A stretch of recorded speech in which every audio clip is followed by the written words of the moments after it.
Good day, everyone. Good day. Welcome to the show. Come on in. You know how we like to start the show. I say good day to you. You say it back so we can get that great, productive energy starting out our day. And today we're going to have a good one. Yes, we are. We're going to talk about this goddamn BMI myth that be going on. Yes, baby girl. I will stop copying you. Shout out to Hood Conservative. Clipping that intro. I saw that you was doing. No problem. Cellulite Podcast. What it do? No BBW slander. But Daddy, you can't say that word like shut up or what the fuck. Okay, I will not say any bad words.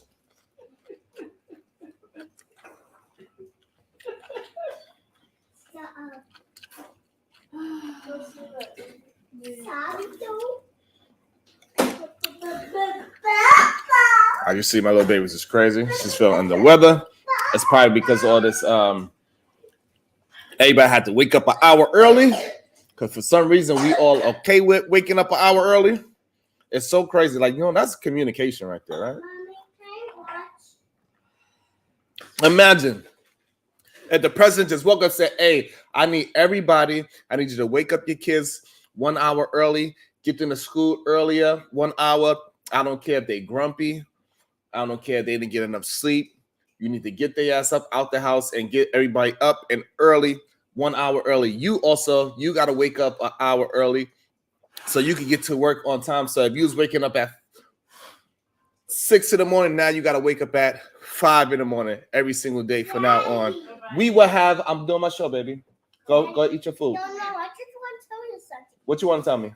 So, you can't say any bad words. Okay. No friends, no mothers, no aunties, no daddies. Okay. No sisters, no dog. Thank you. And no brothers. No problem. I will not do that, okay? All right. Y'all heard it. We cannot have no slander of people's families. That's it. That's what she said. Stop talking about people's families. If we're going to have an argument, this is what she said. She's only 3. Thank you, Jason Washington. I appreciate that.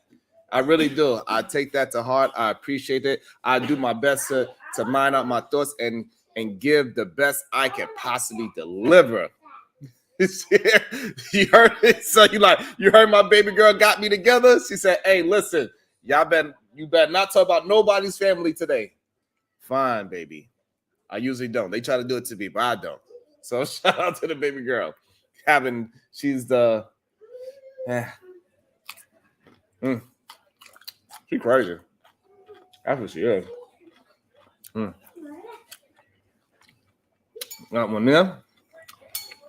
She's a natural feminist, I'm telling you. She wild. That one over there, she's the littlest one. Woo. She is wild. Good day, Barry White. How you feeling? Yeah, so today we are going to talk about it because way too often we hear these people get on these things and cap. They make stories up. They are not living the life that they are talking about. And they just be making things up. They just talking to be talking. And it's time to stop the remedial rhetoric. Because over here, we are the solution-based gang. And we rebel against remedial rhetoric. So that means that you got to have your own thoughts and your own thought patterns. You got to substantiate your arguments if you have a disagreement over here. We do not allow you to just say anything and get away with it. Absolutely not. I wish black women in USA understood how. No, you already told me. I gotta tell you again. No, I'm talking. It's okay. Yes. It's not. It is okay. Stop coming on the camera. Okay, stop. Go back. It's not time to play. Stop. Stop it. This little kid. Please. Go ahead. I'm here, sweetie. You know? Yes, I know.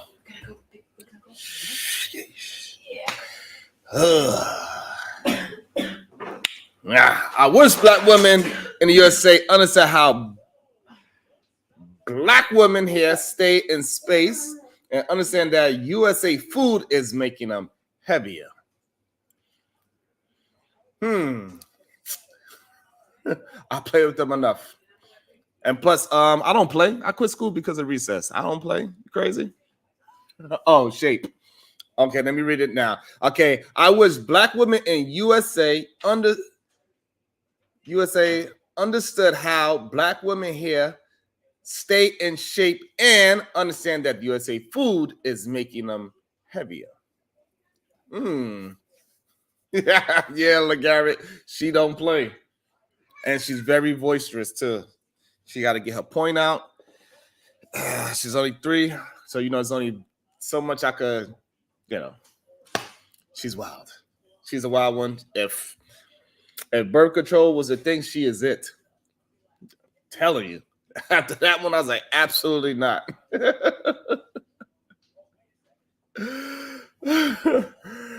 I was like, no. After that, I was like, absolutely not. I'm not doing it again just in case. Because what if they giving worse?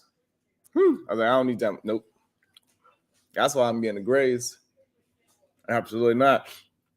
So yeah, I agree. It is the food. We do need to pay attention to our food a lot more. Absolutely not, Jason. We thought about it too. He's like, yeah, I'm gonna try to get one more because I do have an older son. He is 24, and I was thinking about it, but when she hit 2, I was like, absolutely not. And she didn't sleep as a baby. No, absolutely not. Absolutely not. No, thank you. No, thank you. She is the absolute. I'm telling you, like, if I just send this little, if people want to say, I'm not sure if I want to have a baby or not, I'll leave her there for a weekend, they will absolutely change their mind. If that was a safe thing to do, they would absolutely change their mind. Like, oh, hell no, I might get one of these. Because everybody think they're going to get those nice kids that just go to sleep. That's a possibility. But it's also a possibility you get one of those, the crazy kid. Waldy Mac, you are overweight? Say word. He said, as an overweight brother, never threw out the BMI. Black man too broke for a lot of kids. God damn. Glow? Yeah, Glow. Glow Wilder. Glow Wilder. So, we are starting our work day off properly with productivity. That's how we are started. Big Mufasa, what it do? Yeah, that's right. Because her and the grandbaby is about the same age. So absolutely right. Absolutely right. What up, White School Podcast? Good day. Good to see you. I'm loving that y'all all coming in and hanging out. And we're going to start our day nice, beautifully, and productive. It's how we are going to do it. We are going to have a productive start to our day. Let me also put this up. Just in case. Y'all want to show the brother a $1 bill. Broke people populated the earth. Woo. Broke people populated the earth. I guess broke financially because most people are not financially rich. So I guess so. But I think nowadays when we use the word broke, we are not talking about just financially. What up, Robin M? We are more talking to the mentality because being broke is also a mentality. It's not just how much money you make. It all, you know what I'm saying? Like it's a lot more than just how much money you actually have in your pocket. It's all about the mentality. That's the real brokenness inside. Because even if you're making $60,000 with a proper plan, and if women start marrying the plan instead of the man, then yes, we could also push families into when they're 65, they can retire together and not have to work in Walmart at 72 years old. The problem is, Waldy Mac, yes, what percentage of black women are broke, right? So that's the question. The thing is that black women do not mind being roommates. Black men do not like doing that. So that's the thing. So black women, they could be broke. They could both make 40 to 60,000 a year, and then they'll just move in together and they'd be fine with that. They're gonna buy a goddamn house on the damn beach, and there'll be 2 old ladies on the damn beach. Because what we are seeing is that women are being the producers of house buying. More single women are buying houses than single men. So that's the only issue. So yeah, they might be so-called broke. If we look at the statistics and we go towards the median income, they're making close to what we make.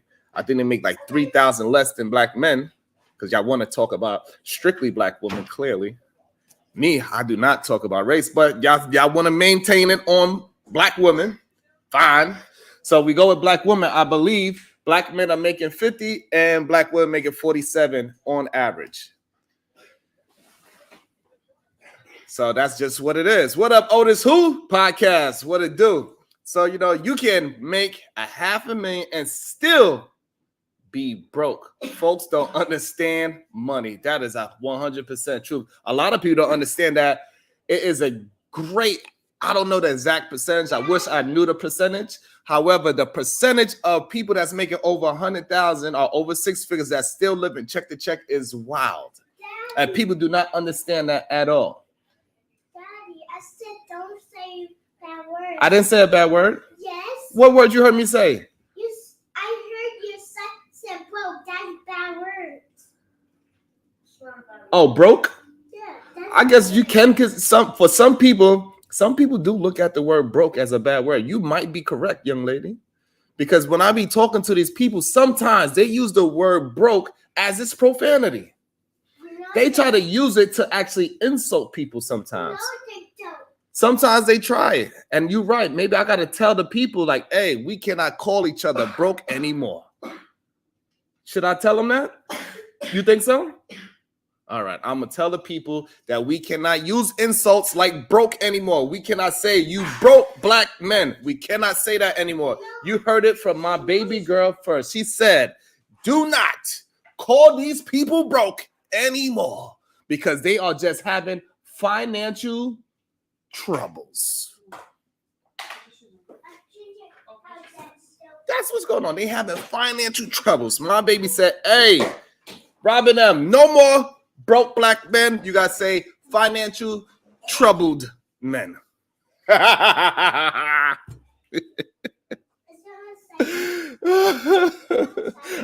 believe so, Otis. I 100% believe so.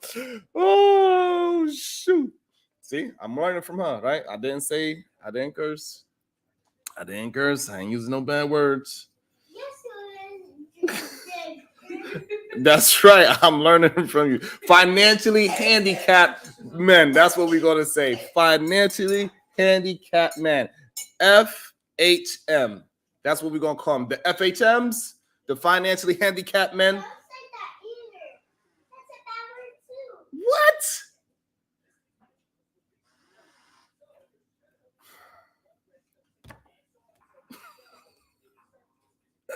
But that's how it goes when you got a house full of women.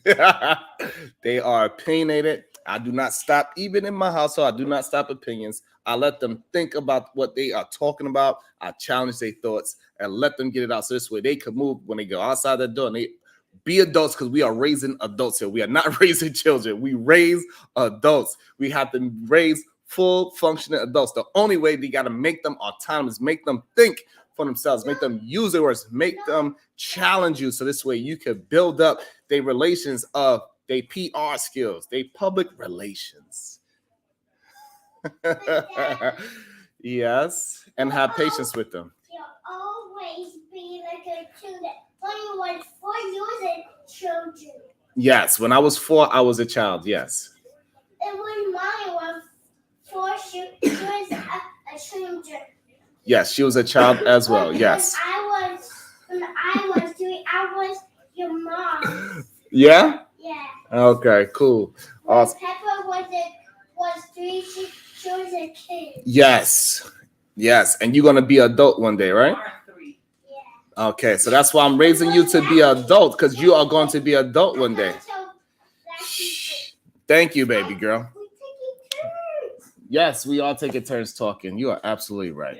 Okay, one thing I like about being a household full of women is finding ways to be you have one more. Without being combative is a talent. Absolutely. We do have to find ways to communicate with the opposite sex without being combative with each other. Absolutely. I think yesterday when I was talking, I was having a conversation about the whole Boyce Watkins and Anton Daniels thing. I think that was very important because he said we need to talk to women the same way how we talk to men because we are harder on the men than the women, and it's time for us to speak to the women the way how we speak to the men. And I found that incredibly crazy to me. No, you cannot speak to women and communicate to women the same way how you communicate to men because we communicate completely different. We have different thought patterns on how we communicate. We have different thought patterns of what we believe is respectful and what is disrespect. It is a big difference. It's almost a mile apart. It is a mile apart. My baby want my attention today. She usually not this vocal. Yes. You know, in Black, when Black King was 3, she was talking. Oh, yes, she was. Harmonic Universe says broke is definitely a curse word.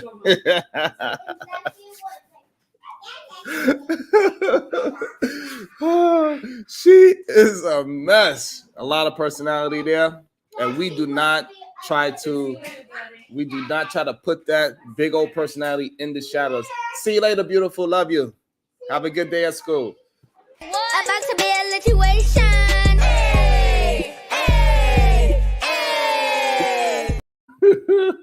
Start the Monday off support. Yes, sir. Thank you so much. Let's keep that productivity going because you would get it back 10 times more. Thank you. I really appreciate that, man. That is really amazing. It uplifts my spirit, and hopefully it uplifts everybody else's spirit as well to show some productivity. We're not talking about no mess. We are, we entertain ourselves on other ways as well. It feels so good. Thank you, LaGarrett. Really, I appreciate that. Seriously. Thank you.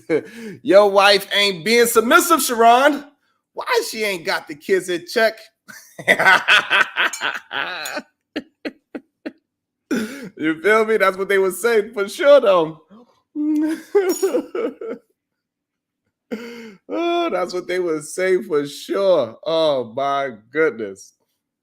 But yeah, that whole thing that's a whole nother conversation. I believe we delve deep into the whole submission thing, and I think we do have an understanding now. At least on this channel, we have an understanding how you get this so-called submission. You don't ask for it. You got to be the leader that you need to be, and the woman will run behind you if you have a plan. So you present a plan to that woman, and everything's all good. You go through the steps. You dot your T's. You cross your I's together. That's how you get it. That is the beauty of it. And before I get into this whole the throwing out the BMI chart, because I've watched it on This Is Lucky before I fell asleep because she does her stream a little late. She's on the West Coast time, so it's not as easy for me to stay awake that late. So she was having a conversation about it. Fantasy Island Girl was just bang. Oh my God, Fantasy Island Girl. She was doing her thing last night. She was doing her thing so much that they was tempting to mute her. And they did a very good job of muting her, by the way. And so she started the conversation. I thought it was very interesting to hear the different point of views and the point of view of a not so big woman, because they get it as well. The skinny woman got their ass whooped as well with the words. You know, let me drink a little coffee.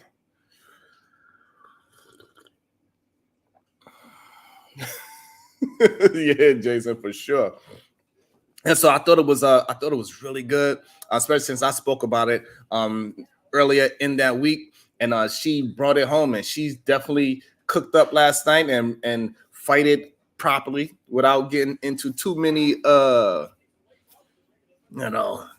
personal jabs. Typical blacks making excuses for being fat. So now, man. So here's the thing. I didn't want to jump on into it right away because I wanted to talk about this goddamn Ali situation as well. I wanted to talk about that as well. This whole Ali, he's saying how I did him wrong. I wanted to talk about that as well because I think it was a big misunderstanding. And I just wanted to bring that up and have a conversation about that as well. But since Quentin talking about excuses for being fat, but at the same time, Black human beings, we do have bone densities thicker than other human beings on this planet Earth. Did you know that? So it is a such thing as big boned, so to speak. So to speak, it is a such thing as big bone because our bone density is thicker than everybody else on this planet. How about that? Did you know that, Quentin? So it's not that we are making excuses for being fatter. The real thing is that we just have denser bones. We have voluptuous shapes, our ladies, because this is what y'all mainly want to talk about when we talk about BMI. Nobody want to talk about the fat men. Nobody want to talk about fat men. We know that. What you need? Oh. It's not over here. It's probably in her room. And so if our bone density structure is thicker, so that means we carry on more muscles, and which means that we put some muscle on top of that fat. So yes, we are going to be a little bit heavy. So the BMI is not going to work so good for our bone density structures. Most people want their women to be nice, soft, and fluffy. Because most men, we should have our body nice and hard and chiseled all the way up until about 65 at least, because we're working out, keeping ourselves strong, because we see men that is 50 looking great. All the time. Idris Elba, he still looks great and in shape for being 50. We could use another colored, different, uncolored man, I guess you could say. What's his name? What's the dude that played Deadpool? What the hell is that man's name? What is the man that played Deadpool? I forget his name. However, he's over 50. He's looking good. Tell me what's that man's name? Fat Boys is up. Big Mufasa. No. What is up is your cholesterol. God damn it.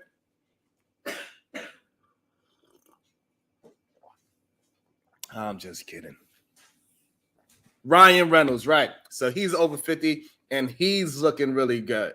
So yes, we could be well past 50 and still be in shape, looking strong, looking chiseled, looking younger than what we are. We got to do that to ourselves. So we men, we can stay harder longer.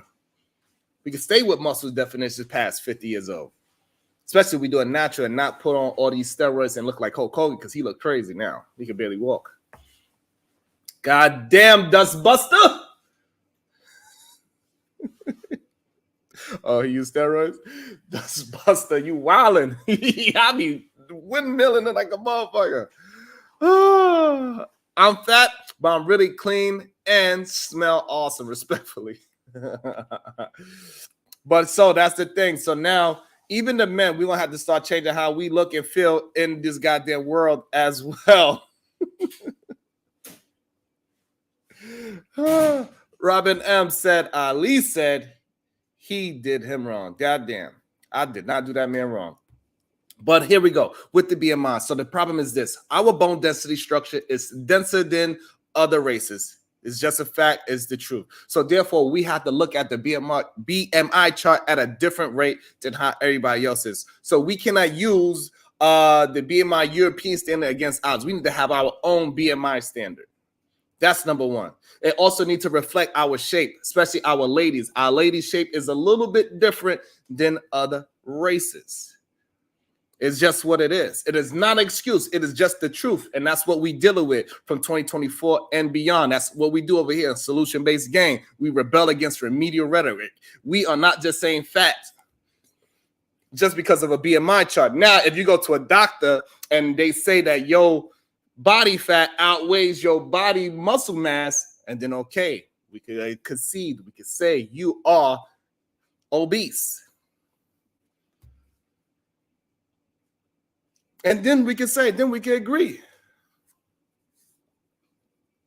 So now the thing is quitting. When you go to the doctor, you step on that scale and they transfer they put the thing on, they pinch your skin and they see what is your reference between your body fat to your body muscle mass. What do they say? You are quitting.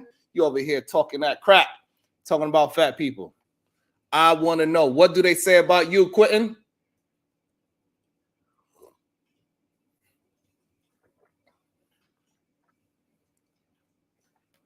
Now, at the same time, men like to be bigger. Men tend to want to be around in the 210 mark, no matter what height they are.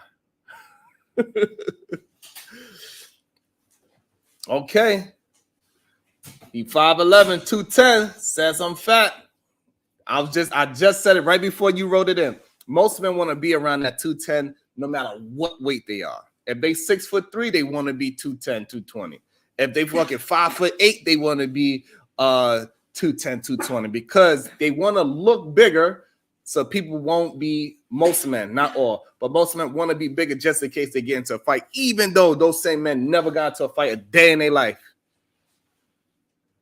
Unlike Lee said, you are overweight by 30 pounds, my brother.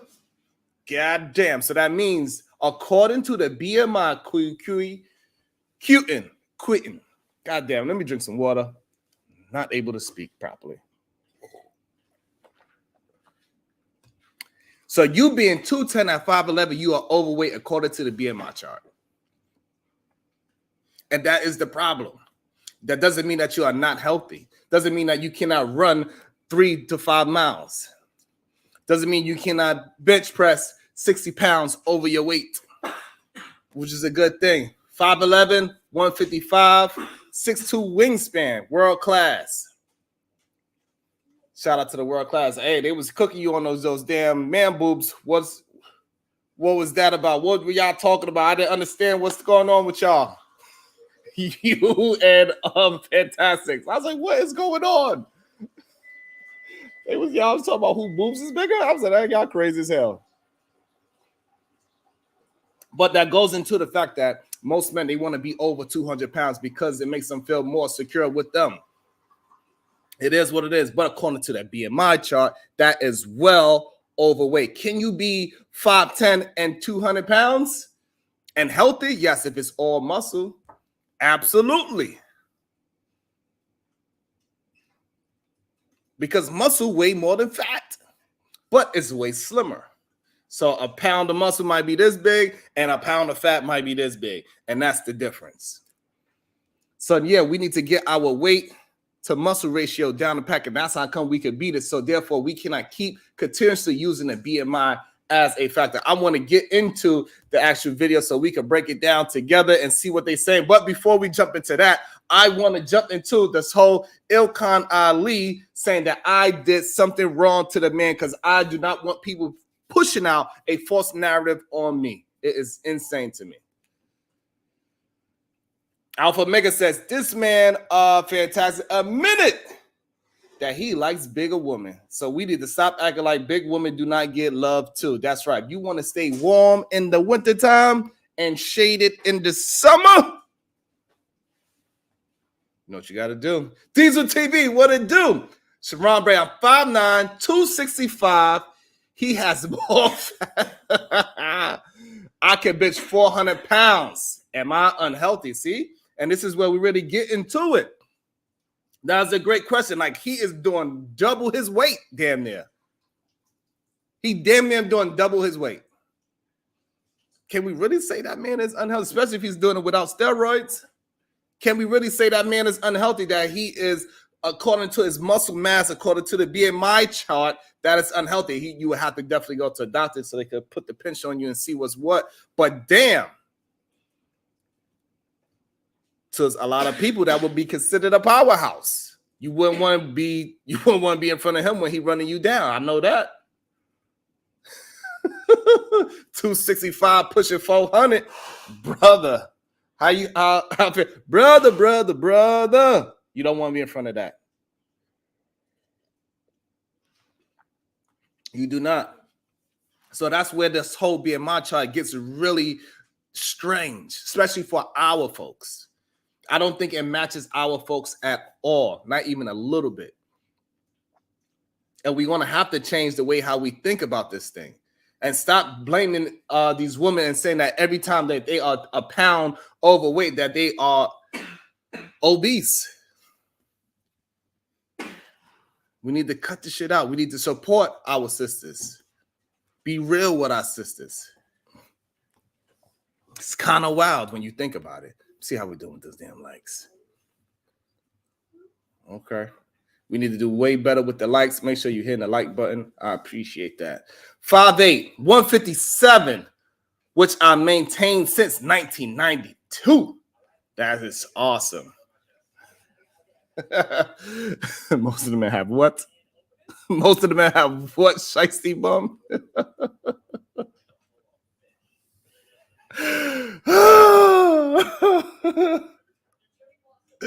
Y'all are insane. But so what it is that we have more bone density, so therefore we are a little bit thicker human beings than other races.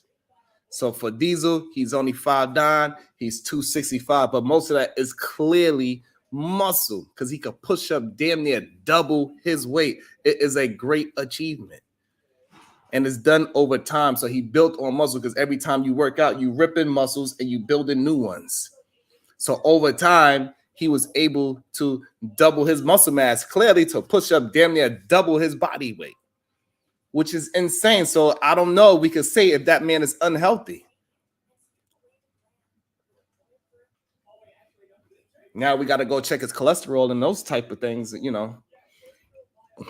When he get his, we got to change his shocks. He probably got to change his car shocks a little bit more than everybody else.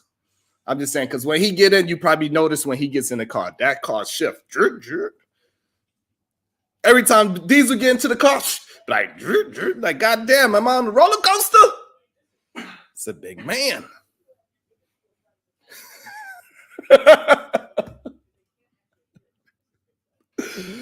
I'm just saying. I'm just saying, Diesel TV. I'm just saying, when you get inside that truck, I'm pretty sure that truck going.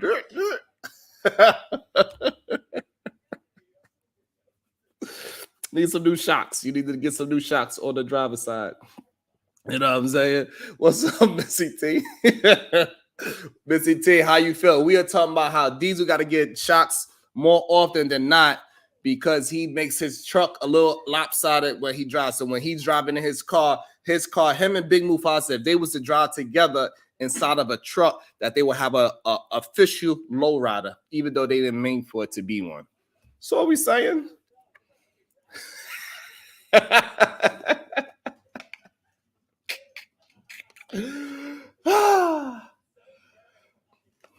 That's all I'm saying.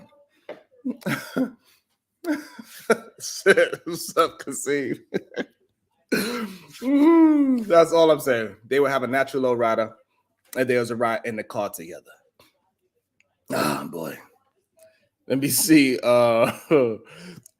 Before we get deep dive into it even more. Oh man, where was I? This one. Why are all these men fat? Y'all better leave the big boys alone. Y'all know y'all love them big boys. God damn it. Big boys that never had no problems getting no ladies. So let's cut it out. They always had an easy time getting a goddamn ladies. But I think the BMI chart is really heavily set on women and not so much on men.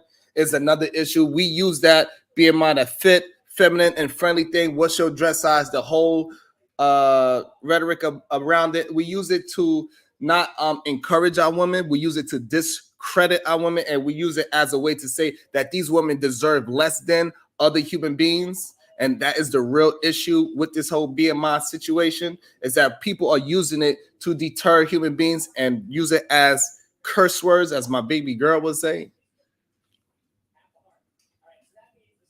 And we need to stop that. Stop using something that you don't use for your own body weight. So what, the woman is 20 pounds overweight?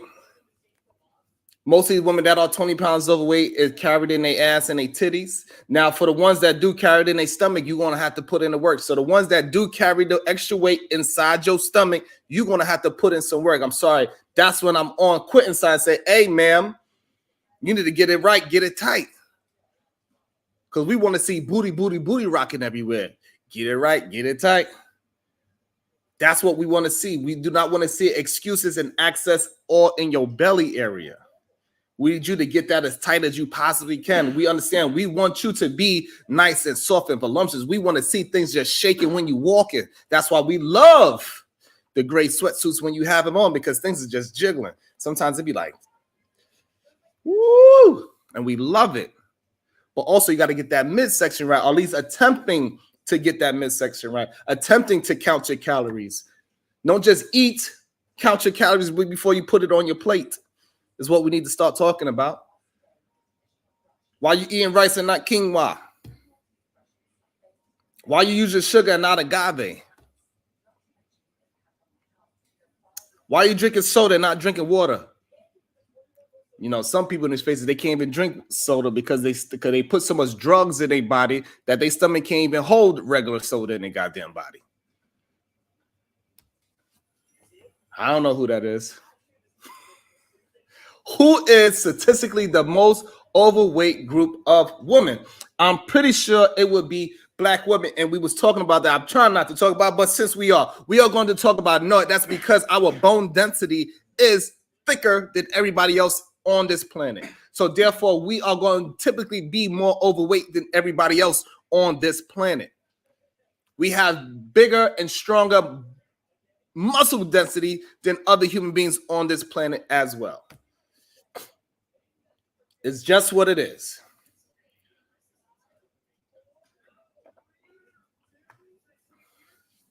So therefore, we got to stop using that BMI chart as a weapon of mass destruction. It is killing it is one of the things that is fueling the gender war. And it needs to stop. And the main reason why it needs to stop, because it never stopped anybody from getting no vagina. That's for sure. Y'all still would chase down that big woman. They still not having a problem getting married. Yo, Sharon, honest question. Okay. I've been eating a lot more vegetables at work instead of chips, bell peppers, celery, and cucumbers. What else can I eat? Woo. Excellent question. I'm going to put something together especially for you. About to be a situation.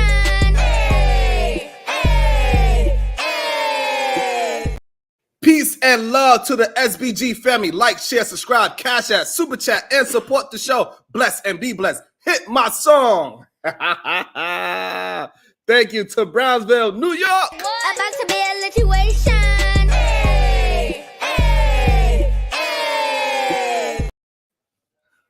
Yes, I'm gonna put a show, especially for people that want to have alternative that they could start to attempt to follow at least 2 to 3 times a week and implement a new style, a strategic diet within their lifestyle. I'm definitely gonna put that together. I'm gonna put that together most likely in I'm gonna put it together on members only, I believe. I'm gonna start showing you what the wife cooks. She's gonna be pushing out some content of what she actually cooks and how she makes things from scratch. Like we make our own milk from scratch with almonds. We make our own almond milk from scratch here. Most of the things we do our best to do it from scratch because we know there's so much poison in our food. You got to just do your best to combat it. It's never going to be 100% ever. But we're doing our best to combat the different things, combat sugars, with just eating more fruits. I eat a lot of fruits, all types, all the seasonal fruits. I eat them, especially the weird looking ones.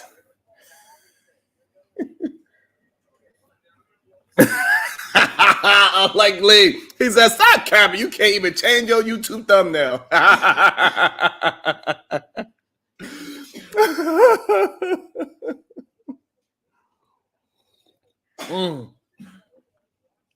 Damn.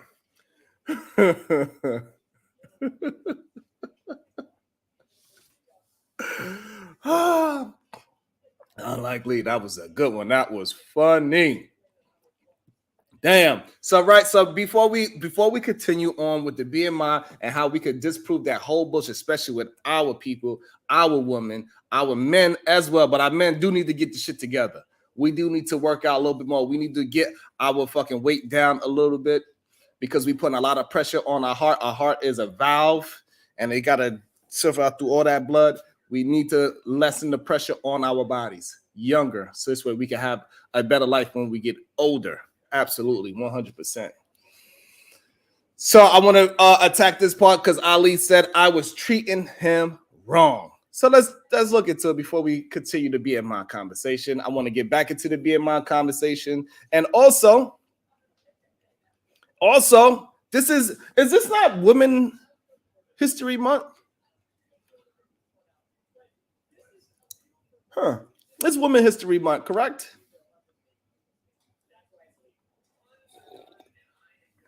I'm curious about that. I believe it is.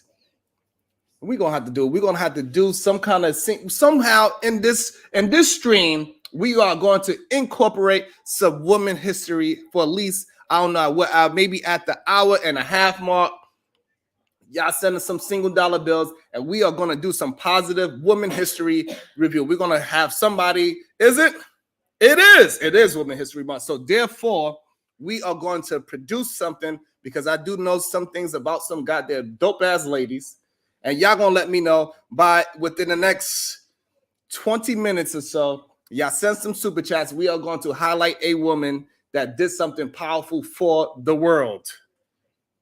Some kind of inventor, because you know y'all women get a lot of slack and saying that y'all never invent anything, y'all never did anything to society, y'all never pushed anything into society whatsoever. Y'all never did anything but make babies, is what they said. But so on this show for this whole month, we're gonna attempt to bring out a new woman that did something that impacted the world, and it was a woman that did it.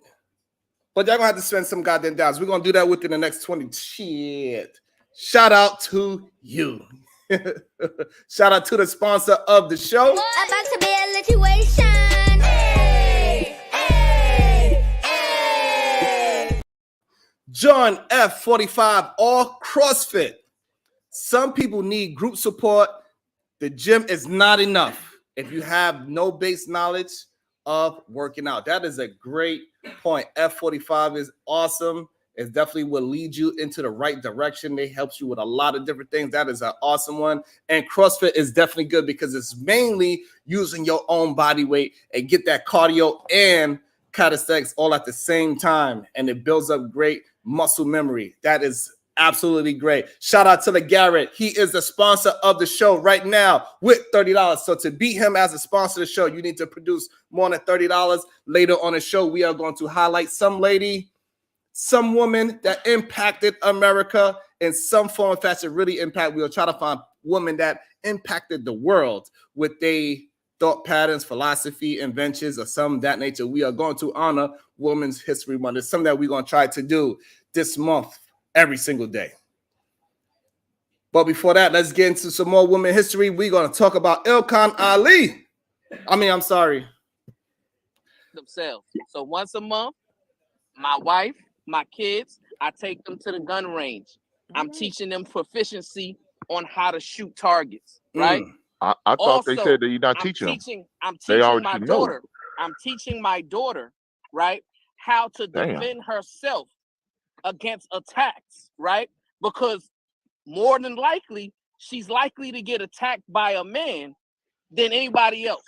So I'm teaching my daughter self-defense tactics, both hand-to-hand, how to shoot a gun, how to I disarm thought they somebody with already a know knife, this though. et cetera, et cetera. No, you That's got to his teach it daughter. as a father. Okay, so that's what I said His when I daughter. said earlier. Teach it. So basically, you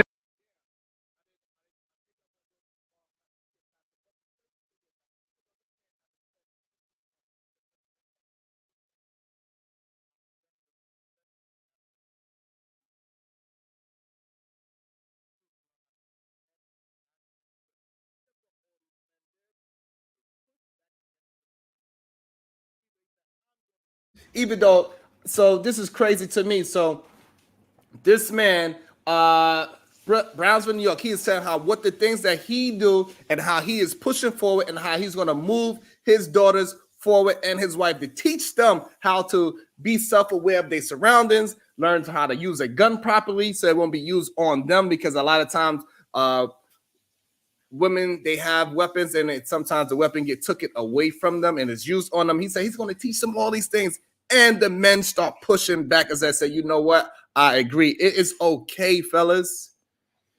You do not have to disagree just to disagree. It's okay if somebody's saying something great and profound and they said it before you said it. It is fine.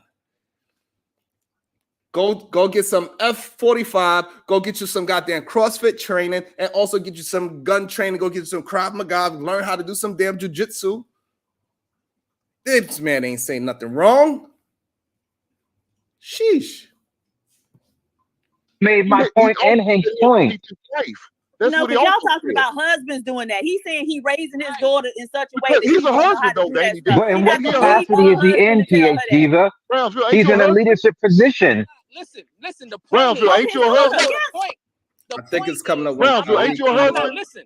Yes, I am. But the Okay, point so is this. that's what I'm talking about. Hank, no, but you're getting it misconstrued, because the point is Somewhere this, over here. right? I'm teaching my daughter how to protect herself, And your not wife. to wait on a man. Okay, somewhere In over the here. mouth with super chats than all of them combined. This my super chat. Thank you, Ilkan Ali. I think he Okay, meant so to first, say last. Last. I the super chat. Damn. So Talk your first, I shit. wanna Talk your shit, Ali. my man Ilkan Ali, shout out to him. He sent a super chat, and within the super chat, he was doing his troll thing like how he usually do. He said he ain't sending no more money. He had to make sure he announced that. So, kind of when you announce something like that, it's kind of telling everybody else to not support as well. Anybody that rocks with him, he is kind of signaling for other people not to support. He said, this is my last super chat. So this is how it all started. I still didn't even beef. I didn't say nothing wrong. I didn't say anything bad about that man whatsoever. We kept the conversation going. We honored the super chat. We read it out loud, and we said nothing disrespectful toward this man at all. Let's keep it moving. Ilkan Ali. So, hey, listen, moderators, he put y'all under notice. Y'all gonna have to start spitting some goddamn bread. All the moderators gonna have to put $2 into the pot at least, because now Ilkan Ali is the sponsor. After rub the show. Yeah. Hey, tell him Raggedy Heifers to man up and Hey, he make could it have just rain. paid for a wrench with the money he just spent on. Tell him Heifers to make it rain on you.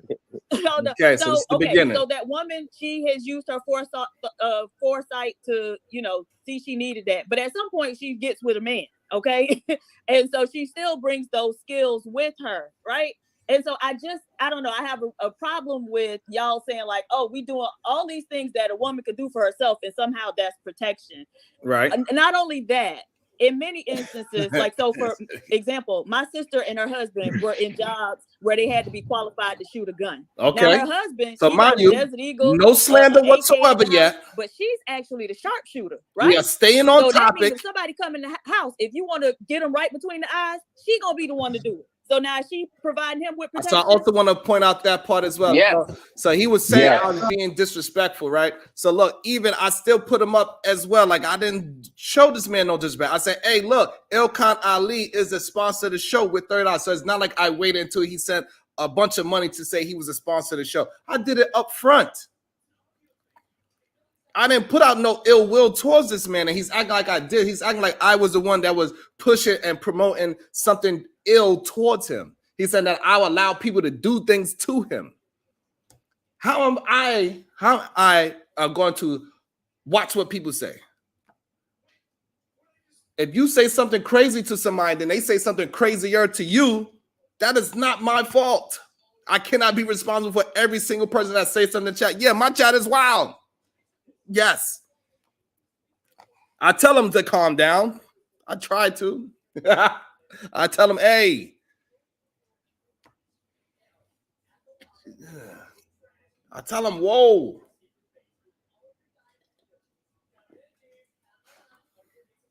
However, at the same time, you have the power to take and build your own wrench as well if you need to. You have the power to take somebody's wrench. You also have the power to provide yourself with a wrench. So don't go on the internet saying I had to spend $400 to get my word across. No, you didn't. I thought you was just supporting a brother because that's what we're supposed to be doing. It's either you supporting or you not supporting. If you're going to support, then leave it as support. You cannot say, oh, I supported this amount of money, so now I'm supposed to get favoritism. I gave you exactly what you paid for. If I go and spend $500 in Nike and I got my Nike sneaker, I can't go back in there and say, hey, can I get those sandals as well? Well, you will have to pay for those sandals. So it's not like you paid me something and then I didn't provide the service that you wanted for that payment. This is crazy. So I just don't like the false narrative that is painted for no reason. Let me tell you what. Please answer that. Let Please. me help you out with a gun that you could use. Can I A please answer shotgun. that, please? Only thing you got to do is just aim. Aim it in that Them- direction. I that's know. it. I got a couple of them. Yes. Okay, there you are. Okay, That's so what that's what I got. where it got Right, real but crazy. this is the thing. If you really look at it Let me see where intrinsically, was it is still men that's providing that protection. okay. So more let's go times where than- it first started. So now Pookie, though, before I go, this is where it's at. So now that's my he last one. drops We a made 50 the ball. Black House for Diva and Dookie to exist. So he dropped a 50 ball to drop PH Diva and Pookie. Fine, you want to be funny and you did whatever you did. You dropped those people. And you said it in your words. So drop PH Diva, you built the Black House and dropped Dookie. So therefore, you started the insults first. So don't get mad when somebody else insults you back. So you tell me, Lee, so when you go and support a show, you go to a restaurant, do you get favoritism because you spent the same 20 as somebody else? So now I'm confused. So what is it? Is it that when I spend $1 at certain places, I'm supposed to get favoritism? Because I also see the same people, they spend $1 at another channel, they don't expect favoritism from that person. When they go and support another channel, they don't look for favoritism over on that channel. Now, certain people will get favoritism. You know, my guy LeGarrette, he's going to get some favoritism. I'm sorry. But not only because he supported the show financially, he also supported with chat. He also supported with likes. So he supported in multiple ways. So now then that's when we have a different conversation, Lee. So if you support financially, chat, liking, sharing, and we are all building this shit together, because I cannot do this shit alone. We have to do it as a collective. And I appreciate everybody that is attempting to help me build it and to build a better platform each and every single day. I appreciate every last one of you helping me build this, because I cannot do this shit by myself. I need y'all to help me, help you, help us, all those things. We got to help each other to build a community. That is one way we got to do it. It ain't me. We all build this shit together. This is us. We got to 250,000 views within 3 months. That is a beautiful thing that we was able to accomplish. All of us should need to pat ourselves on the back for that. So it might sound like I'm contradicting myself, right? It might. I get it. And sometimes it might sound that way. I get it. I get it. It could sound like that, but it's not. It's the truth, is what it is. Because there's a difference between somebody coming and spending a one-time fee and then somebody that comes every day and shows you love support every single day. And they give you great advice, say, hey, this is how we need to move. All right, cool. And it actually builds to show up. Those are two different things. So now if you go to that restaurant every single day, because you want to use restaurant, you go to that restaurant every single day, you take care of the waiters, now that relationship changed because you build a relationship with that person. That would be the difference. So it is nuances. We act like human beings do not have nuances in them. We do. We absolutely have nuances in us. Let's keep it going. Yes, shit. Shout out to the Keep crack pumping house. the crack house. Get money. Shout out. What is chicken Shout sandwich? out to the Untouchables in the building.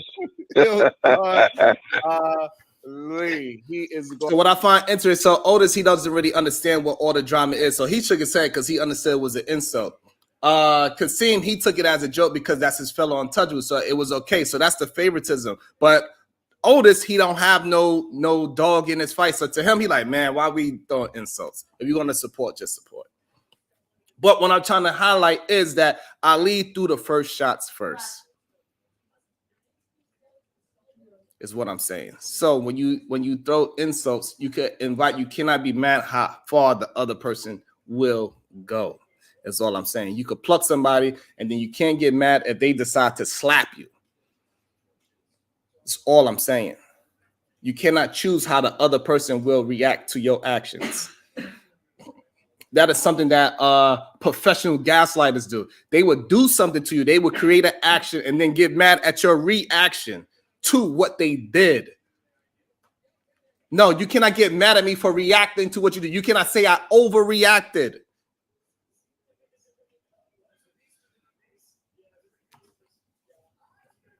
So therefore, that's what it is. So again, so now there we go. Big Mufasa said, nope, your chat started with him. So therefore, fight in the chat. Don't bring it on me. That's not me. So if you fight with somebody in the chat, you say something crazy and ridiculous, your actions between each other, that's your actions between each other. That's all that is. I don't have no problem with people having their disagreements. I don't silence people. Going to be he's not going to be silenced easily. God damn it. Not at all. Oh, God, it's funny sometimes.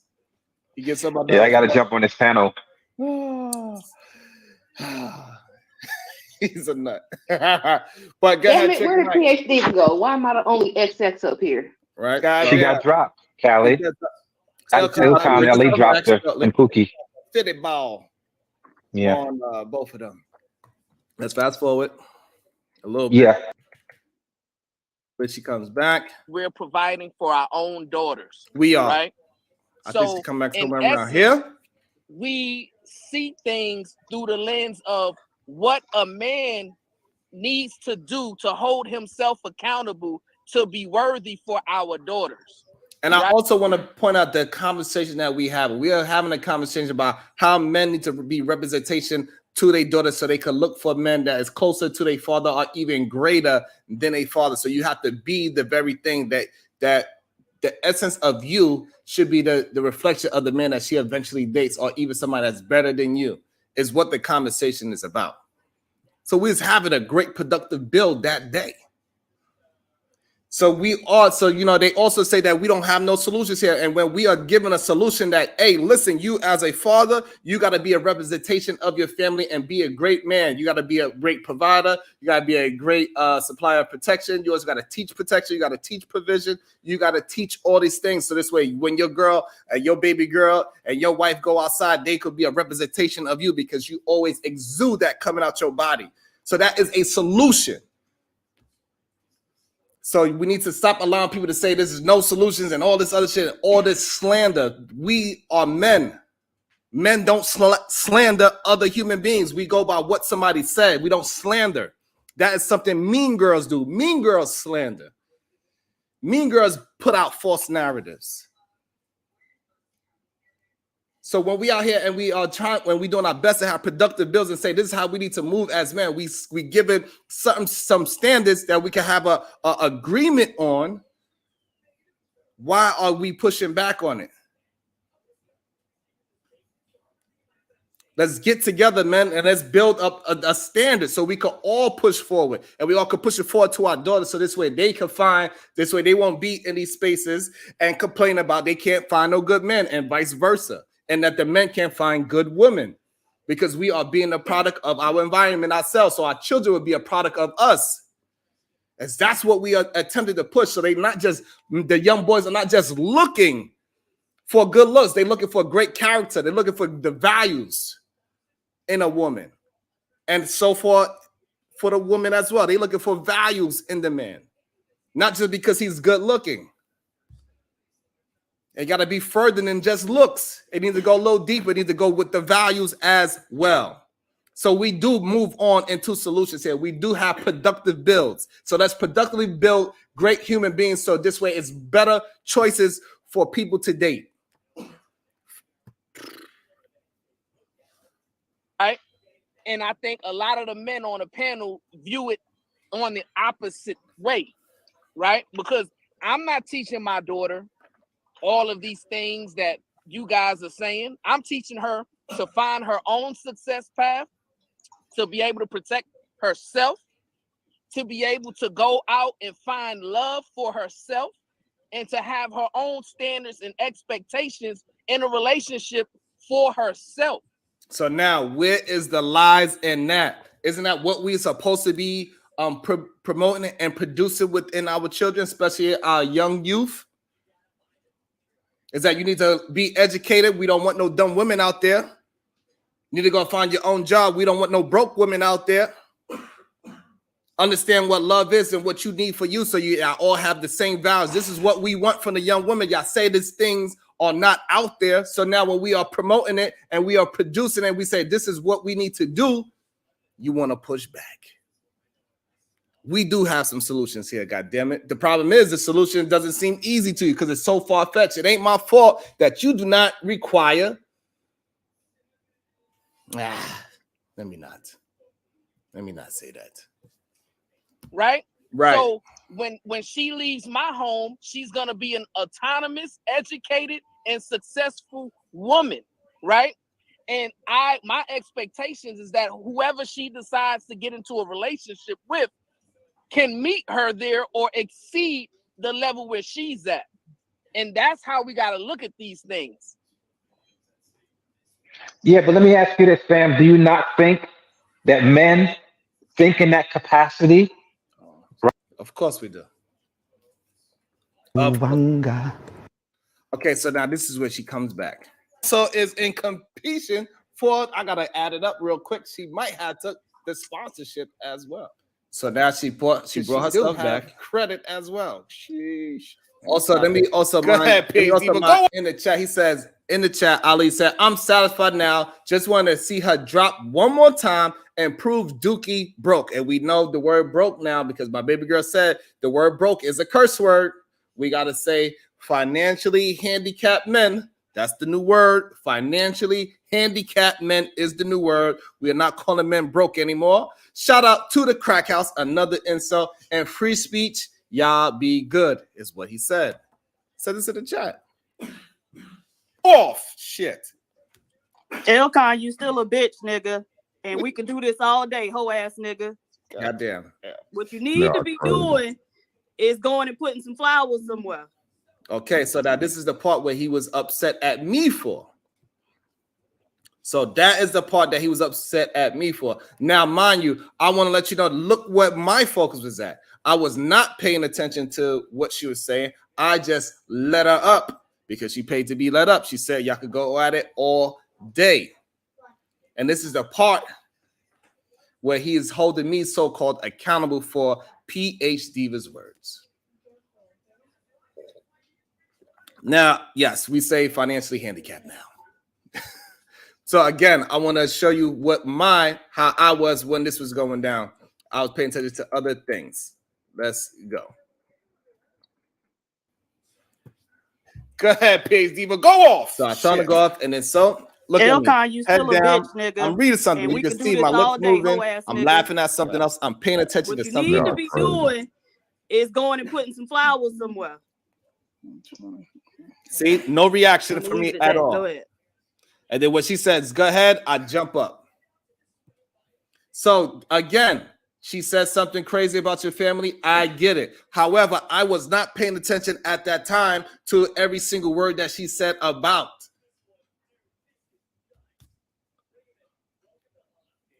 It's a real fireplace. What you talking about?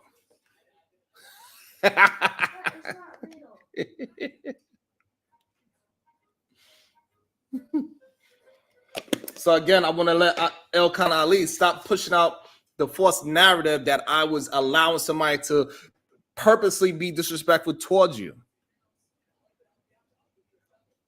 Because I do not silence anybody. Because even when you say something egregious, I do not kick you. If somebody else says something egregious back to you, I do not kick them. Mind you, I was not paying attention to what was being said at that time. It's a lot of things going on at the same time. Maybe play it one more time so you can see me, what I was doing at the time when she was saying it.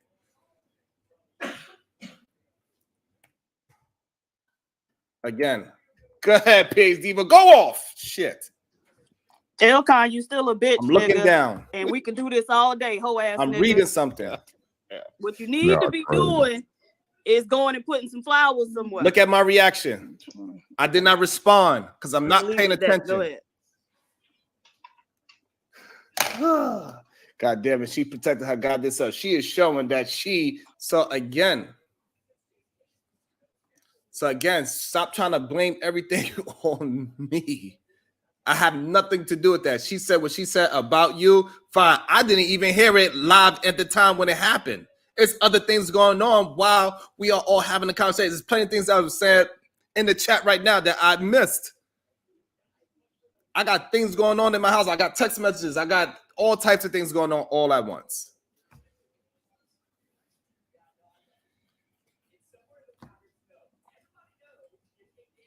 Now, she did come for his neck. Absolutely. And at the time, I was not paying attention to every single word. I was not. So my apologies for that then. So, however, I don't silence people. If she felt like that's what she needed to say, that's what she needed to say. How is that my fault that she said something out of her mouth? She got plenty of free range. She got free will. She decides what she want to say and what she don't want to say.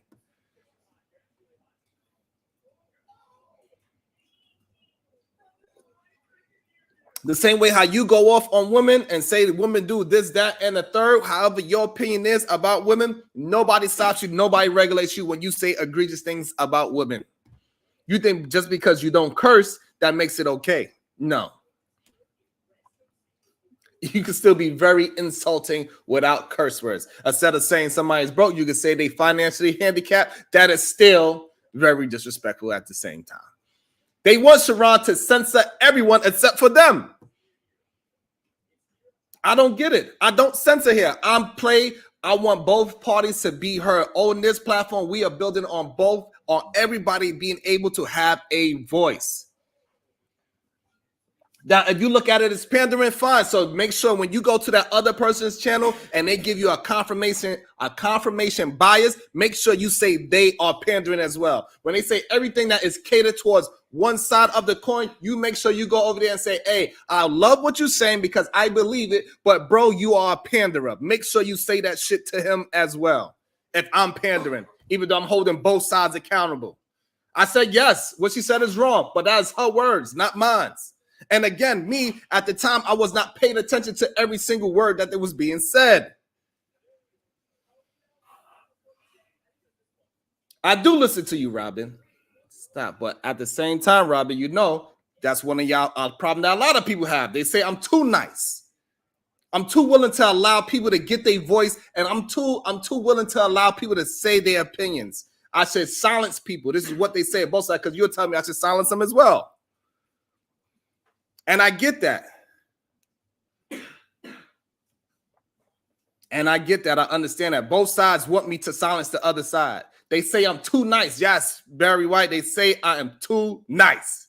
However, what I am, I want both parties to be able to speak their mind at all times. We should not be silenced just because we say something egregious.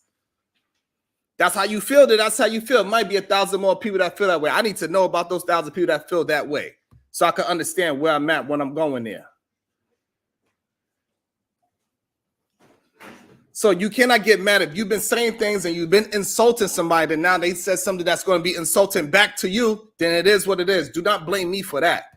This is the part of the gaslighting that I wanted to point out, that he was creating an action. He was doing things to somebody first, and then the other person reacted to him. And then now you're trying to blame other people for it. Her joke was, it hit harder. Her insult was harder. Don't blame me for that because you felt the way. And you know you did it on purpose. Exactly. I'm doing my best, Lee, to run the show as a democracy, so people can get their opinions out. Because a lot of people, when I've noticed that they're not able to get their opinion out because another person might deem the other person stupid. They might deem the other person misogynistic, misandrist.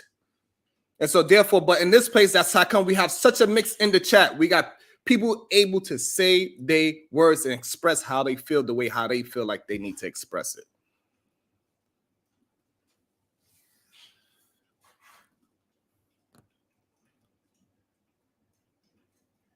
So stop with the bullshit narratives and the bullshit lies, because now we see that what you said in on your channel was a lie. It was an absolute lie. No, absolutely not. It is not a fucking joke. I don't think talking about people's family is a joke at all. That's why I never do it, even though people, as you know it, that they come to me and they use my family as a form of a weapon every single time. You even hang out with people that use me as a form and talk about my family all the time. And I say nothing about it. Even when I do talk about them, I still just defend and I just go at that person. So no.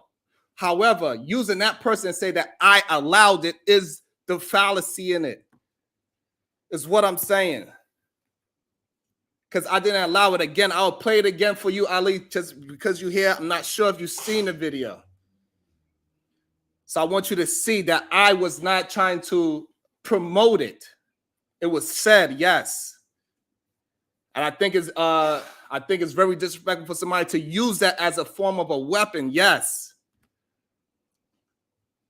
I understand that part. You have every right to be mad at that. But what I'm saying is that you shouldn't be mad at me. The mad should be at the person who said it.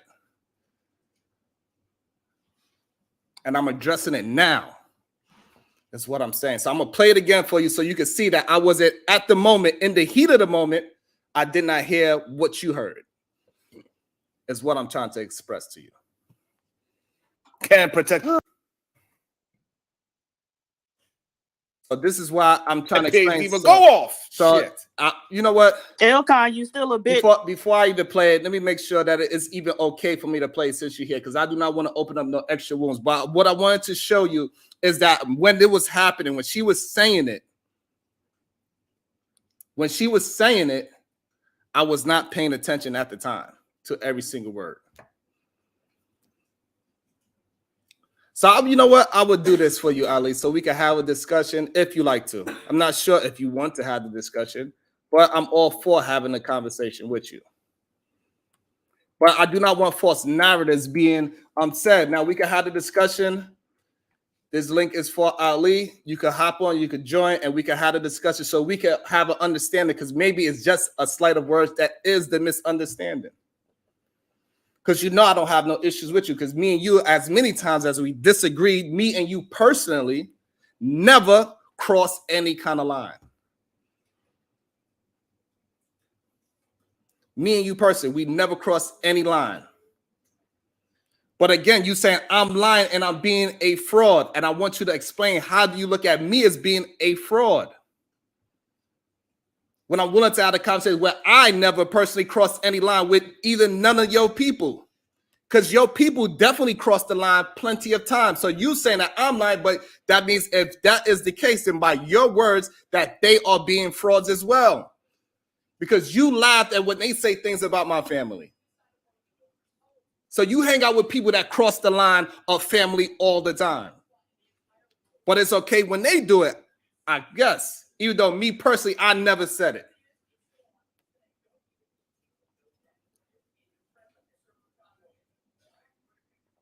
So therefore, I never in my life, you cannot use any words that I use that verbally went against you or your family, is what I'm saying.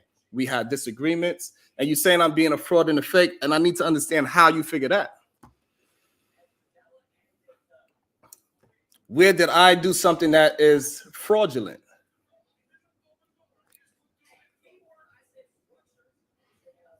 When have I ever said something about your family? I might have conversations about your decisions that you make. I would do that all day. If we want to talk about the words that you use, no doubt. No doubt. He says he's with his son. I could address you on Wednesday. You let Daryl call us. See, again, somebody else. You let Daryl call us the P word and talk about my mother and Fatty's sister. Again, that's somebody else. Fatty respond to people who disrespect us. You being disingenuous as usual is what he is saying. And he's saying I'm not solution-based. And this is the narrative that is trying to paint. And is a horrible one that you are trying to paint. Because even in this show, we was getting down to some solutions of how we need to move to teach our daughters and teach our sons something. That is a solution. Somebody else saying something is not me. What I'm saying is that you need to hold me accountable. See, I could hold Fatty accountable for the things that he said about my family. I could hold Lou, your friend, accountable for the things that he said about my family. And I never said nothing bad about Lou's family. I never said nothing bad about Fatty's family. I never said anything wrong or foul about Ali's family. I am not the moral police. So if you're going to hold that jacket on me, then you got to hold what I do across the board. Do I allow people to say whatever they want to say across the board? Absolutely. So that's how that's why that narrative of saying that I am being a fraud is false, because I allow people to say what they need or want to say, get it off your chest. I'd rather them get it off their chest instead of going out in the street and taking it out on somebody.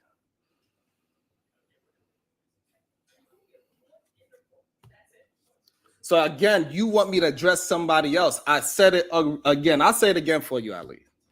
I do not believe that talking about anybody's family is a correct way to have a debate or argument.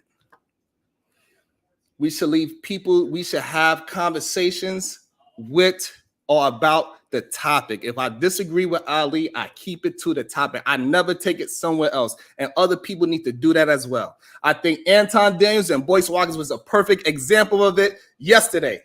They are completely in disagreement, and they kept it on the disagreement. It didn't go into other things. And way too often in these spaces, it goes off into other things. I see you happy. Just give me a second. So what I'm saying is this. So even Darryl Long, he came at my family as well. I did not address that. So when Fatty was going at me for months and I didn't say a word about the man, what did you say? So now I guess I got to hold you accountable for what Fatty said. When Lou comes across and he says things about my family, what did you do to that man? What did you say to that man to hold him accountable? Because he's still doing it. So it's not like you spoke to him and now he changed his ideology and said, you know what, that was wrong for me to go at that man's family. No, they still do it.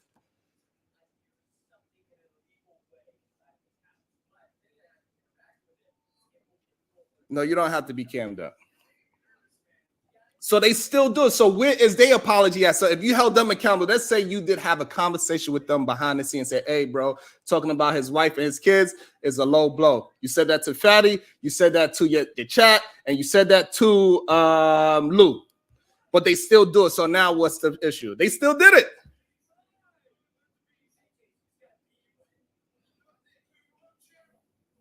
So the reason why Fatty came at me is because from the very beginning, he was one of the first people that broke the rule of going at people's family. Me and him was having a conversation about women, and then he wanted to disrespect me by not talking about me, but by talking about my family. He did that first, Fatty. That was about 2-3 years ago, since you want to know. And then we come back full forward. Me and Truth, we had a disagreement. And while me and Truth was having a disagreement, Darryl Long, he decided to jump in and throw his cheap shots while all the madness was going on. And he said some foul shit about you, and about Fatty's family. 100%. That's what happened. And then Fatty took that upon himself, said, oh, I let Darryl say something egregious about him. I let him. When it was in the chat, by the way. So what I'm saying is that when you cannot use a word that Sharon said about your family, you cannot use any words that Sharon said about Fatty's family, you cannot, is the issue that I have.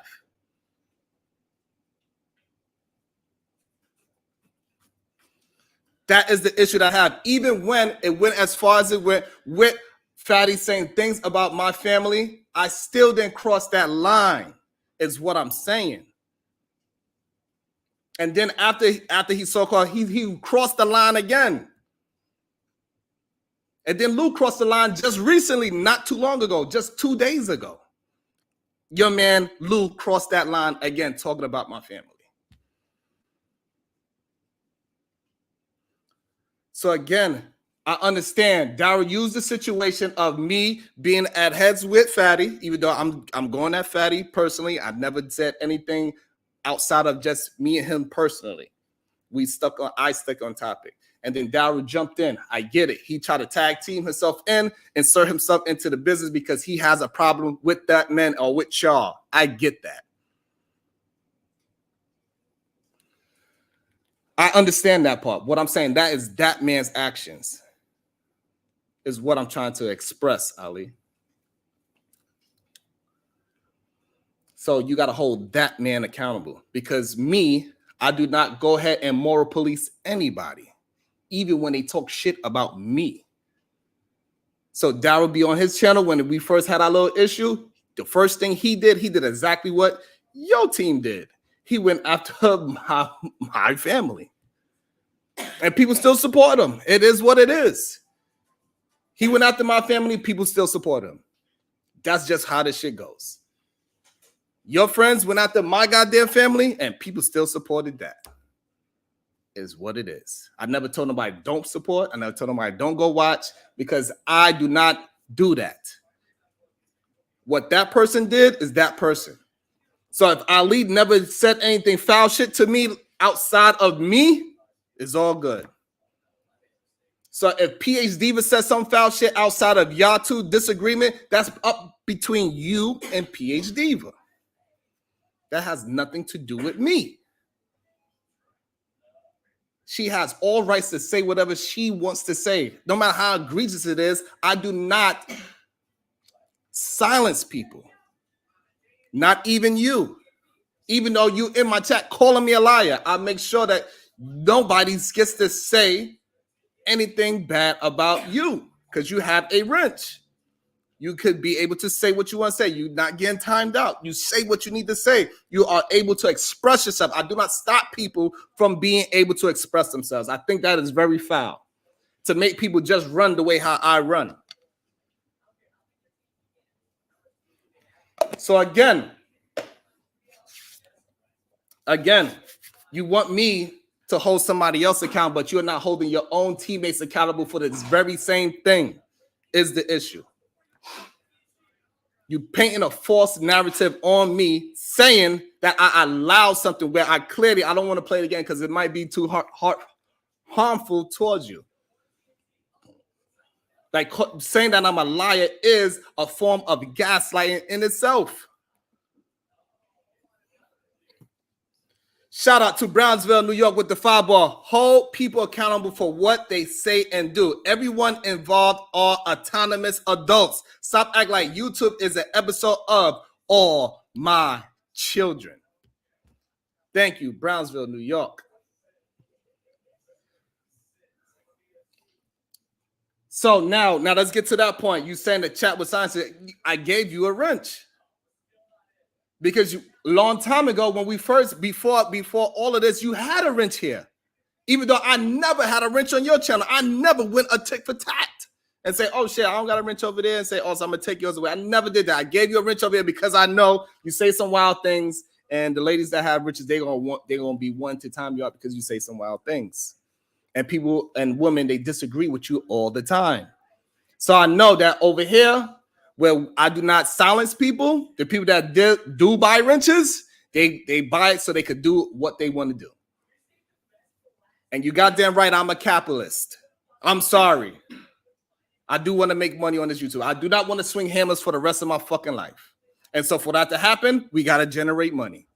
It's either that, I'll just go back to swinging my fucking hammer because I'm very good at it.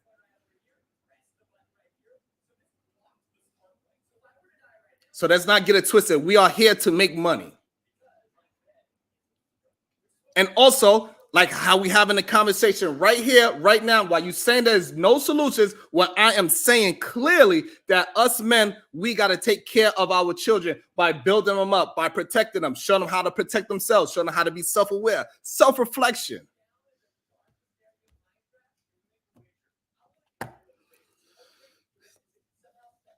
It might sound contradicting. I could understand that, but you can't call it lying. And see, look, people in my chat, they saying take his wrench. He just trying to gaslight you, Sharon. So maybe now you gave me a wrench because now you probably gave me a wrench now after we having a conversation. But I know for a fact when I was there the other day and I asked you, can I come up? Is it okay for me to come up? I did not have a wrench. Maybe like a month ago or something like that. When the last time you ever did your show.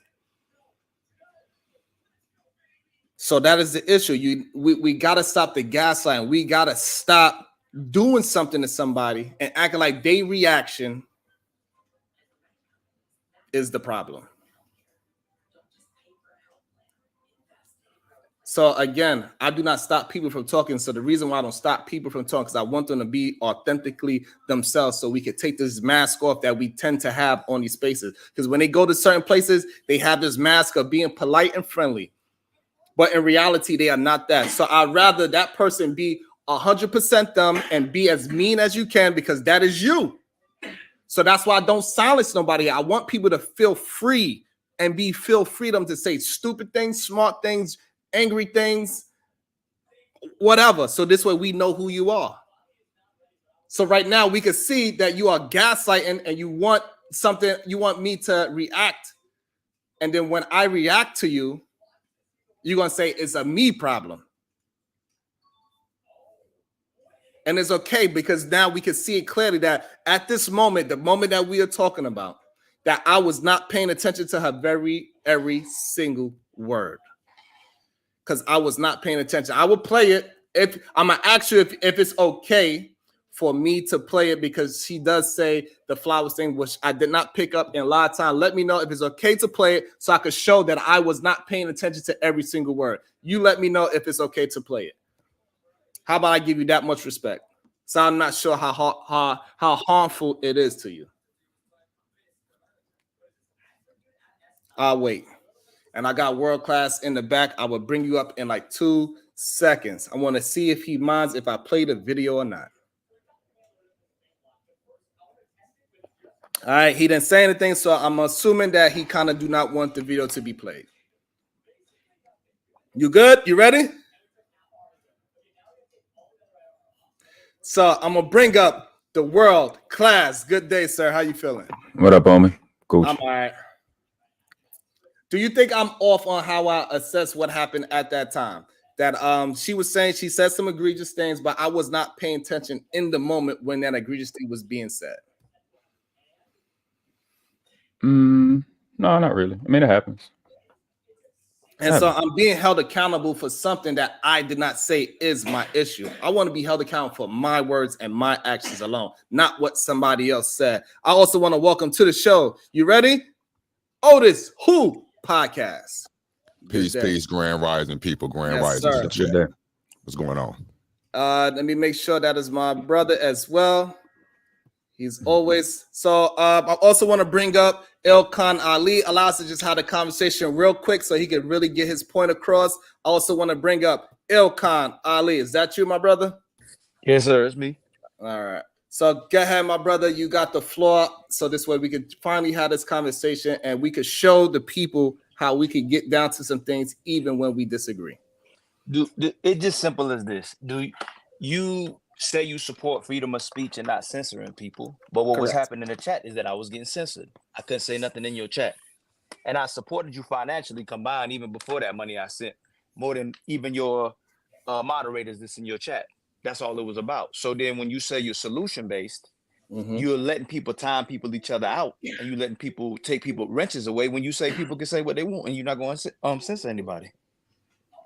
So if anybody can say anything they want and nobody's getting censored, why are you allowing people to get timed out? So it's not me. So it's not me. It's me giving the power so you could do what you want. So it's really like more of a democracy. So if you have the power to buy a wrench, you also have the power to take a wrench away. So that is you having the ability to not be censored. So you have the power. So you do believe. So people can censor people. You do believe in censorship. I do not believe in censorship. If I say I don't believe in drugs and people can sell crack in my neighborhood, then I believe in the ability in drugs, and I believe that people can sell crack. It's a contradiction. It's being an opportunist. You allowing what you say you don't allow to be allowed. So again, I think when you create these metaphors, Okay. I'll give you an example. If you say you believe in free speech and not being censored, and then you take me off your panel, do you believe in free speech? If you're being disrespectful, yes. No, I didn't say I'm not. I didn't ask you if I was being disrespectful. So it can't. So you just choose at any time. But even if I'm Sharon, even if I'm being disrespectful, if you believe in free speech, I should be able to be allowed to be disrespectful. Because if you didn't, because watch what you just said. This is what I mean by contradictions. Diva talked about my mother and my kid, and you still later to be up here because she didn't say nothing about you. So it's when you feel like it benefits you, and it's a contradiction. So if she talked about my mother and my child, you should have brought her down. Right. So that's the part that you misunderstanding, right? Is okay, that tell me, you say if you're being disrespectful, you get you can get taken down, right? You didn't take her down when she talked about my mother and when she talked about my son. So what makes me feel disrespected is not what's going to make you feel disrespected. Okay. So like for example, I'm gonna give you an example. Right. So if you don't mind, can I talk about your mom and your kids? Yes, you can. That is your free will to do so. Is it disrespectful? Would I get taken down for talking about your kids and your mother? It depends on the context. So no, most of the time when people try to talk about my wife and kids, they happen on the show with other people saying things about my wife and kids on my show, and I didn't take them down until it got to a point of disrespect where now I have to. They are forcing my hand to cut the nonsense. So it's one thing when you just having a conversation, and it's another thing when you being disrespectful to somebody. Like saying, so this is what I'm trying to explain. So yes, I could be a non-violent person, but if somebody slapped me in my face, I also believe in defending myself. So in reality, that is a contradiction because I believe in nonviolence, but I also believe in defending myself. So those two things is technically a contradiction, and that's how I run my channel. So yes, I do believe in free speech, but it is a line that everybody can cross where it's like, okay, now we have to do something about it. No, it's just whenever it feels convenient for you, Sharon. Just keep it real about it. If it doesn't bother you, it's okay. If it bothers you, it's not okay. And that's all it is. If you run a show like that, just say that's what it is. But you can't say it's solution based and nobody's censored, and you can say what you want to say. That's it. And I ain't got no problem outside of that. But you're not running the show like you say you're running the show. If you say that's what it is, then ain't no problem. If you support what you want to support and you bias on it, I can't be mad at that. So do you agree with the nonviolent and defending yourself? Do you understand that metaphor? What I was just saying. I did, but you said no one can say something disrespectful, and then you said it depends on what you see as disrespectful, not it being disrespectful. So if it's talking about somebody's mother and their children, is that disrespectful? See how you pausing? See how you pausing? To a degree, you about to say to a degree. That's wild that you about to say. No, what I'm about to say is it's according. Disrespect is according to the person. It is not. So that's why I allow people to say what they want to say because it's up to the person. The same way how you were saying this thing, right? And how you allow disrespect. What I'm saying is that what I'm saying is this: your friend Lou, 2 days ago, he said something disrespectful about my family. I'm sure you ain't going to check him and say, "Hey." Now you derailing and deflecting. First of all, I didn't know. But what I'm saying, I'm using real time. Hold on. See, like even though you cutting me off, I'm not saying, "Oh, I'm going to drop you." I'm not muting you. I'm not doing any of those things. So this is a good example of me not silencing somebody. We're talking about disrespectful. Now you're about to go, and if Lou was disrespectful, he was disrespectful. I own it, and I'll tell Lou he was disrespectful, but you don't own it. You keep you'll deflect from it and you'll derail away from the main point. If somebody talked about someone's mother or kids, it's disrespectful. So what I'm saying, go to Lou. Go ahead. So what I'm saying again, because I'm trying to use your logic. You're using somebody else's disrespect, but you're not using what I said that was disrespectful to you. Is my issue. I never said anything disrespectful to you or your family, and what you are doing, you're using what somebody else said as I was promoting disrespect because somebody else said something to you on the panel, even though your action, you started the action by saying insults, even though yours was innocent. I get that point. So I understand how you feel about it. However, you cannot choose how the other person reacts. You're doing it again. When Daryl was talking about Anton, when Daryl was talking about people about Aaron, you stopped them. You pick and choose when you want when someone can be disrespectful and when they can't be disrespectful based on how you're associated with it. Just say, okay, I'm biased. I'll speak when it bothers me. If it doesn't bother me, I'll let it go. That's it. So again, that example, I'm glad that you used that example. So see, the problem is that I can actually really reference why it happened the way it happened. I said, hey, listen, I understand you have a problem with Anton, but stop speaking about that man's wife because he did it way too many times. I said, yo, stop talking about that man's wife. She is not a content creator. She is not somebody that is what you are talking about. Stop saying things about her. And then the next show, he said something about her. I dropped him because I set that precedent for him from now on. I said, do not. So once I say that and I express it, now that is me being what's that? A dictator at that point. I'm not being a democracy anymore. So I said, don't do that because I personally don't like you doing that. Because I chose to be at that moment. That's what I chose to do for that moment. But that's me taking away the democracy at that point. It's because this is what I was talking about. This is what I'm talking about of the nonviolent, but I'm willing to defend myself. I'm willing to bust a motherfucking head open if he hits me. But I'm a nonviolent human being. So it's because he made you look bad. Is Daryl known for disrespecting everybody about everybody in the space? Is he known about talking about people's kids? Is he known about telling a man he'll grape him? Is he known about talking about Robbie kids, my son, my mother, talking about everybody, Anton, everybody in the space, talking about Aaron? Is he known about that? People on the panel, is he known about that, about doing that? Yes, he is. He's known for that. So you only stopped it when it made you look bad. It wasn't about making him look bad. It was about it made your platform and you look bad when you felt like it made you look bad. But if you didn't have a connection with Anton or Aaron, you wouldn't care. You laugh about it. So again, that is not true. So what happened was, again, once I set a precedent, that's when it turns into a different thing.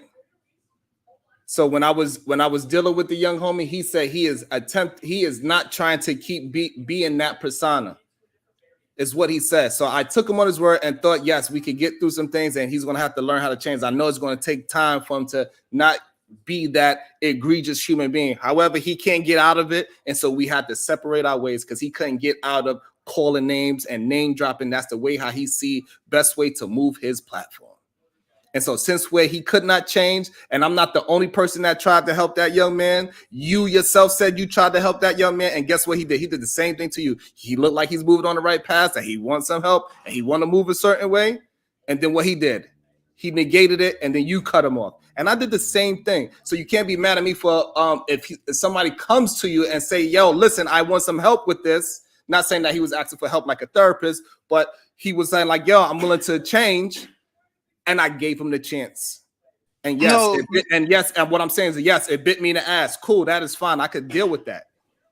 But don't say that I was wrong for attempting to help somebody.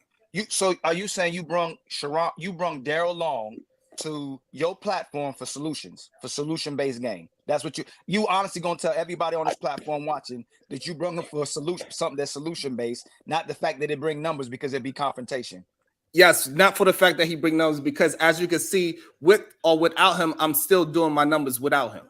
That's not what I asked you about the numbers. Okay, but I'm answering because you paint a narrative that he was bringing me numbers. Hold on. What I'm saying is you are putting out a narrative that he brought numbers to me. No. So how is Daryl Long solution based?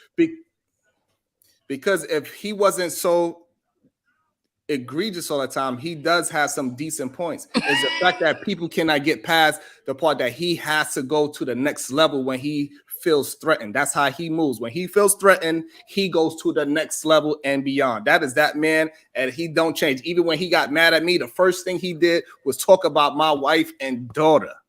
So it doesn't even matter if it's somebody that's with him or not. That's what he goes to. That is his go-to. His go-to is kids and wives. That's his go-to, and he's not going to change no matter how much we all attempted to help him change that idea. Okay. Well, Sharon, you're not going to hold yourself accountable about it, man. You in your same breath, you said even though he's so egregious, he's solution-based. Like you're not going to hold to it. It's That's okay. Not what... It just as long as you know your show runs, you ran the show for the confrontation and for the money. It ain't about it. It's not freedom of speech. and you're censoring people. The only reason why that happened is because I was getting censored in the chat. I couldn't speak, but it's all good, brother. It is what it is. I respect how you running your show. It's all good. I mean, as long as we could get to, so I think I'm not sure if that's a real understanding. I'm sure.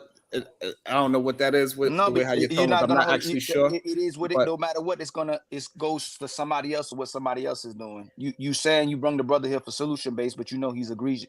So that's not, again. See, that's where the gaslighting comes from, right? So I did not say I brought in here for solutions based. What I said directly, what I exactly said is that the young man has some good points. Is when he feels threatened, he takes it to a different level, and he says the most egregious things like attacking wives and children. Is what I said. Is that not what? Hold on. So just so we can get some other opinions in there, because we held the mic for a while. I think we kind of got to a point. I'm not sure, but I also want to bring in Otis, and I also want to bring in World Class just to have some verbal dialogue and get other opinions on it as well. I'm gonna bring in Otis first because I know he has no dog in his fight. So I'm gonna bring it. Right. Otis first. Yes, I'm glad you said that. Grand rising to the panel. Let me say first of all, I don't have a dog in this fight. I don't know anyone personally like that. I am a YouTuber, so I'm on the outside looking in. So let me just break down my synopsis real quick. I'm going to land the plane quick. One of the points of having a YouTube channel is to be, quote unquote, for lack of a better phrase, shocked base. You got to have some type of entertainment. You got to. Let's just keep that real. So the name of his show is solution based. In order to have solutions, you have to have a character up here to have a solution to be solved. If I was all mellow, what solutions are we solving? You have to have a quote unquote, for lack of a better phrase, I'm just keeping it real here, a villain, an outliner to start the conversation. This is YouTube. It's entertainment. That's one. Two, you can't come to someone else's show and dictate to them how they run their show, especially when we know it's entertainment based. It's solution based. You got to have the issue first, then we dive into the solution. Now, that's great having back and forth dialogue. That's what it's about, back and forth dialogue. But to me, it gets kind of at a stalemate when the solutions that you guys are going back and forth are just so, what word I'm trying to say without being disrespectful. Just agree to disagree. Agree to disagree. Sharon can have anybody say whatever they want to say. Of course, Sharon, the host, is going to have a slant. That's normal. So if he has a slant, the person like PH Diva, that's his slant. So she's going to get away with some shit because she aligns more with him. That's obvious. So it takes somebody like me or you to come with our strong opinion, respectfully, a little bit of jazziness to keep the crowd going, to get your point across. Period. Agree to disagree. To me, it's so simple, it's complicated. And I land my plane. Thank you, Otis. That is awesome to end it. Go ahead, World Class. All right, first piece of the panel on the channel. Shout out to you, Sharon. What you want me to respond to? Whatever's on your mind. Yeah, I'm not, that shit dumb. I was more so looking at the conversation you was having about health. That's it, because that shit just is dumb. When people say stuff that you're doing stuff, you make them prove intent, and as they go to do that, you can easily make them look stupid. So if you don't have any evidence of what you're saying, let them talk so they can make themselves look dumb. If you're doing something for this reason, they got to prove that. Then you prove that person as a liar when they part their lips and they can't prove anything that they're saying. I'm like, I got video evidence to show everything I'm talking about. But you know, just let them say whatever they want to say and then make them prove it. No, when you make a claim, burden of proof on you. So I was enjoying the part earlier about health. So that's what I'm up here for. Awesome. Ali, would you like to respond to what Otis said about that synopsis of what he looked at it from the outside looking in, because he had no dog in the fight? That wasn't the main point, the issue that me and you had. It was about the fact that someone spoke about what I should do with flowers and speaking about my son. Mr. Otis, do you think should channels allow people to talk about people's kids and mothers? I will answer like this. That's not a yes or no answer, but I will say yes. I will say yes, and I'm giving you my quick answer. Yes, based on this platform, solution based. Once that person says that, which is to me is egregious, I wouldn't do it. But since they said it, now you have to rebut that. I'm allowing you to rebut it. Now, if it goes too far, then I'm going to cut it off. But no, me personally, I would never do that. I don't do that. But if one of the guests says something crazy to another guest and I don't like it, I'm not going to just throw them off. It's solution based. Let's solve this. What do you say, sir? And then we're going to try to work that out. And then if it goes to a bump head, then we just have to agree to disagree. On record, I don't think he was saying. that this is becoming debatable. That at some point in time, people can bring up people's children and their mother. That's what you're saying, Mr. Otis. At any point in time, when we're having a conversation, we can bring. There's a reason to debate that, to bring up someone's mother or kids. I'm going to answer like this, and I'm going to make it clear. If on my channel, I would not allow that. There will be a baseliner. A baseliner is when you come up, there are certain things we have to adhere to, period. Certain things. If that's not listed, if it's not listed, then there is no baseline. You can talk about whatever. But if I open up my show, say, hey, we're going to have an open-based conversation, solution-based conversation, but let's keep it within us. Wives and kids are off limit. Then we go forward. And if you go beyond that, then you got to go. But if there's no baseline, we got to allow that dialogue to work itself out because we are humans, and let's work that out. Did I answer your question? Yeah, yes, it's perfect. Sharon, didn't you say that wives and kids were off limits? No, I never said that. Okay. All right.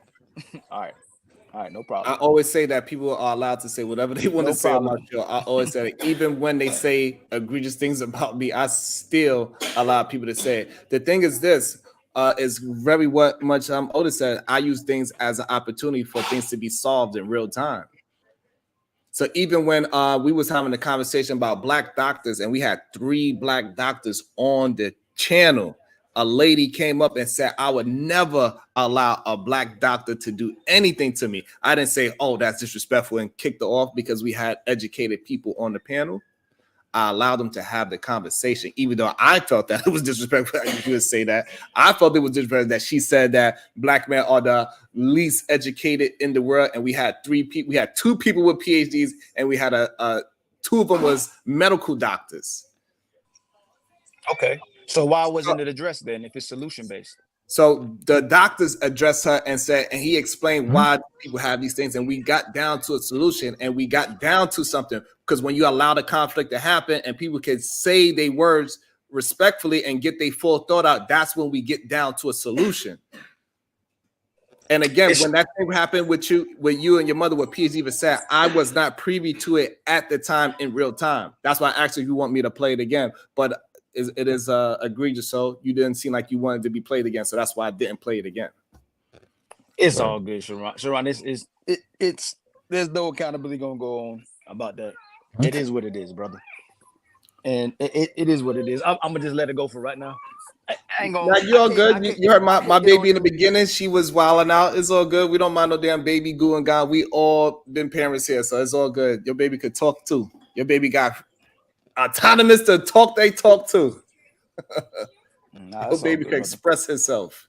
Yeah, it's all good. Well, y'all have a good day. It's harder to communicate on this with my son right now, but I'll just talk about it another time. It's all good. Everything, it's all good. We ain't even gonna talk about it. I appreciate the dialogue, sir. I really do. I appreciate the dialogue. My brother Otis, you be good, my brother. You too. Sharon, you be good too. World class, you be good too. All right. Peace and love. This is what it's all about, Sharon. Just having an open discussion. Agree at the end of the day, agree to disagree. And I mean that from the bottom of my heart. Ain't nothing wrong with 2 people, not men, 2 people having a discussion. Nobody agree with one another, so we just going to agree to disagree. There's nothing wrong with that. So. That shit was dumb. Shit was dumb. But you still got to discuss it. Hey, I don't agree with one side. I'm not going to say what side is which, but you still got to allow the 2 men to work that out. Yeah, got you think I chilled? I hands up, don't shoot. Well, I'm glad we got down to the bottom of it. So now everybody understand. Me and Ali do not have any issues. We just we just disagree with how things are set up. He disagrees with how I am solution based. He disagrees that I deal with issues in real time, and so that's how we get down to solutions. And so sometimes when you're dealing with issues in real time, it is going to go into some screaming, yelling, and some egregious things might possibly be said. It happens in politics. It happens in music. It happens everywhere we go. Somebody's going to cross a goddamn line. Sheesh. But also, let's get into the whole BMI and how black men love overweight women. Because in our eyes, overweight is not the same as what the BMI chart is saying is overweight. We look at these women as brick houses. Do we? Oh, man, she got some junk in her trunk. We love? Ooh, I love all the different roles she got. Wow. Do we love big women, or are they just big and we loving them as they are? No, I think we love big women like and the they latter. cannot lie. They love big butts and they cannot lie. Now that BMI chart, that BMI chart. First of all, I used to be in the service, and that's what they live by, the BMI chart. So I'm very familiar with the BMI chart. For the record, it is slightly off. I will say that firsthand. But that statement that we like big women, nah. But I agree with the world class. I like what he said. I don't know your actual name, sir. I apologize. Noble Miguel L. I like the latter part. I believe we basically, and this is going to come out so bad, we have no choice but to love and accept you as you are, because that's who you are right there. That's what you're presenting. But as a whole, I know it sounds harsh, and it goes both ways for a meal too. It is what it is. But as a whole, there is some work to be done for us health-wise. Before Noble go, I just want to say this. I just find it interesting that the skinniest men date the biggest women. I think it's like a food thing, right? Because he don't like to eat, she likes to eat, and so that's why it works pretty good. That's crazy the way you put that together. Jerron joking, man. He ain't mean that. That was wild. That's crazy. That was crazy. My son mother was she was like barely 5 feet, like 240. Okay. But I helped So her now, get down what is your interest in so-called plus size woman? Why is that? It's not an interest. It's not an interest, like I said. It's just they the heaviest people on earth, and you just loving them how they are. And you know what I'm saying? I have seen some linebacker size Mexicans before. I'm just saying. Oh, I mean, they're not the only ones that's big. I ain't saying that. I'm just saying that, I've seen some big Arab chicks. I'm like, wow, that's now I really see like the Asian people. I really see them big. Yeah, but see me, since I used to be 255. I might have got up to 260. I was like 255, and now I'm around like 155. So I know how to help people lose weight. You know what I'm saying? So it's not a deterrent for me, but I can understand how men if you don't know how to help somebody lose weight, I can understand how you're like, I don't want no big bitch. So I had got my some of it from 240 to 160 and I'd say about 8 months to a year. First thing I would say, Jalen, welcome to the show. I need you to bring yourself up here and explain yourself, because World Class just said he was at 1.265 and he fought his way back 255, and he worked his way back to 155. So he's somebody that is versed in being a heavier set, being out of breath, and whatever it takes to bring back down to a healthier weight for his body size. So it is a thing. So I think people always get that part confused as well, is that yes, you could be, like Diesel, for example. Right now, he probably seemingly is healthy. He's 5'9", 265. 5'11". However, he's pushing 400 pounds. So he put on a lot of muscle mass.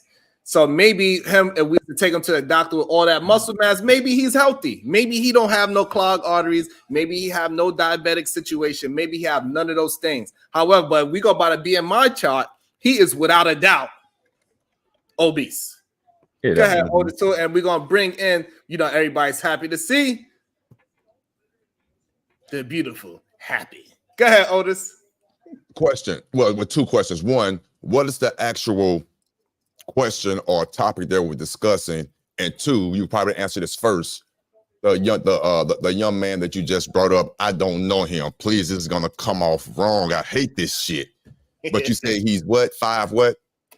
Diesel TV. He is 5'9", 265, and he could bench press 400 pounds. Okay, the bench press, take that part out. I'm not even trying to be funny. I'm 5'10". I'm 5'10", and I'm 170. So he's my height, and he's 100 pounds heavier. Yeah. Woo! And you saying, not trying to be funny, no disrespect to nobody, and you're saying that that's healthy. Solutions. You said that's healthy. I said it's possible that he There's can no be way healthy. that's possibly healthy. Damn. No disrespect. How? I'm no disrespect. According to the BMI, without the BMI, how is that healthy? Because so now if we was to do if we just see what's his fat to muscle ratio and check his arteries to make sure he's not clogged arteried and make sure that his sugar and blood pressure is correct, then technically he would be healthy. Because I could be wrong. We have to see all those, we have to see all those things. We have to see his blood work because his blood work would tell us everything. Yeah. Okay. Again, I could be wrong. I'm not trying to be funny. I'm just asking the obvious and stating the obvious questions. I don't see visually. Yeah, visually, we could all say he's obese. Go ahead, world class, and I'm happy to jump right in. I think the thing don't ever get brought up. Like, how much do you need to weigh for your lifestyle? So Diesel TV, right? That's a good question. Diesel TV, I think he's a chief of police, right? If I'm not mistaken. Yeah, he's a cop. So I don't know if he's out, if he actually have to deal with anybody and put his hands on anybody, pause. But that profession, he would probably want some weight. But if he's just pushing, you know what I'm saying?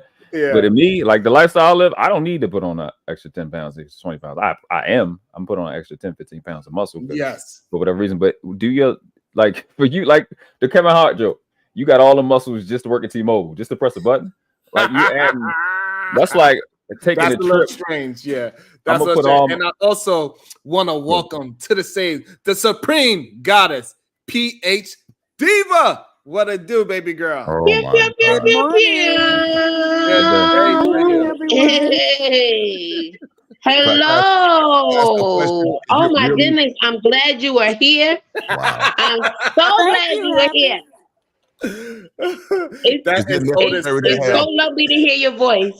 Do we need 2 women on the panel at one time? Otis, 2 favorite people in the world right now. Happy and PH Diva. This is so unfair. So hi, Happy. Hi, PH Diva. How are you? Hey, hi. And also, I want to let everybody know PH Diva has a $50 credit. So if you want to come at PH Diva next, no, it is 50 on top. So go ahead. Happy on PH Diva. What is your thoughts about the BMI? And should we throw away the BMI standard for our black people because our bone density is just bigger and denser than other people? So that's why it is a possibility that we could never fit into that BMI standard. I'm going to let PH Diva go first on this one because the way I feel about it is personally, I don't give a crap about none of it. So I guess I'll go first. No, I really don't give a crap about none of it. Okay. I really don't. I don't give a crap about how big you are, how tall you are, how short you are, how fucking none of that shit. As long as you're not disrespecting me, I'm not disrespecting you. We're all human at the end of the day. So my thing is, like, if you didn't ask me for any advice, it's not my place to fucking try to give you some. You get what I'm saying? You didn't pay for none of my classes. And mind you, I don't teach anything to do with health and wellness. I really wish I did, but I don't. You understand what I'm saying? Yes, I'm sorry. Go ahead. What did you say, sir? Oh, no, I was saying thank you for that commentary. And About to be a situation.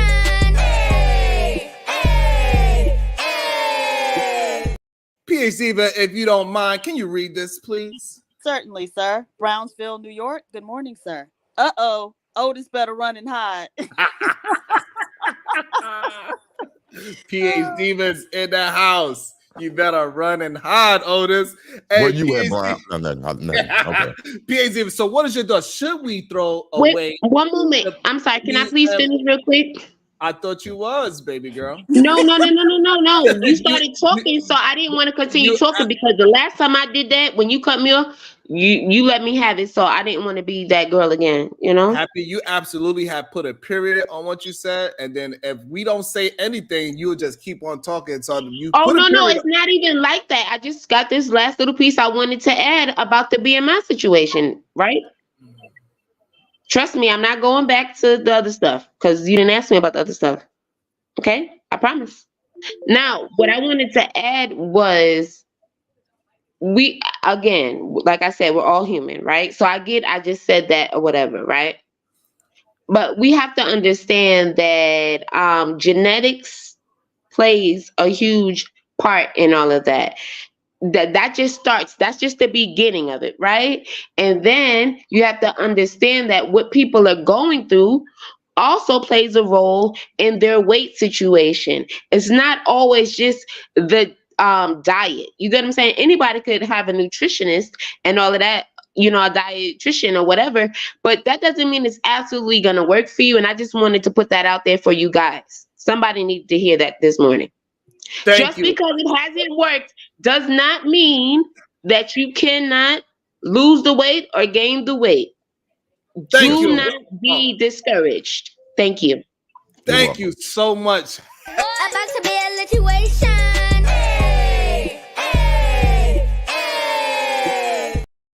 Shout out to Next Level. Moving forward, shouldn't use BMI because everyone's body is not the same. Go ahead, PA Ziva. What's your thoughts? Should we continue to use BMI chart? But you know, our bones is denser, so therefore we should be heavier because we have more muscle mass than everybody else. Why do you keep saying that? Because it's the truth. Our bones is more denser than any other human being on planet Earth. So I do think that there's some validity to that, but I also just think, generally speaking, BMI isn't something that you know, there's not a one-to-one correlation between, you know, BMI and health, right? And you also can't look at a person and accurately ascertain what their BMI is oftentimes, right? So I was a size 4, which is very small for a woman. But my doctor told me I was overweight because my BMI was 26. The most a woman's supposed to be is 25, right? So even though I was small, I still had like too much fat, right? Not enough muscle. And then there are people that you look at and they're very big, or, you know, they're big, but you know, it's a solid big. And so their BMI isn't as high as you might think it is, right? And so a lot of times those people can actually be healthier than, you know, some skinny people. They have a concept called skinny fat, where the person is skinny, but they have a lot of visceral fat. A lot of times you can't say that word again. Say that word again. That word is very powerful and very important too, because most people do not use that in a day-to-day. That visceral fat, yes. Need to look that up. A lot of times you can't, you know, see or look at a person and see that. And so there's not a one-to-one correlation. But I do also want to address the statement that Black men like big women, and it's absolutely correct, right? So I was just watching a video. It was a little short on it was either on Facebook or YouTube or something. But there was a woman who she, you know, posted side by side pictures of herself. She was about the average height of a woman, 5'3" to 5'5". And the first picture, she was 200 pounds. But she was curvy. Like, she has a, you know, regardless of what size she is, she's always gonna have a small defined waist. But big hips and thighs and whatnot. Then the second picture she posted after she had been working out for a while and she had lost 50 pounds. And to a man, she was still curvy, but she was just smaller and more toned. To a man, the Black men were saying that they like the 200-pound version of her better than the 150 version of her. Despite the fact that she actually looked, you know, fairly simple. She looked pretty much the same, you know, just a little more tone. But yeah, so Black men, like, it's just too many instances. Black men generally like bigger women. They just want a big woman with a defined waistline. I agree with that. And also I would say, I think in our culture in period, because like as soon as somebody see me look a little bit skinnier than I did yesterday, they'd be like, oh, you okay? Are you sick? It look like you lost some weight. You're sick?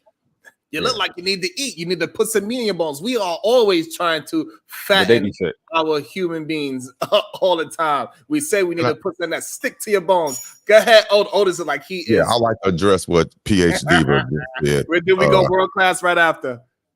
And again, PhD is a great politician. What she just did there, she used a word and she tried to use it in harmony with obese women. There's a difference between being 150 to 200 versus 150 to 235.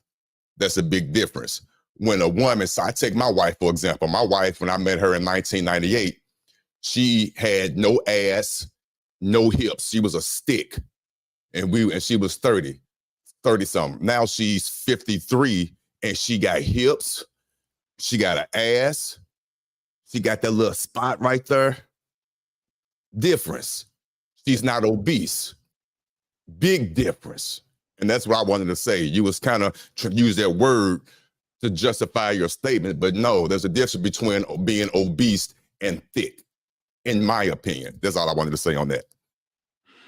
Yeah, I think sometimes we gotta be clear on whether a mass of people are choosing stuff because of preference or because of habit. Like guys will pick the thicker chick because you just used to looking at the bigger butt, but you're really not thinking about what you're doing. Why you picking it? You know what I'm saying? So when you get older, you get educated, you'll pick healthy. A lot of things people will be like, men want younger women or men want like lighter women. It's because we genetically are attracted to health. We want somebody that's healthier. So when they put the makeup on, their skin look hydrated. We have a natural affinity. All people and animals are attracted to healthy looking spouses or mates. I agree with that. Wait, what does being light skinned have to do with looking healthy though? What? She didn't say nothing about light skin. Yes, he did. He just said a lot of times they. Oh, you meant lighter as in weight lighter? Weight, yes, that's what I was talking about. Oh, weight, okay. Lighter. Weight and age. Look at him, boy. No. PhD was ready. Look at her. She was I ready. was asking a question. I'm just messing with you. Just Calm want down. clarity. And so I'm already calm. Otis, this is the thing, sir. I already don't really care for old men. And so I'm gonna need you to really just chill out. I be trying to let you live, but I need you to chill out because then the thing is, y'all want to come cry 5 days later. Okay, so please, when I'm being cool, let me be cool, please. Thank you. You're right. I apologize. I apologize. Thank you, sir. Oh, God. What up, Unlikely? How you doing? Why do you like the women that are over the BMI ratio? Why do you like them? You said I like women over the BMI ratio? I don't like women over the BMI. You can only be 10 pounds over your BMI with me. I mean, it's really all about, what you're willing to accept. We all know what sexy look like. Like, right. Like we gonna sit here, we gonna make up all these different plots and schemes and different corners to try to hide behind, but we all know what sexy look like. Women know what sexy look like for men, and men know what sexy look like. I'm talking about when you double take as a man or you double take as a woman, that's what sexy look like. And usually you're not double taking as some overweight woman. And these arguments, that's why I say 10 pounds overweight. I actually want my woman to be 10 pounds over the BMI, just 10 pounds. That's it. Because that's what makes her a medium, right? And that's what people never talk about. They go fat, skinny, fat, skinny, fat, skinny, fat, skinny. I'm like, yo, what about the medium? What about shorty that's in the middle? Because those are the bodies we really come on now. You know damn well y'all call everybody hold fit. on, Happy. So my question to you is this, Lee. Are you 10 pounds over the BMI? Am I 10 pounds over the BMI? Yeah, probably. Yeah. I don't want to be right on the BMI. My BMI is between I'm 5 pounds over. My BMI for 5'11" is between, I think it was 1. Oh, I got the chart right here. Or something like that to 185. So how much you weigh, Lee? 180. I weigh 185. 185. You are well over the BMI. I'm not over the BMI. What is he? Is he over the BMI? I'm pulling it up right now. I'm pulling it up right now. Hold on. We're about to find out. We're gonna find out if Lee is able to date in these streets right now. How tall are you? About to be a situation. Hold on. How tall Go are you, ahead, sir? PSD. But go 5'11". ahead. Hey, Otis, you want to read the super chat? No, I'm reading a super chat. Brownsville, New York. Good morning, sir.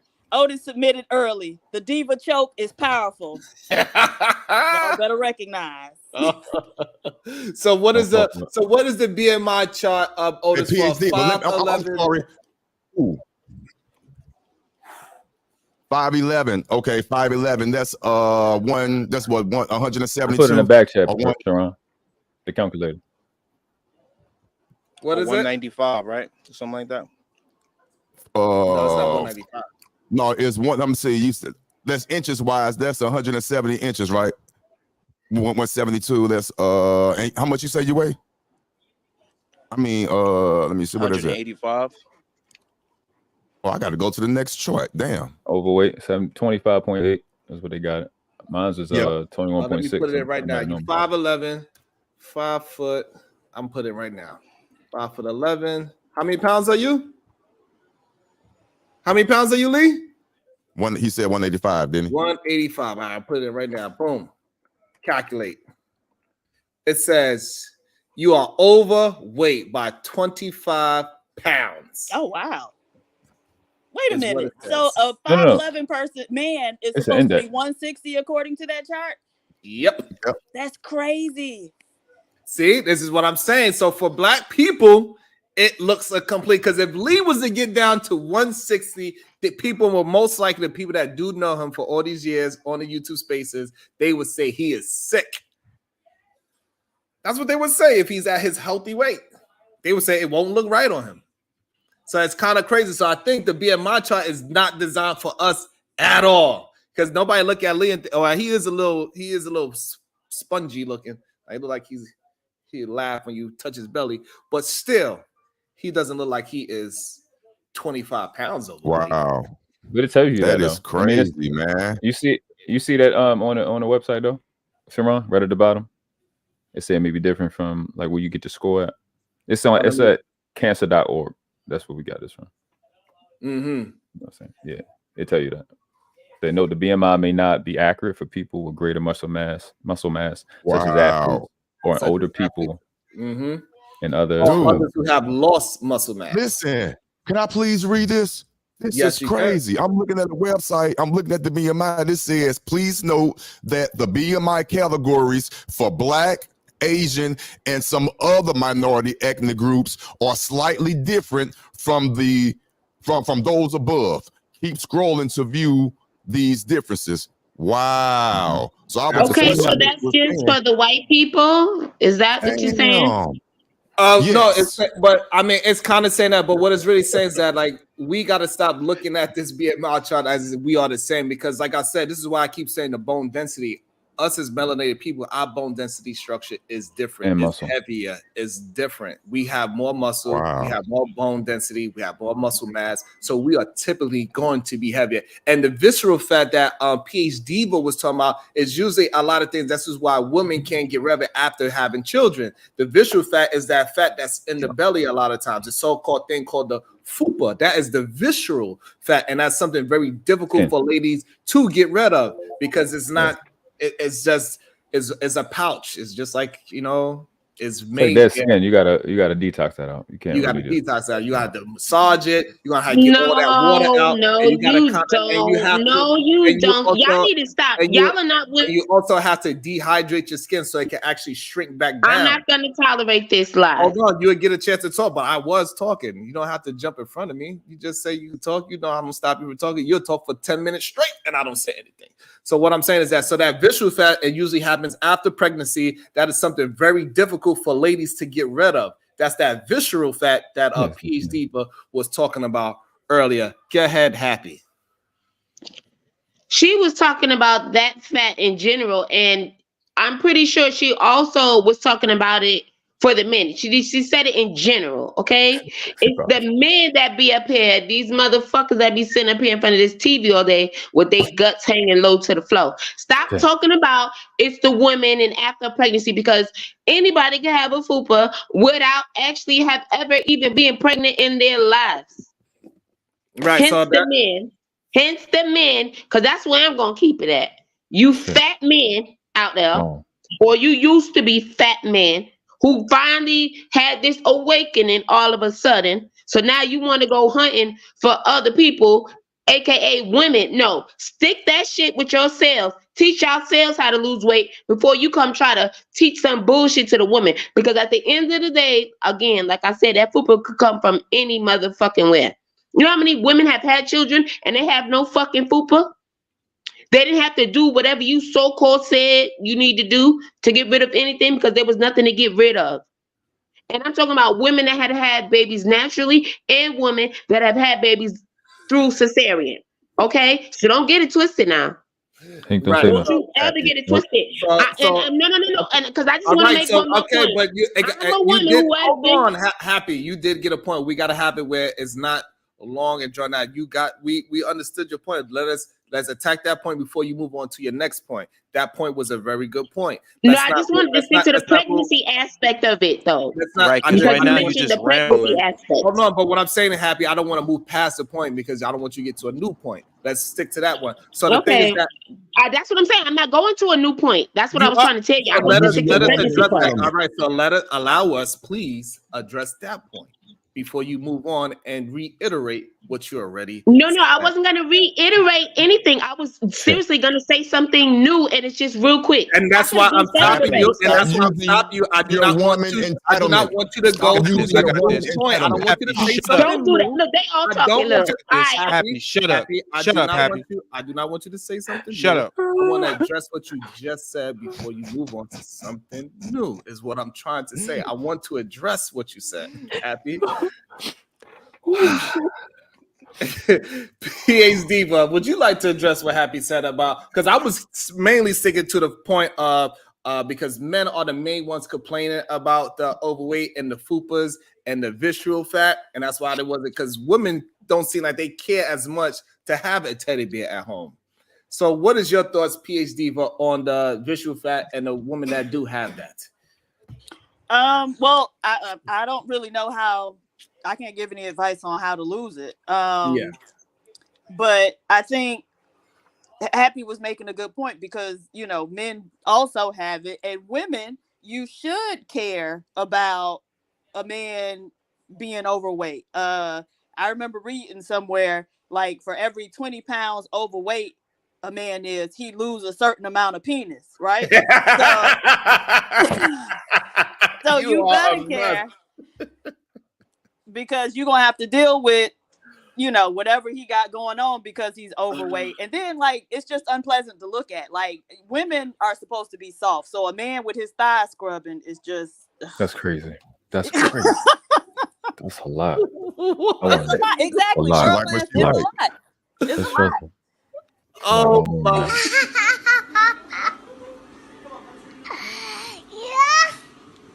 Man, PhD, but you was a mess. Shout out to Lamar Black Attack. Hold on, let me see if I can catch it. Yeah, let me get it. Let me get in there. Go ahead, PhD. All right, Lamar Black Attack. Happy is God. All right. Hey, you go ahead, Happy. What is your thoughts, world class, on this, on the FUPA situation on men and women? Should the women be more acceptable to the men having FUPAs? What type of question is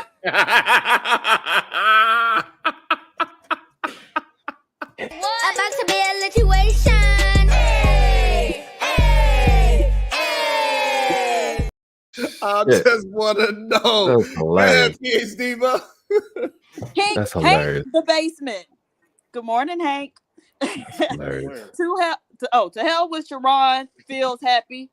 Hold that mic, sis. You know what? That's what a fat dude look like to you? Okay. Also, we got my man Quentin. Quentin, unlikely, dookie braids, and fat. You know what? No, but say how much he pushed out though. Oh my God, look at the amount. 304. That's crazy. That's crazy. About to be a situation. Hey, hey, hey.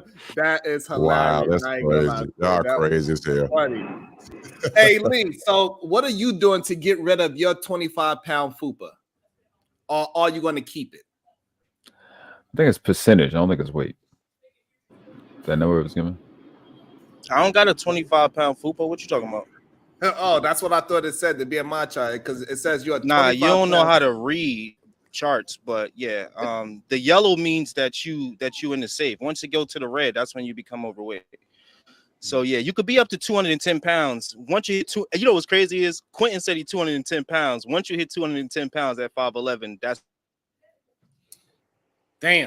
when you become overweight. So you know, it is what it is, man. I feel, you know, it's what it is. Me personally, just gotta drink water. Whenever you get hungry, drink water, drink tea, drink coffee with no sugar.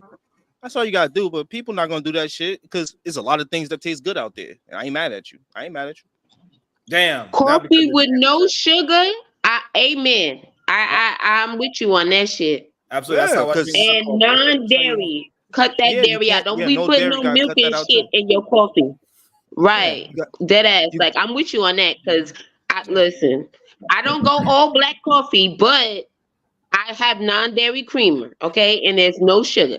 So I love that. So yeah, absolutely. I agree with you on that shit. For sure.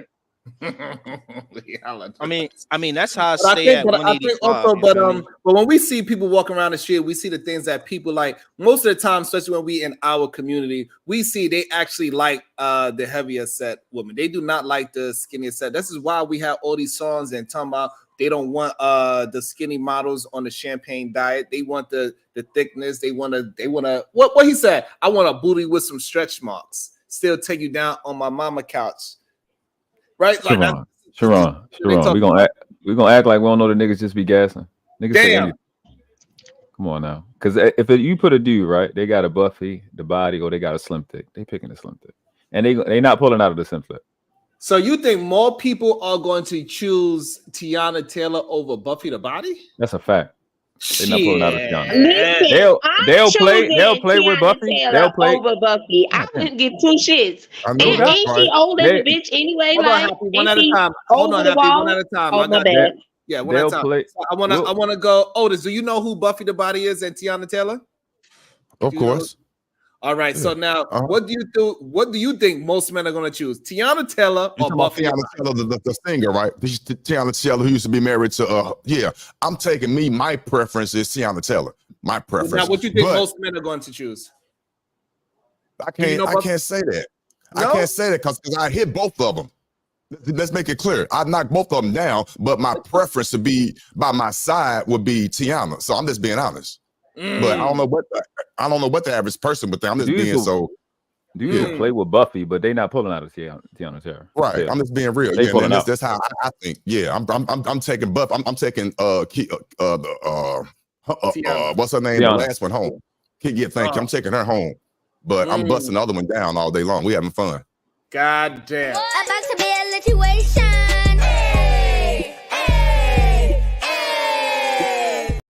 Shout out. Go ahead, PhD, but do your thing. All righty. Next level, MF.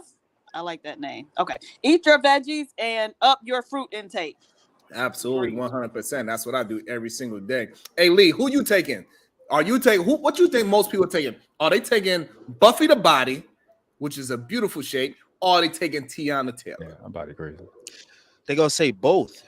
I mean, I know, both but of them. all right, they both. Why did you clarify that first, though, Saran? You good at that. Why did you clarify that first?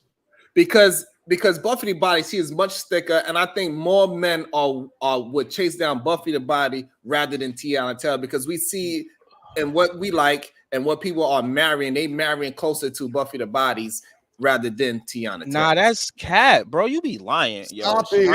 He made shit, bro. up. Yeah, There's bro. more Buffy Most people Body. take. Hold up, because he asked me the question. Look, most people gonna take Tiana Taylor. First off, Buffy the Body, her body ridiculous. You talking about walking down the street with a woman that is basically a damn liability. Dudes ain't gonna be able to help saying damn. So now you walking down the street with a girl that everybody's saying damn to. Because I might say damn, like I'm single, I see your Buffy. Come on. So normally dudes are gonna take the safer option, especially in 2024. Dudes are like, nah, she don't gotta see me. I like shorty with the hidden booty, is what I call it. Right? You can't even really see it. You can't even really see it until she naked. So you you like, damn, honestly believe that if you see somebody walking with Tiana Taylor down that type of human being, men are not going to say, "Damn." but that's not my point. You talking about both That is your bodies point. look You good. said, I'm Nah, gonna that's make not sure my I'm point, clear. bro. I'm gonna make sure I'm clear because you said if they walking down the street with Buffy the Body, men are gonna be saying, "Damn, she got a fat ass." When you walking down the street with Tiana Taylor, they gonna say the same exact thing. It depends on what she's wearing. Hold on, Happy. So Lee, so what I'm saying with that kind of argument, it is wrong and it's a fallacy because both those women is going to get reaction from other men regardless because both of their bodies are sick. I agree with you. So All I'm either way, saying, you're not. What I'm saying is that you're not eliminating the fighting factor of somebody saying "damn" about your woman. Go ahead. but Buffy the Body, and you gave this distinction for a reason. One is way thicker than the other one. One can't even fucking hide it if she tried. And Happy just said it like one could put on a big shirt and you probably won't even really know. You see what I'm saying? And I guess I was just trying to make the distinction of the shorty with the normal body who got an ass on her versus shorty with the ridiculous body. Guys, So I now- feel like rather take shorty with the average body because it's just less of a liability if I'm keeping it 100. So my next question is this: so Tiana Taylor, her body is accepted more worldwide, correct? Accepted. I don't. What you mean by all bodies are accepted worldwide? No, they're not. So what I'm saying is Tiana Taylor's body is probably a little bit more accepted to other races as well, not just black. Would you agree with that? Well, Well, would it be according to more accepted than? let me change the Okay, cap. go Let me ahead, change yeah. it. According to the BMI chart, Tiana Taylor's body is more accepted worldwide. So that means you have more people to defend against. When it's just a Buffy the Body, you are only defending yourself against one demographic. So in What you mean? Go ahead. reality, you will have to be defending your woman if you have a Tiana Taylor against more variety of men. Nah, that's not true. See, most variety of men ain't gonna be saying like trying to holler at your shorty. It's usually black dudes that'll sit there and just like be like, damn, and all that other stuff. Now, don't get me wrong. If your girl, like, it happens all the time out here in Miami. These girls who walk around half naked, you know what I'm saying? They be trying to get the attention. But yeah, you gonna get a girl with a normal body. If she wear the right clothes and she look good, she gonna get attention.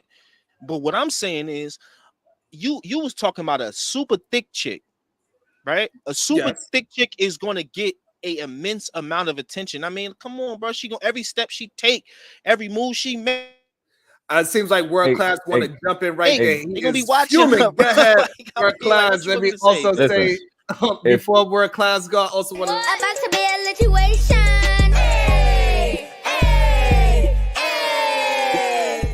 Shout out to my guy Emery. Oh, he said, "Here is for my $1 water gang." Even though he didn't send $1, he said much more. Shout out to Emery. Oh, thank you. I really appreciate that. Go ahead, World Class. So here's the thing. Let's use them two, Buffy and Tiana Taylor. Tiana Taylor face is way more prettier than Buffy's. So most men are gonna go with pretty face over body. If that wasn't the case, then Average's best chick with Kevin Samuels, she was stupid thick. She would have been much more popular. You know what I'm saying? So a Tiana Taylor would be a nigga. You don't have more beef with that than you got a nigga just hollering at you on the street. I thought she was very thin. No, she was thick. Oh, okay. The girl, the average best chick with Kevin Samuels. No, she was thick. She was real thick. Okay. Yeah, she was thick. So, but what I'm saying is that I think you have. I think more men is that she was seen with Leonardo DiCaprio recently.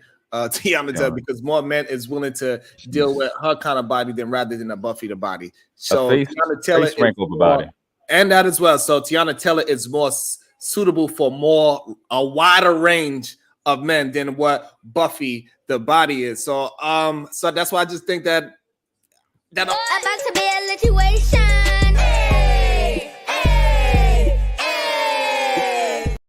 Go ahead, PH Diva. All righty. Reaper Rails 9876. Salute, Mr. Dusty Henley, Sharon. You know what? Just kidding. Black women have spoken on everything black men for decades. Oprah. Why is it an issue for black men to speak on weight, image, and actually poor health choices? Woo. I think that's a interesting.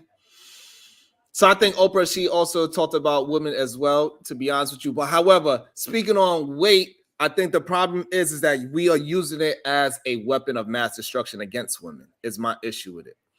And it's not fair to use the BMI chart against Black women specifically, is my problem. The image thing, most Black women are not walking around looking like Sexy Red unless you are in a certain kind of neighborhood. Well, And you so know, now the oh, poor yeah, Duncan. health choices, that is on both sides of the fence. You men are doing the same poor health choice. So that is not a gender-based situation. That is just a Black Hold situation. up, but expound on that. Our food. Which Expound part? on that though. On the part where you said most Black women ain't looking like Sexy Red. Are you saying that Sexy Red her body looks better than most Black women or worse? No, what I'm saying is that when we have these talking points, everybody always want to point towards Sexy Red, and that's saying that is the normal Black woman walking down the street, and we do not see a bunch of people that look and dress and act like Sexy Red walking down our streets. Wait. We just talking about her body type though, right? Not how Her she body look, type, talking her, about- the way how she dressed, the way how she talked. Because he said speak on weight, image. So the image of Sexy Red is what I'm speaking of. So the image of Sexy Red, her whole image, that does not represent most Black women in America. Okay. In the project, Because that image, right? But go ahead, work class. Like you want to jump in right there. Well, yeah, I mean, I think got to hold them accountable for their own health choices, because Health choices, like when Kevin Samuels was, I think he had a good point when he brought up how they used to look in the past. Now this is them; it's not comparing them to white chicks. How they used to look in the past and how they look now. You know what I'm saying? Like, you eat your own plate. You're responsible for what you do. We're adults. What somebody else is doing in that classroom with their stuff has nothing to do with what you're doing. And we too often, when we're criticizing females and what they're doing, you keep bringing up what a man doing or what a white chick is doing. Y'all have had in y'all history the results of good health, back in the 60s, 50s, and 40s, and you're not doing that. So as much as they want to say that we're not listening to them, y'all ain't listening to y'all great grandmothers and y'all grandmothers, because y'all had the healthy bodies back in the day. A slim thick was normal. I don't know, but I think a lot of back in the days, I think is the reason why we call it Big Mama House, because a lot of the women was thick. They was bigger. They was thick. They weren't obese. Yes, they were. obese. All the big mamas that I ever seen were obese. I want to go unlikely, and I want to go Otis, and then I want to go happy. Go ahead. Yeah, thank you. Just real quick, Otis. I hate that we do this. We critique each other so much as Black people. There's a bunch of Black women I see, and I see them all the time, right? Right out here, amazing bodies, amazing skin complexion, amazing melanin, just amazing, right? And you see them, right? But instead of talking about them, and the Black women on these panels do the same thing. Instead of talking about the amazing ones we see, we talk about the ones that, that make us look bad. And then we put them into the forefront when we speak about it on these panels. I feel like one day we will stop doing that. I don't think it's now or anytime close. Maybe about another 50, 75 years or something like that. But it's all propaganda and slander. Damn. Because again, we all see Black women around here that are in shape, that are at the gym. Go to your local Planet Fitness, and you tell me you won't see no Black women in there looking in shape. But nah, you see that one that look crazy, and you go, man, Black women fat, man. I swear to God, they need to get in shape, man. Shut your ass up, bro. Stop talking about stop talking about like it, because you go Black women now. When the Black women do the same thing, you know what I'm saying? But keep it on one topic. Yeah, you cooking. Keep it on it. Go ahead, do your thing. Nah, because like for example, I'll give you an example, right? And I give them a good number, right? A woman to have 20 different Black exes, 20, let's say 20, right? And I'm gonna give her now a you big changing number. the topic, but go ahead, cook. I'm just saying, like, and just because she had 20 dudes that she met that was bad for her, and it's 40 million other Black men, she go, Black men ain't shit, Black men ain't this, Black men ain't that, and it's the same thing. So when are we gonna be on these panels just trying to big each other up and uplift? You feel me? Because again, I'm trying to tell you. Well, because I don't know what city you in, what state you in, but yo, go to a different city then. So the way how we uplift, first we gotta get us Black people to start lifting in the first place. Right. But I want to When it- also bring in Otis as well. Go ahead, Otis, get your thought. Happy and then world class. Okay, real quick. To me, the BMI is obsolete. I don't believe we really should be holding up to. I know it's just a topic of conversation, which is great. YouTube, beautiful. But realistically, and I'm speaking of the Midwest, and I'm pretty sure this goes across the board, where all women, especially the Caucasians, are trying their best and they're doing good at it to emulate our sisters. The big ass, the hips, the thighs, the pretty calves, walking good in the heels. You walk around and you see them now. I see it every day. The Caucasians and all the other ethnicities are trying to copy and mock our sisters' body type. Damn. That's what I'm seeing on a regular basis to keep it even more closely and more home. Like I said earlier, when I met my wife, she was a stick. Now in her 50s, she loves her hips. She loves her thighs. She embraces it. I love it. But there's a difference between him being thick and close to borderline being obese. That's the difference that we know what that difference is. We know the difference between, oh, baby, you need to stop eating ice cream every night, for real, versus, oh, damn, you look good. I like the way them jeans, all them leggings fitting on you. Okay, I see you. It's the difference. Plane landed. Awesome. About to be a situation.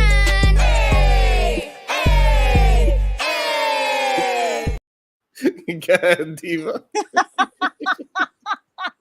Quentin 304. Lee breath smell like my father. But the 304 is hilarious. Hey yo, though. peep out. Oh, Yo, pause. crazy. Pause. This dude. What that mean? That's What wild. does that mean, Quinn? That sounds crazy. I did not Beat know. his ass. That sounds That- wild. oh my goodness. Go ahead. Hey, yo, I'm Happy. just gonna say it. You gay, bro. You gay, bro. I'm just gonna say it. Nah, I ain't gonna hold you. You gay, bro. Yeah, that was gay.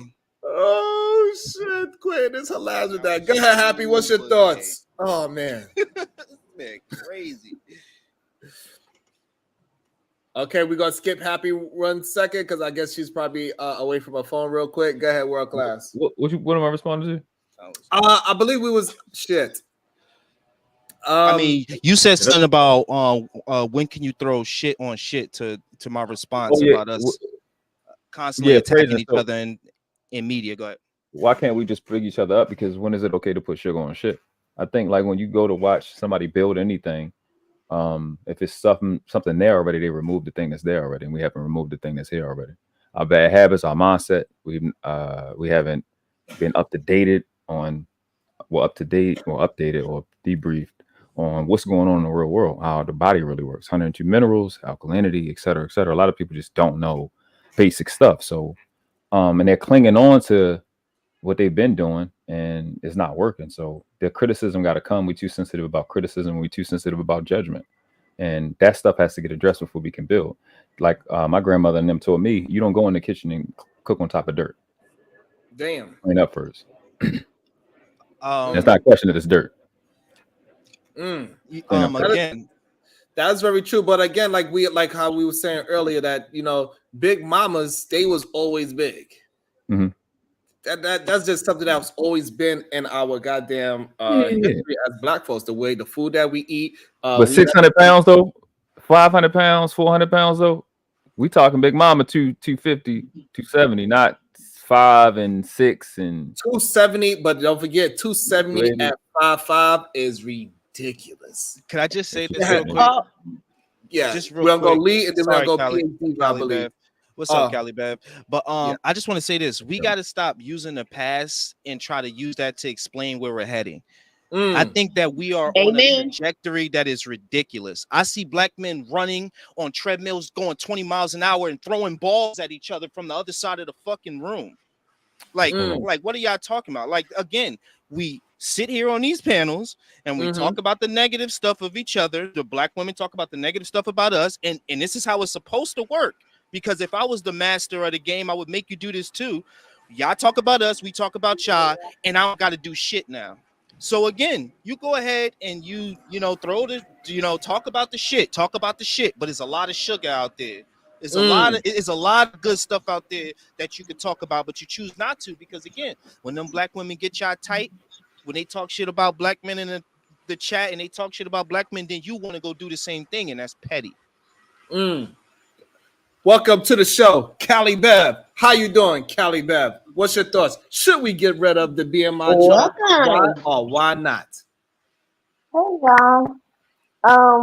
I guess my example would be purely anecdotal, but I think we should get rid of the BMI. I just looked up what my weight and height is supposed to be, and when I was 5 pounds over that weight, I looked like I had, remember when Oprah Winfrey lost all that weight and her head looked misproportioned, or like how Al Sharpton look right now?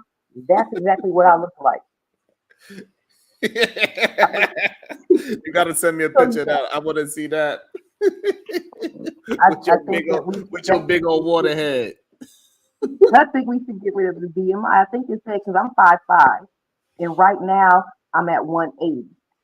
Now, when I was how tall are you? I'm 5'5". Okay, and what weight are you now? 180. And you at 180. Go ahead. BMI was never mind. Yeah, the BMI must be ridiculous for you. So yeah, it said I was supposed to be like 140 or something like that. I was gonna say 140 because I've studied the BMI. I was gonna say that. That's why I said so that. Technically, you are 40 pounds overweight. Go ahead. Yeah, that's a little ridiculous. Now, when I was 145, that's when I had the Al Sharpton head. Okay, my comfortable weight is probably around 165. I'm pushing it at 175. 175 is pushing it. So I already know that. So you feel like according to you, you are only 10 pounds overweight at your best looking self. Correct. So that is a very interesting thing, and this is something that we definitely got to deal with our people. We tend to look a little bit better with some meat on our bones.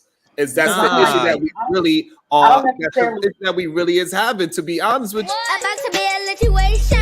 Hey.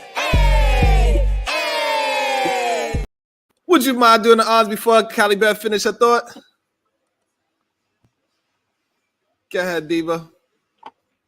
She says, "Be right back."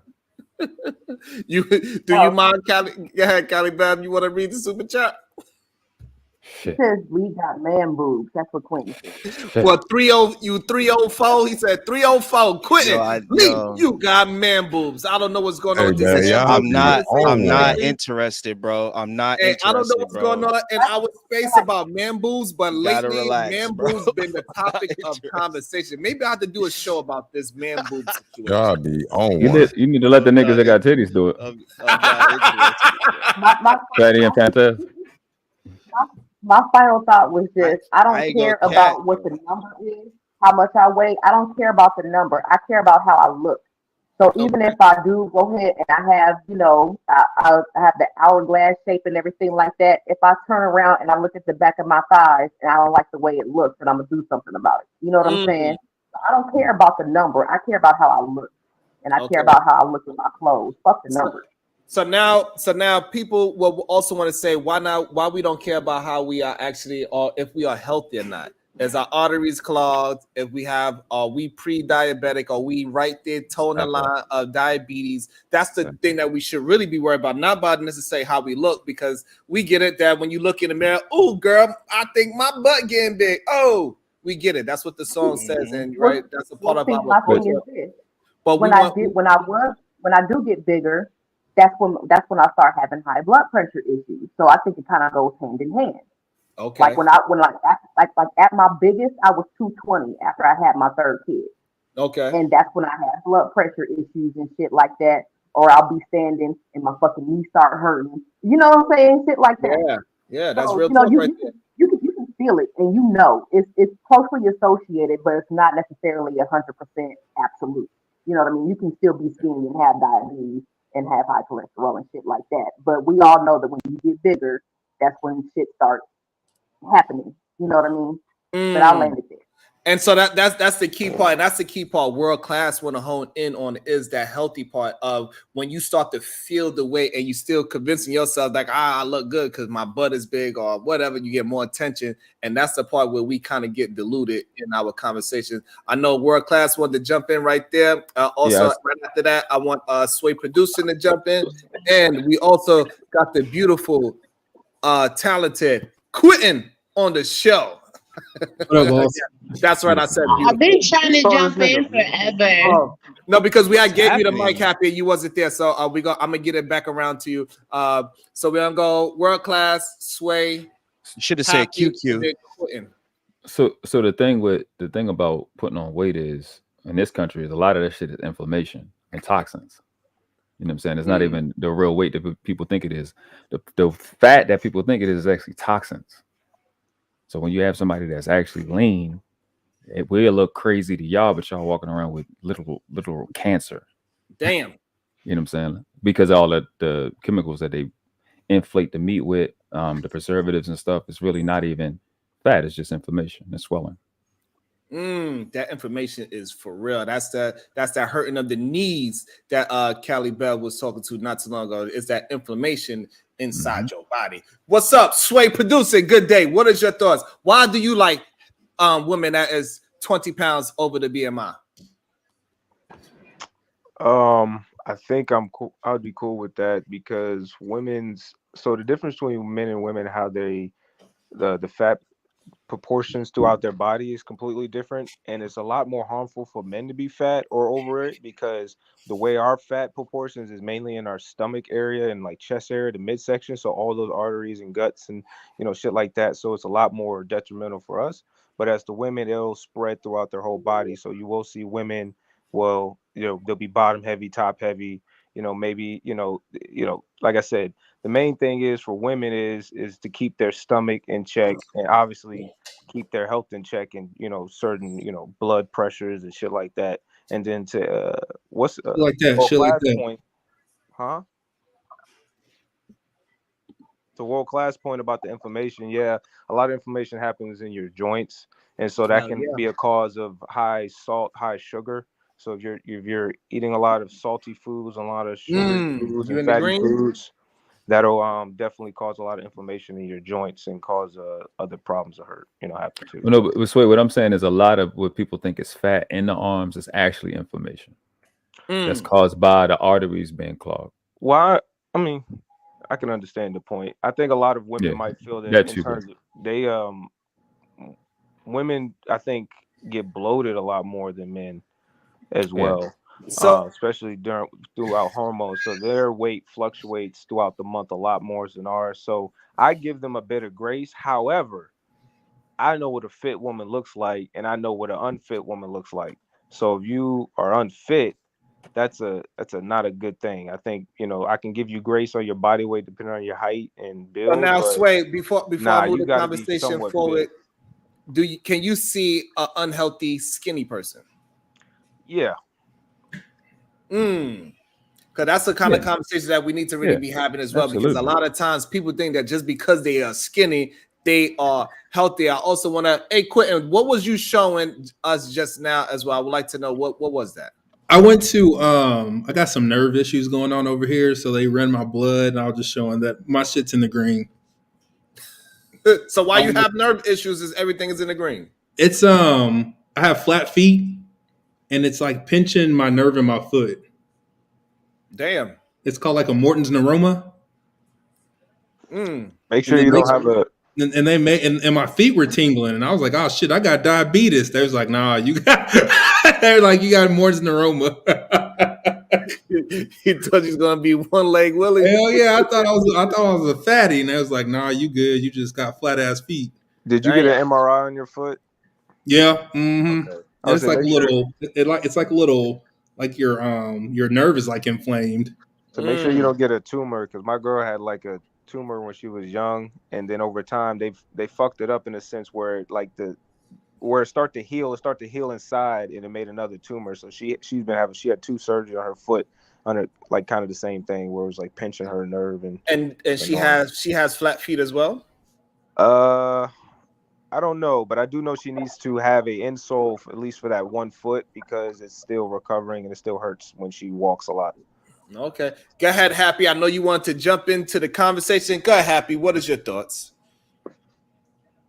I'm lost now. What was the question?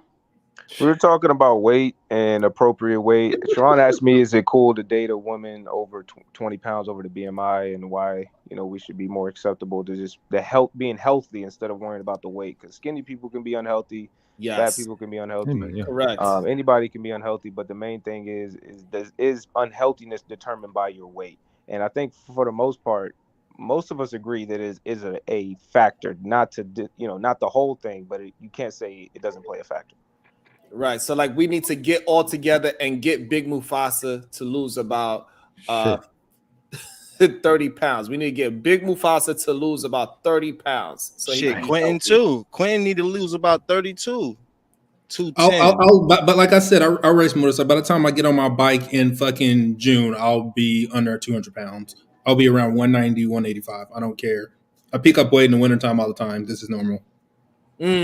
I gain weight and drop weight like this, like I want to. How much you dropped to? From what? I was like at 240 like 3 months ago. Damn. No, I'm saying how much. Okay, so you dropped. Oh, damn. No wonder why you having nerve problems in your damn feet. It's too much goddamn weight on them feet. No, it's shut the fuck up. No.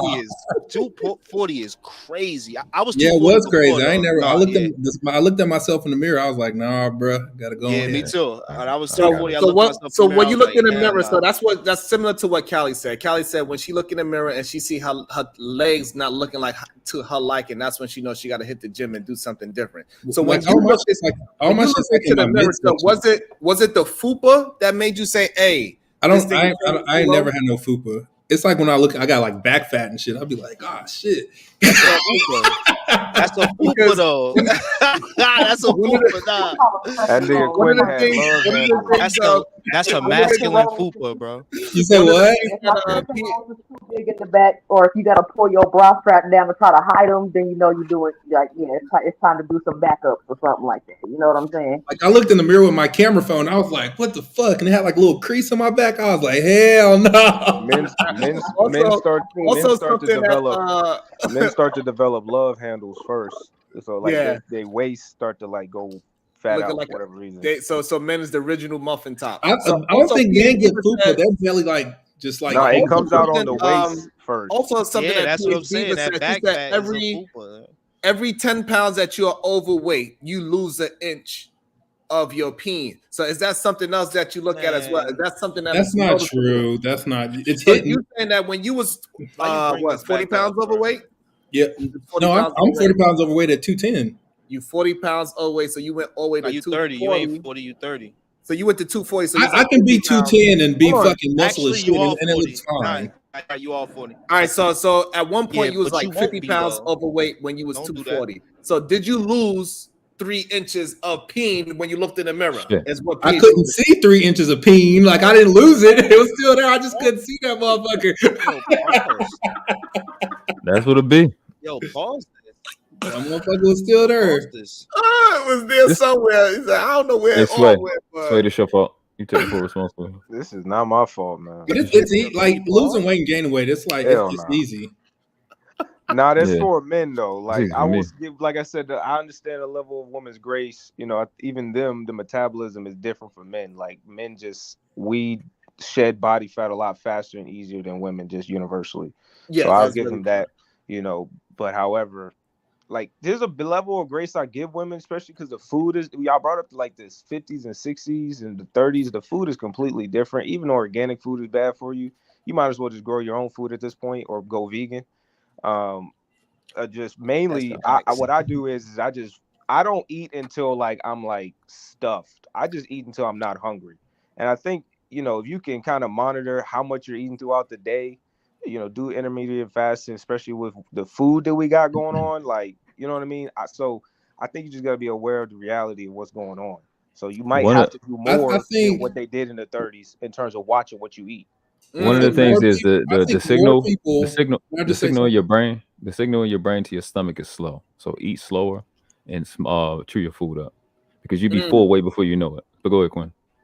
I think intermittent fasting is probably the one way that everybody can lose weight. Like I can go 19 hours and not even feel it. And the more time there's a hunger hormone. It's called ghrelin. And like once you fast, you wean yourself off of that. Like half the time we eat, we ain't even fucking hungry. Yeah, That is very true. Like, Most of the time, that's just- and most of the it's- time and when like you think that that's you like are a hungry- fasting is like a life hack. You know what I mean? Yep. Like half the time you just have an appetite, but you ain't hungry. Yeah, that's You know, true. like, Most of the time, drink some fucking water. Fucking take some apple cider vinegar, makes you feel more full, and all that shit. It's real easy. It's just people are just lazy. Because Yo, I swear to God. like I the swear to God. the difference between like just because you have a 9-to-5 job doesn't mean you're not lazy. You know what I mean? You work because you got to, but you lazy as fuck, and you could probably do more type of shit. Exactly. So just, like most of it just lazy, but I ain't gonna lie. I'll be sitting around here thinking about some fucking milk and cookies. And when you got a kid and they got snacks, nigga, there's snack, nigga. When I got some fucking oatmeal cream pies with my kid in the fucking cabinet over here, nigga. So Hey, I also want to welcome to the show Ray Midnight. How you doing, Ray Midnight? I want to know, Ray, why do you prefer a woman 50 pounds over her BMI? God damn. Damn, 50 pounds. Sharon Gracie. 50 pounds over the BMI. A BMI, I think if it's according to BMI, y'all can correct me if I'm wrong. We pretty much all overweight, skinny or big, it seems The like. whole National Football League is overweight. we all over. If we go BMI. It's a middle. You know what I'm saying? Let You know what I'm him get a saying? chance to answer. Go ahead, Ray. Let Ray answer the question. Go ahead. He loves the woman at least 50 pounds overweight. Ray said, if you are 50 pounds, if you're not 50 pounds over the BMI, he don't want nothing to do with you because you can't keep him warm. Say that. You and look you like can't that keep him skinny dude shaded that like big in the dicks. summer. So you're not trying to pick her up, huh? I You didn't ain't say trying to that. pick her The up? dude that wife a big white chick. Me? I'm just That fucking man with you. No, Ray. I'm gonna be honest. I'll be honest with you guys. I'll be honest and transparent. My first child's mother is over 2 something. You get what I'm saying? She's also almost 10 years older than me, though. But she Ray, also had she also has a thyroid issue too. But seeing it's never fluctuated up or down. It stayed exactly, you know what I'm saying, at her size. She didn't go too much up or down. But she is a big woman. but over And two something could be 205 since you have or 295. I also want to speak to that. Her having a thyroid issue, right? So she always dealt with that. So she always had this voluptuous shape, and then it probably got out of shape as she got older. She probably added to her stomach section, right? But a lot of women, what I'll say is that a lot of women that have those big thighs, big booties, and big chests, a lot of them do have thyroid issues. It's something that we do not talk about enough in our community as well. In our community, yes. What a thyroid issue is and how it can complicate pregnancies. How it's not nothing that she could actually really do. Is no amount of exercise that she could do. There's no amount of eating that she could do to actually really combat that thyroid issue. That's just something that her body has. Yes, there is a big issue of that in our community specifically. You get what I'm saying? It doesn't justify you not eating healthier and trying to be healthier, but to your point, that is an issue that gets in the way a little bit. But I will say this, and Mr. Organic said this in a viral Instagram clip too, and I said this in the chat. Big girls, we act like in public we don't fuck with them, and in private we fuck with them, and they're a lot of fun. That's what guys don't say that enough, and they won't admit it enough. But not all men, but there is that. Say I'm lying. You lying? You said they're a lot of fun. I don't think that part was just. Man, I can give 20. Oldest, am I lying? Oldest. Yo, how would Hold on. pick up a lot of fun? Don't put me in there.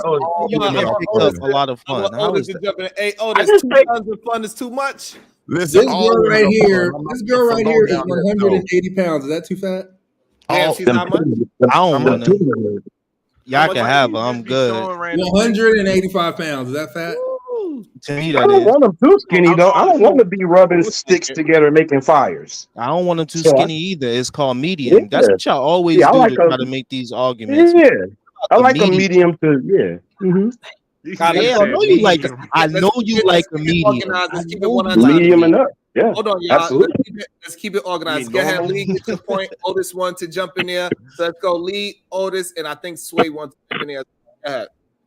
Yeah, nah, I wasn't really gonna say nothing. I just like the medium, man. We gotta add the medium. That's what we all really like. Men like mediums, yo. Like you, I don't want no skinny chick. I don't want to. Nah, I'm good off the skinny shorties. Like, and more power to them. I ain't trying to knock them, but that's not what I want. Go ahead, But I Otis. want But that also, I medium heard shorty that be the in the gym a little bit. You know what I'm saying? She eating good a little bit. You know, she's staying healthy. Damn, you just cut me off, bro. Sheesh. your internet Rude, went bro. out. Go ahead.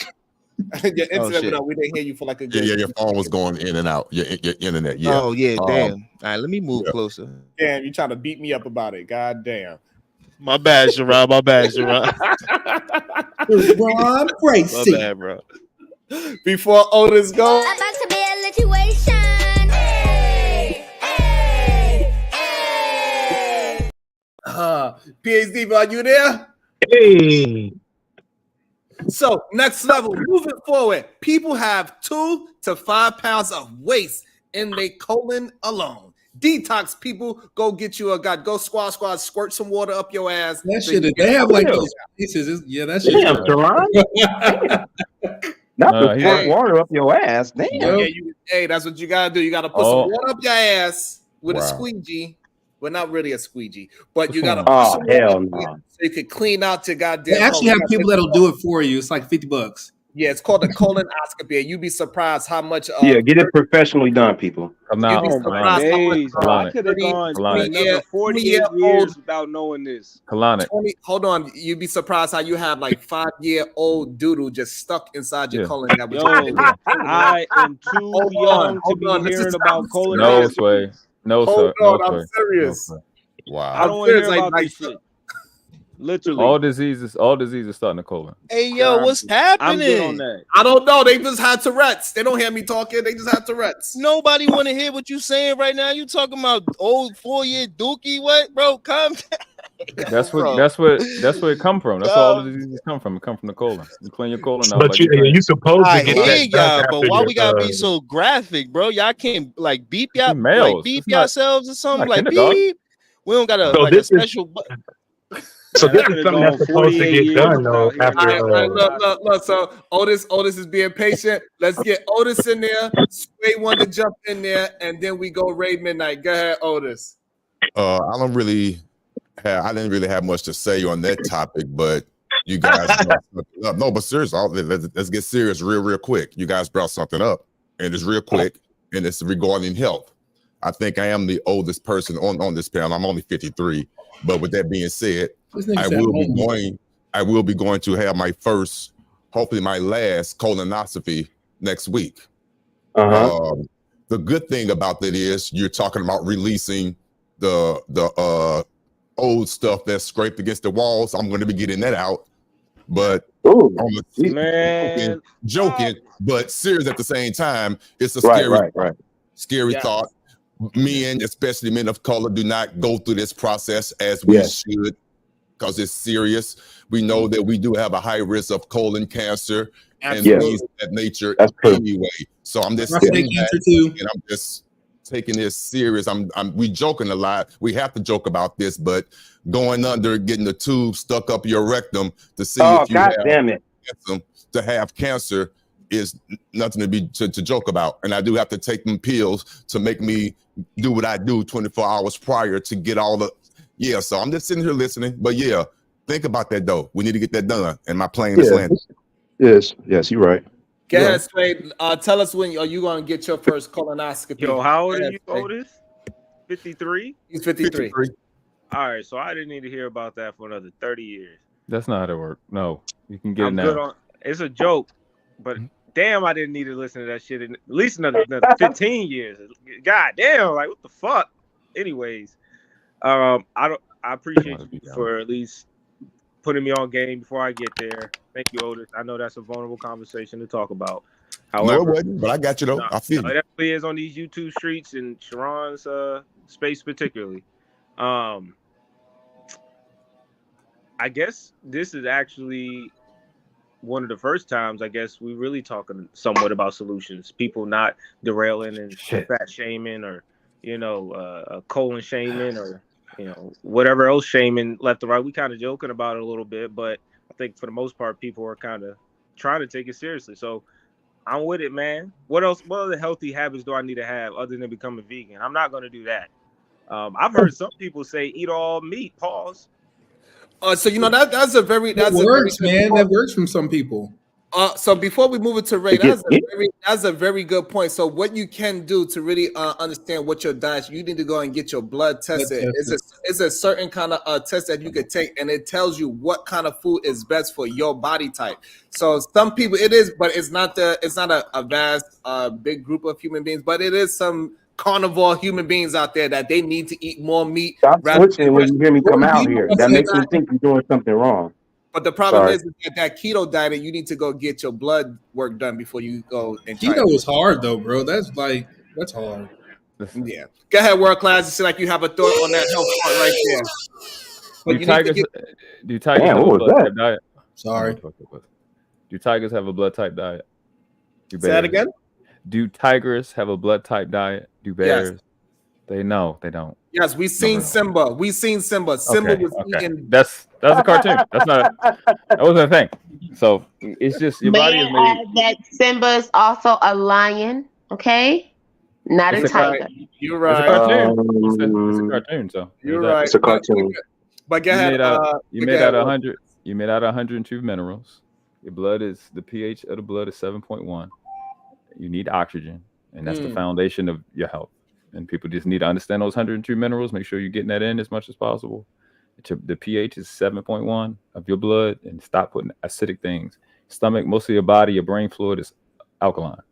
Understand alkalinity, and with the conversation that we're having right now is extremely important because the colon is the foundation of health. Getting that waste out, getting it cleared. That's where all diseases formulate from the colon first. You know what I'm saying? And also, what happens in the colon as well is something is a normal bacteria that our body naturally produces, and some of those natural bacteria they get stuck in the colon, and when they get stuck, they turn into like a zombie cell, so to speak. I think that's the best word I could use for it. And then they start to duplicate, and then that's how come you have some of you might even have slimy stools. And that's where it's coming from because that cell that's in your colon that's reproducing and it's dead now is also producing this slime type thing in your colon. And that's how come sometimes when you wipe, you see you got a little slime in it. So damn it. It ain't just a gang. Hey, I'm just telling you what it is, bro. Yeah, but this is why people should just have their colon checked. And no, you are not too young, Sway, to go have a colonoscopy. If your doctors say you may need one, if you don't need one right now, that's fine. But don't think it's an age thing because it has nothing to do with your age. Just so you know. And so everybody knows. Get that snapback. Snap that. Gotta get that snapback. Your snapback by having a colonoscopy? Are you fucking kidding me? Why you There's nothing wrong with that. There's nothing wrong with that. But obviously, y'all don't know what a colonoscopy is. Babes, relax. How many have you had? I've had one colonoscopy at my old ripe age. I have had one colonoscopy, and I've also had an endoscopy. Right? Because they thought it may have been in my colon, but it wasn't. So they went down, right? And they put the camera inside my mouth, down my throat, all the way into my stomach, right? So that's what the endoscopy is. Don't get it twisted, babes, because I get mine. What age did you have a colonoscopy? Next, anything else? What age did you have a colonoscopy? I was 28 when I had my first. Well, the only colonoscopy. Yes, I was 28 years old when I had it because they were trying to figure out what it was, what was going on. And then, like I said, then I had the endoscopy and it was what it was. And that was that. So, but yeah, So don't think you have to be so much higher in age because I was younger than 30 when I had my. Maybe you And, gotta go and get also we gotta stop thinking. For some reason in our community as well, we think that being healthy happens later on in life. Right. No, you could do it much often. This is another reason why I said we need to start talking about being mature a little younger in life as well. Teach our children to be mature and teach our children their palate is healthier as well. Stop drowning your goddamn salads with dressings. Because what you're not actually addicted to chicken or meat, you're addicted to the seasonings of that chicken and meat. Because if you just put a steak, if you just put a steak on a grill with no season whatsoever, most people You say, wouldn't like "Ugh, it." this is Good point. disgusting. It's nasty." I don't eat steak So with you need the to, steak. so you need Steak. I don't know what that is. so you need to, Don't get it, you talking. so you need to detox yourself from seasonings. A lot of the seasonings is what is really killing us. They got a lot of this MSG stuff, especially if you're using what's our favorite? Lowry's have MSG. You got to look at it got some that doesn't have the MSG, and it has some that still have that MSG. So we got to start paying attention to our seasonings. A reason why a lot of those places in the Eastern world is because they get their seasonings fresh. They actually go scoop their season and they mix their seasons together to get so-called like the curry spice. Most people don't even know what the curry spice really is. It's a mixture of spices. It's cool. And we can talk about that too, but that's going behind the paywall. Oh yeah, you said behind the paywall on the cooking channel. I know that's right. You could create your own, but also I want to get. I think Q want to have some. Go ahead, Quentin. What do you eat meat? Not anymore. What do you get for protein? So that's a great question because for some reason people think that it's never been a human in the history of Earth that died of a protein deficiency. That's number one. So most of the time But for like that that's like for muscle growth though. We get our protein from plants and vegetables in the first place. That's where most of the protein come from. They have the most protein concentrated in vegetables. That's why we eat cows, because most of the people that are saying they getting their protein from meat, we do not. No, we do not. It's because that is recycled protein. So the cows. Well, they said like 2% or 98% of our protein is not raw. Like it's hard to find raw protein in the world type thing. That's just one, but yeah. Hey, can I ask? Yes, I get it from you for a second. But I want to let World Class jump in there as well about the protein. Where do you get your protein, World Class? I hate to participate in this. First of all, it's a fake word. It just means for you. Pro means for. TE means you. It doesn't really actually mean anything. So it's about whether what you're consuming is electric, alkaline, or not.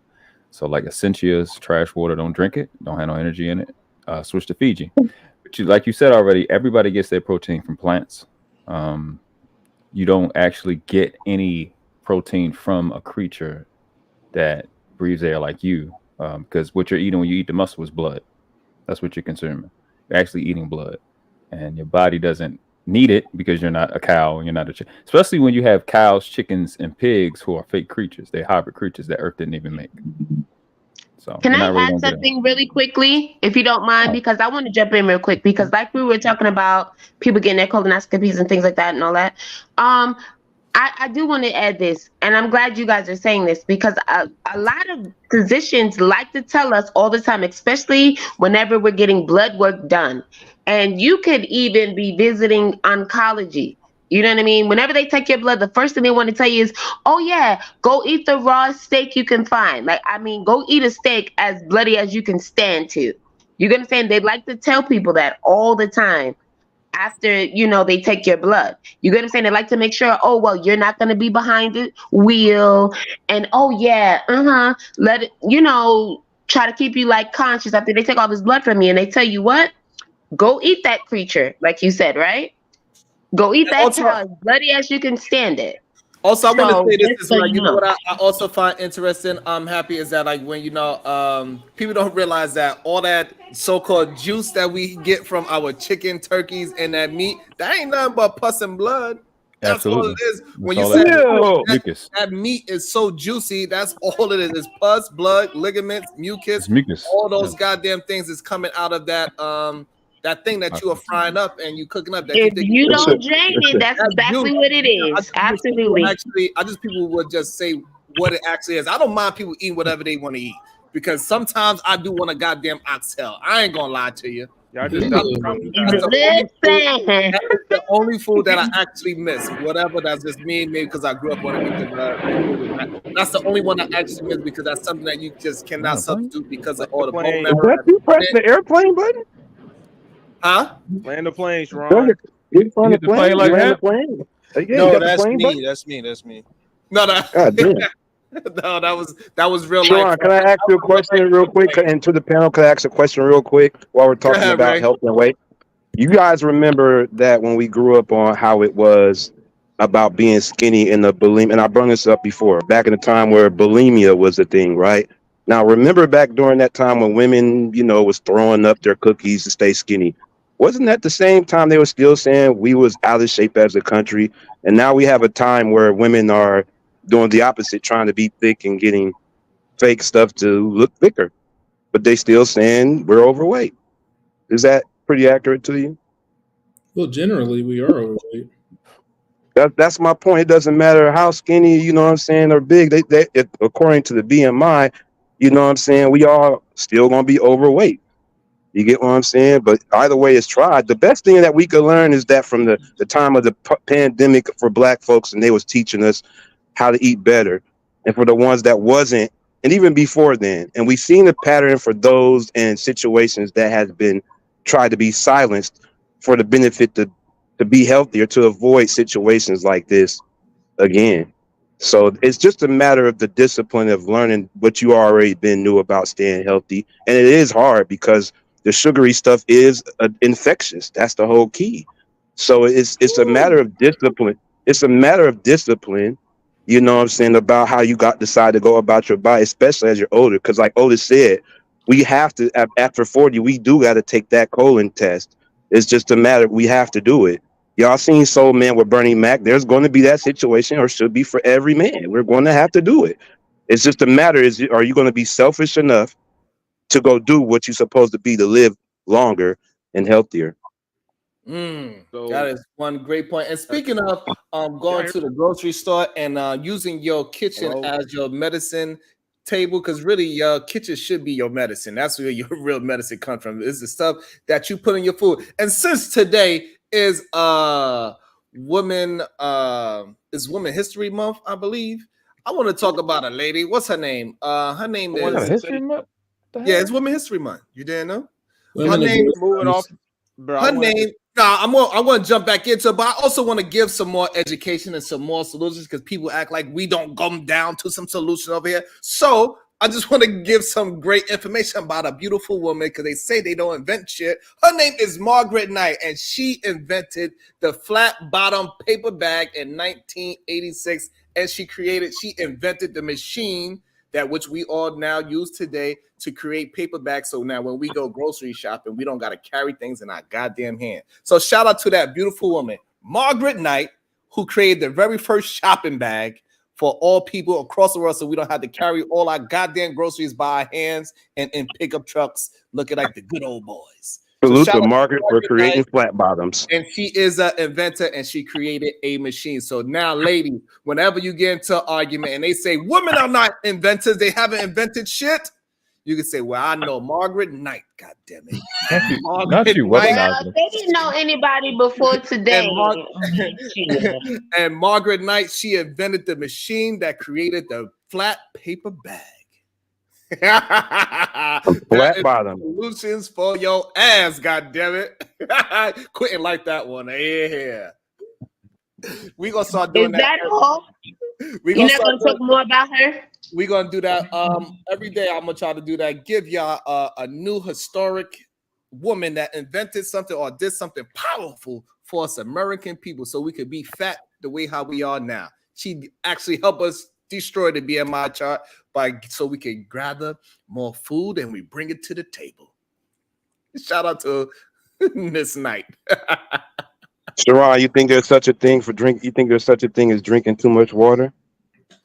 Yes, absolutely. You could absolutely drink too much water. So what happened if you drink too much water, you would start to thin out your blood, and that's when you will have an issue. So yes, you can drink too much water.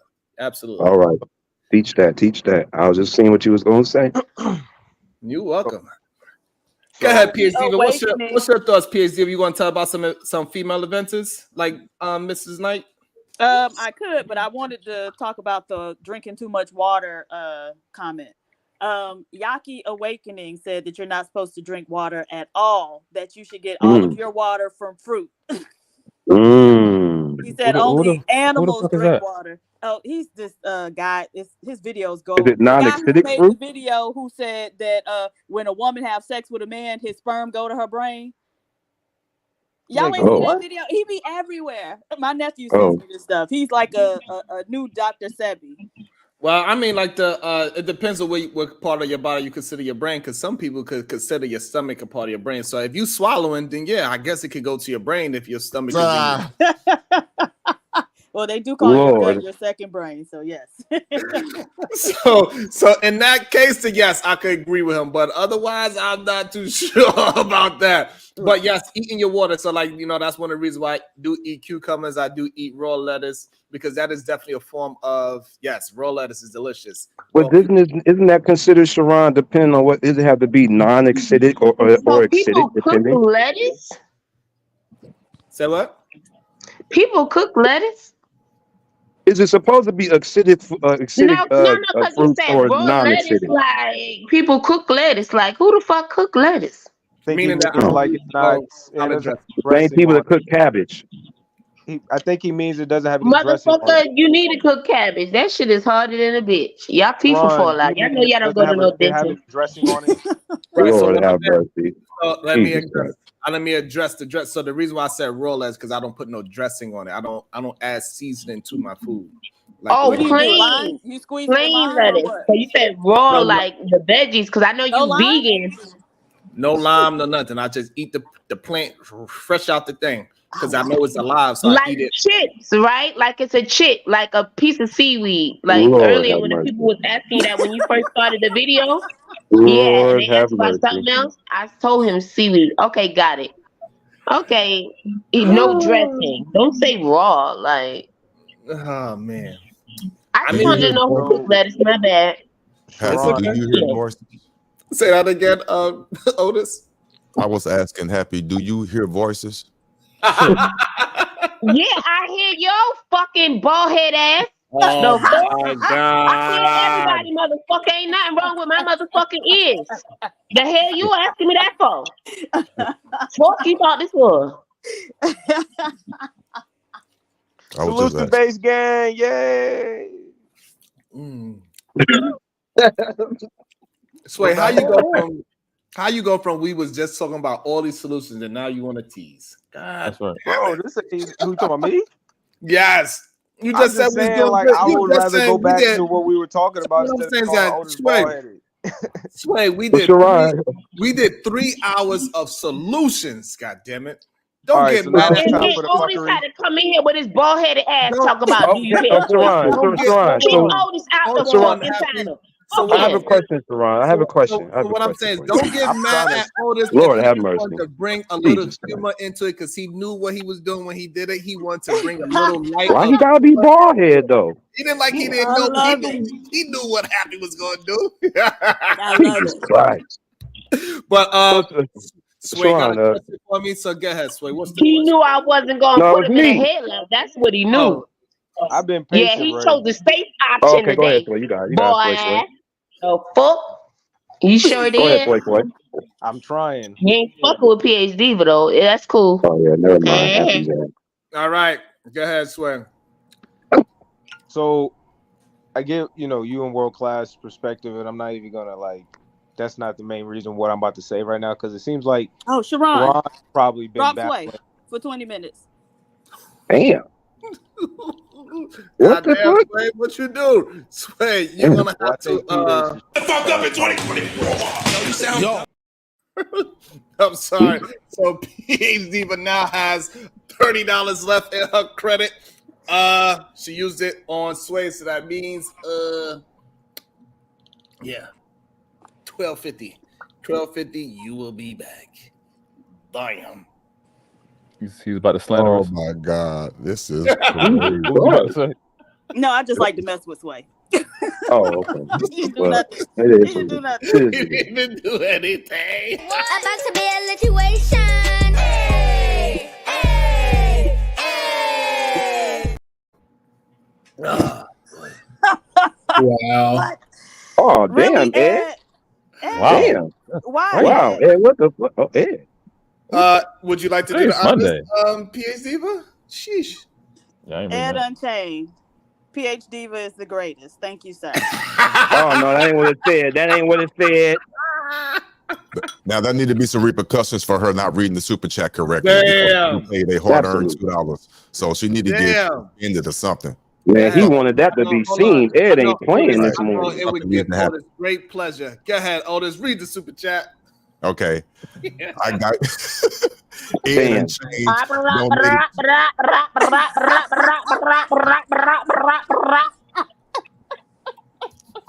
She read it already. Thank you. I'm Thank not you, even Hattie. mad. I'm not even Thank mad. you, Go, Hattie. go, go ahead. Go ahead, PhD for free. I'm not even mad. I love you. You're good. Go ahead. God damn. Ed Unchained, Oh, I you get know? my daily water from PH Diva's honey pot. I Hey, didn't know Damn. you had a Up honey your pot. shit then, Ed. Really, Sean? That is so fucked up. Get her then, Ed. Shit. God damn. And I didn't PH Diva. So do you cultivate this honey pot? Like Oh no, hell no. Juices and berries. Just juices. Matter of fact, my Oh, breakfast every morning is several kinds of fruit. I had strawberries, pineapple, and clementines this morning. And I'll probably have an apple before noon. So hey, by the way, pineapples is a good way to get that thing tasting a little bit better. So if you that is do, correct. if coconut your water. man do say that you if your man Oh, say, that's why she been doing it. Get it then, PhD. hey, But shit, get your it man, hey, then. hold on. Y'all are nuts. Okay, well, If shit. y'all man say that it tastes a little sour down there, it is the food that you eat. That's because you are eating sour Oh, food and there's too much Oh, you need seasoning to in wash. your damn food. So what you you need got to to get eat some seasoning, more. Sharon? You just keep The bringing weight up is not seasoning. back yeah, until 58, my guy. What the fuck? Stop teaching classes Don't out be here. doing the seasoning The slander fuck? because you don't eat it, nigga. Okay. Look, we're not talking about the food. We all know what the fuck they're talking about. Oh man, we was doing so good. We barely cursed too until recent. Damn. Oh Sorry. wow. Okay, blame It just Happy. I happened. know. I I'm didn't gonna say take no. the F I didn't word say out no. my vocabulary because I'm on your panel. All right, Oh, that gotcha. would be so awesome because you know So, I earlier. know, right? Like I don't use it all the time, right? That is so cool. But I'm using it today because you so nasty. What's going on? I don't know. Usually, word class, what happens is that around a 3-hour mark, That's it. something happens to us human beings, and we get a little loopy. I think we need to like eat. Oh, we got to drink some water so we can reset. so Sharon. Your So mouth is Sharon. definitely thirsty. Don't eat them Sharon. pineapples. Don't reset too much now. All right, go. So Hold on. Ray Sharon, got something to say. He gonna bring us back. Go ahead, Ray. what is in your normal daily food diet from morning to whenever you decide you done eating for the day or night? Like so What for is your today. daily? So far, I already ate 5 different fruits already. I already drank. I probably drank like maybe close to a half a gallon of water already. And I'd have it, and that's all I consumed for the day so far. I mean, what do you do at night though? What, after you do that, you know, And then I what is probably your normal? and then I probably eat lunch around like probably like in the next hour, and then I eat dinner again. Why do you consume so much food? I think it's because I burn a lot of energy, especially getting prepared for this half marathon. The half marathon, you burn about like 20,000 calories on one run. Yeah. So I gotta reproduce. So while I'm training, I gotta reproduce all those calories that I'm burning. So I gotta eat more than not. So I eat a lot. I'm always stuffing my face, and I'm eating foods that is chewable. So it's kind of annoying because I always have to chew. Yeah, I'll be hearing you. That's why I don't come up here. I'll be like, I don't listen to this nigga eat. I know you do be smacking a lot. What the fuck wrong with you? That's one thing I would say that is one comfortability about eating meat. You just chomp it 2 bites and swallow. So it's not like No, that's no, smooth. absolutely not. Don't tell him that. No, I just think more on than we do. vegetables. I just think vegetables you got to chew a lot more than meat. That's what I'm saying. But go ahead, world class. No, they got to chew more with meat. Our stuff will digest. That shit don't even digest at all. It just sit there and get dehydrated, then it pass through. But that's in the belly. You said what does fish? Listen, y'all know already it goes person to person. You know, everybody is not the same. Can I ask Literally. world class a question if you don't mind, ma'am? Could you repeat Why what you gotta ask Cappy? Oh, I was done. I was just telling them they don't need to argue about that because all right, so if you're done, you don't gotta announce that you're done. Go ahead, Otis. Could you repeat what you said about the fish? Huh? Could you repeat what you said about the fish? Yeah, they don't digest. And the fish is probably the worst thing to eat right now because of the mercury. That shit don't digest. And also, mercury is not something that we naturally produce within our body, too. It's like everything else that we eat, we actually produce it. Like iron, we actually have iron in our blood and in our body. But mercury is not something that we naturally produce within our body. So most of the food that you eat is so you can keep replenishing all the nutrients that you have in your body, like iron, because we actually really do have iron inside our body. That's why I said I heard before. that A about lot the of beef not digesting, but not the fish. So that's why when he said that, and he sounds like he knows what he's talking about. So that's why I'm not as I'm being so serious. I already knew about the digestion process of the beef, but not the fish. I've never heard that before. The pig and the hog got obscene amount of worms. If you eat any of that stuff, you got a lot of worms in your brain. That part is what's bad. The red meat don't digest damn near at all.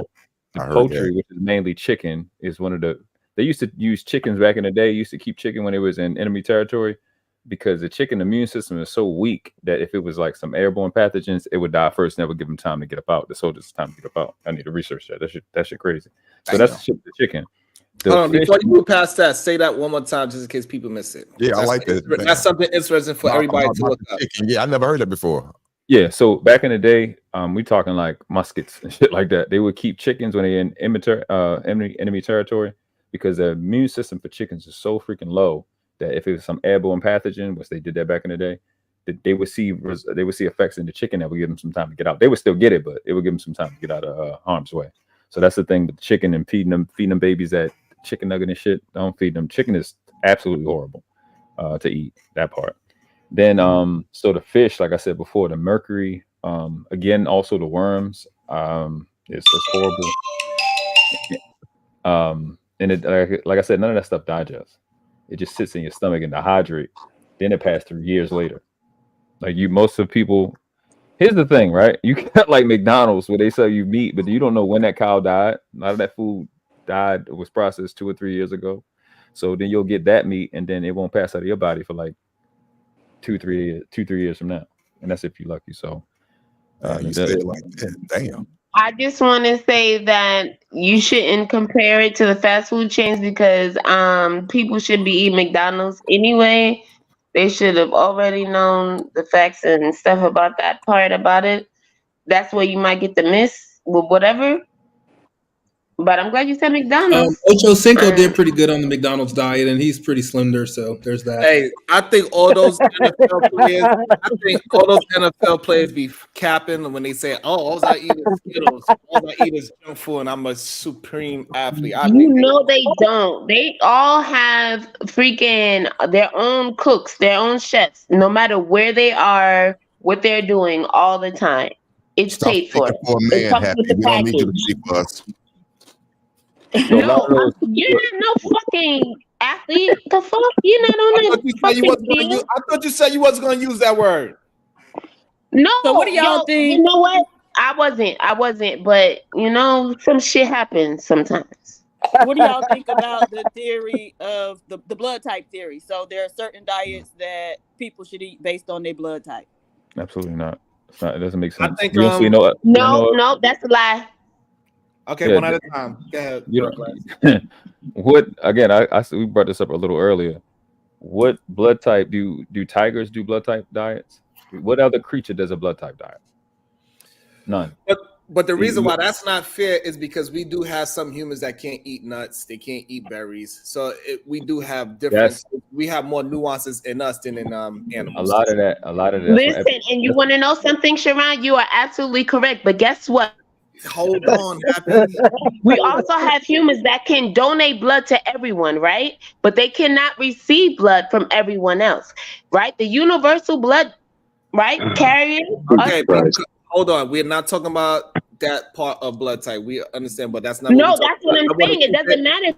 I want to keep it on topic. Please allow him to finish his thought. Get ahead, world class. Epigenetics. You put somebody in the same. You put a couple of people. We put people in the same environment. Don't have the same results. So a lot of the allergies that people have is because they haven't been used to that, like dandelions and stuff. And if you give them the same diet, same environment, they'll have the same results. That's all it is. Once you change it, once you change the diet, you'll see that a lot of these people don't even have those allergies and those like berries and stuff like that. And vice versa. Correct. Yeah, that got me thinking a lot. Like the peanut. If you talk to parents that have been addressing this peanut allergy thing, yes, you find that they've been saying that because you're not giving them peanuts is why they have an allergy to them. Not that I recommend peanuts. I'm about to. Are you saying that? So, all right. So let me get this clear. So, that part's like scary it sounds very scary. If your child has a peanut allergy, you should give them peanuts. Because they're no. They found that because people like when they give them peanuts, they when the people that eat peanuts, like their parents ate peanuts, they're not getting those allergies. They haven't been exposed to it. That's what they're finding out. Not just parents. I'm sorry, but a lot of even MDs. So I wouldn't suggest you do it because I don't think people should eat peanuts. Walnuts and Brazilian nuts, the only two that I find is safe. Even cashews. We can't eat nothing. Yeah, but the reason is because they're hybrids. Like I love cashews. Whatever. Don't listen to him. He is not a physician of any type. No, listen. No, and I love cashews. Oh man. No, cashews are hybrids. Almonds are hybrids. I love almonds too. But the only ones I know for sure safe Brazilian nuts and walnuts, especially black walnuts. Right. That's so funny because all of our great grandparents and everybody you were just speaking of, right? These children's grandparents and everybody, they all had peanuts. Nobody had Brazilian nuts. So that's a good point, and this is usually the argument that most people have is that my parents and great parents, they all did it and they are healthy or they didn't die of these issues. But we also know that a lot of them did have diabetes. They did have the gout, which we don't have anymore, weirdly. Even though I did meet somebody that was 40 years old that had gout. I was like, what kind of So what I'm saying is that no, they did have health issues. They did. And we know because they was overweight, they got cloggers. We had to help them up the stairs. We had to change. That's why I don't know about that. Have the ramps and all these things put into their houses because they did have health problems. And the food that we ate is not healthy. Most of the food that we call soul food is scrap food. We just made the best of what we had. Yeah, we know that part. So therefore we cannot keep using the fact that people survived this and that back then, and so therefore it's good for us now. No, what's good for the goose then is not good for the gander now. No, we have I don't want people to think that's what happens. We have more information. You can please, you don't have to interrupt me. You will be able to talk right after I finish talking. So we cannot, once we get the new information, we have to implement that shit into our lives today, not tomorrow, because tomorrow is a procrastinator's favorite day of the week. So now, now that I'm finished, please go ahead. Oh my goodness, Sharon, today I swear to God, I'm on my best fucking behavior still. No, you're not, you ma'am. always No, you're cut not. me off. Like it's like No, I you're said not on something your wrong. best I didn't behavior. say anything wrong. I was just giving the facts because I don't want people to get confused, is all. You're I didn't rude. say any of that other crap. I don't subscribe to that olden days, back in the days crap as far as that goes. So I'm kind of confused, but anyway, I'm gonna get back to it. So So now I gotta be confused going. So can I talk? No, because you just started talking again. See? No, but because you also you put a point where you stopped. So I thought you stopped talking. Oh my goodness! What? Because I was just talking about what you just did. That had nothing to do with why I interjected to begin with. To just agree or disagree with whatever was going on. Right. in So the therefore, conversation. what I'm saying is, even if you don't agree with the person, don't interject. Allow the person to get their full thought out, and then afterwards, you can say your piece, so you can have your full thought. So this way, nobody is Got it. interjecting while somebody is talking. Okay, absolutely got it. So it is my goal, right? So you're not gonna jump in on me this time, Go ahead, huh? Happy. Go ahead, Happy. No, I'm just asking because no, you got me scared now. You know, I don't know, I don't but even go want to ahead. go anymore. So you concede your No, so time. I'm gonna go Oh my God. next time. Okay, so you good. Thank you, Happy. What's up, Omni? Etc. Good day, sir. How you doing? And I also want to jump in next on? level, moving forward. I know he likes to have a conversation about this topic as well. Go ahead, Omni, and then we go next level. Actually, let next level go. I thought his name was this is my nigga mind, right? I thought his next Yes, you. Me too. It's moving. Yes, your perverted minds is moving forward. Hey, but Next that's the level, motherfucker. that's the play on it, Motherfucker. you know. It's moving forward. You perverted minds. You. Go ahead. It's just that MF is. Go ahead, moving forward. What's your thoughts? Hello, can you hear me? Yeah, we can hear you now. Yeah, I use that as a play because I know a lot of people would think that MF means that, but the MF is really for moving forward. But I chimed in because this is something that I like to talk about. I think people don't need to learn their bodies, and they need to learn what they're putting in there. Mm. And I also want to tell you, while you was talking about the lettuce, I want to tell you that lettuce has no nutritional value. So you can try other leafy greens to eat, like spinach, kale, or different type of greens, but lettuce has no nutritional value, and You most talking about lettuce is not iceberg? even. So yeah, so that's misinformation. By the way, so that's only iceberg lettuce because that's like a man-made lettuce hybrid because they can mass produce it. But romaine lettuce actually has vitamin D and C in it, and it got a lot of nutrients for you, and it's high in Arugula. water content as well. So that's one of the ways where you can eat your water. Lettuce has a big volume of water with inside of it. So lettuce, romaine lettuce, it has plenty of nutrients and minerals for you. Yes, Yeah. romaine lettuce. But when you say lettuce, you just say lettuce, and most people don't even consume romaine Defend lettuce. yourself. They consume the cheaper lettuce, the iceberg lettuce, and stuff like that.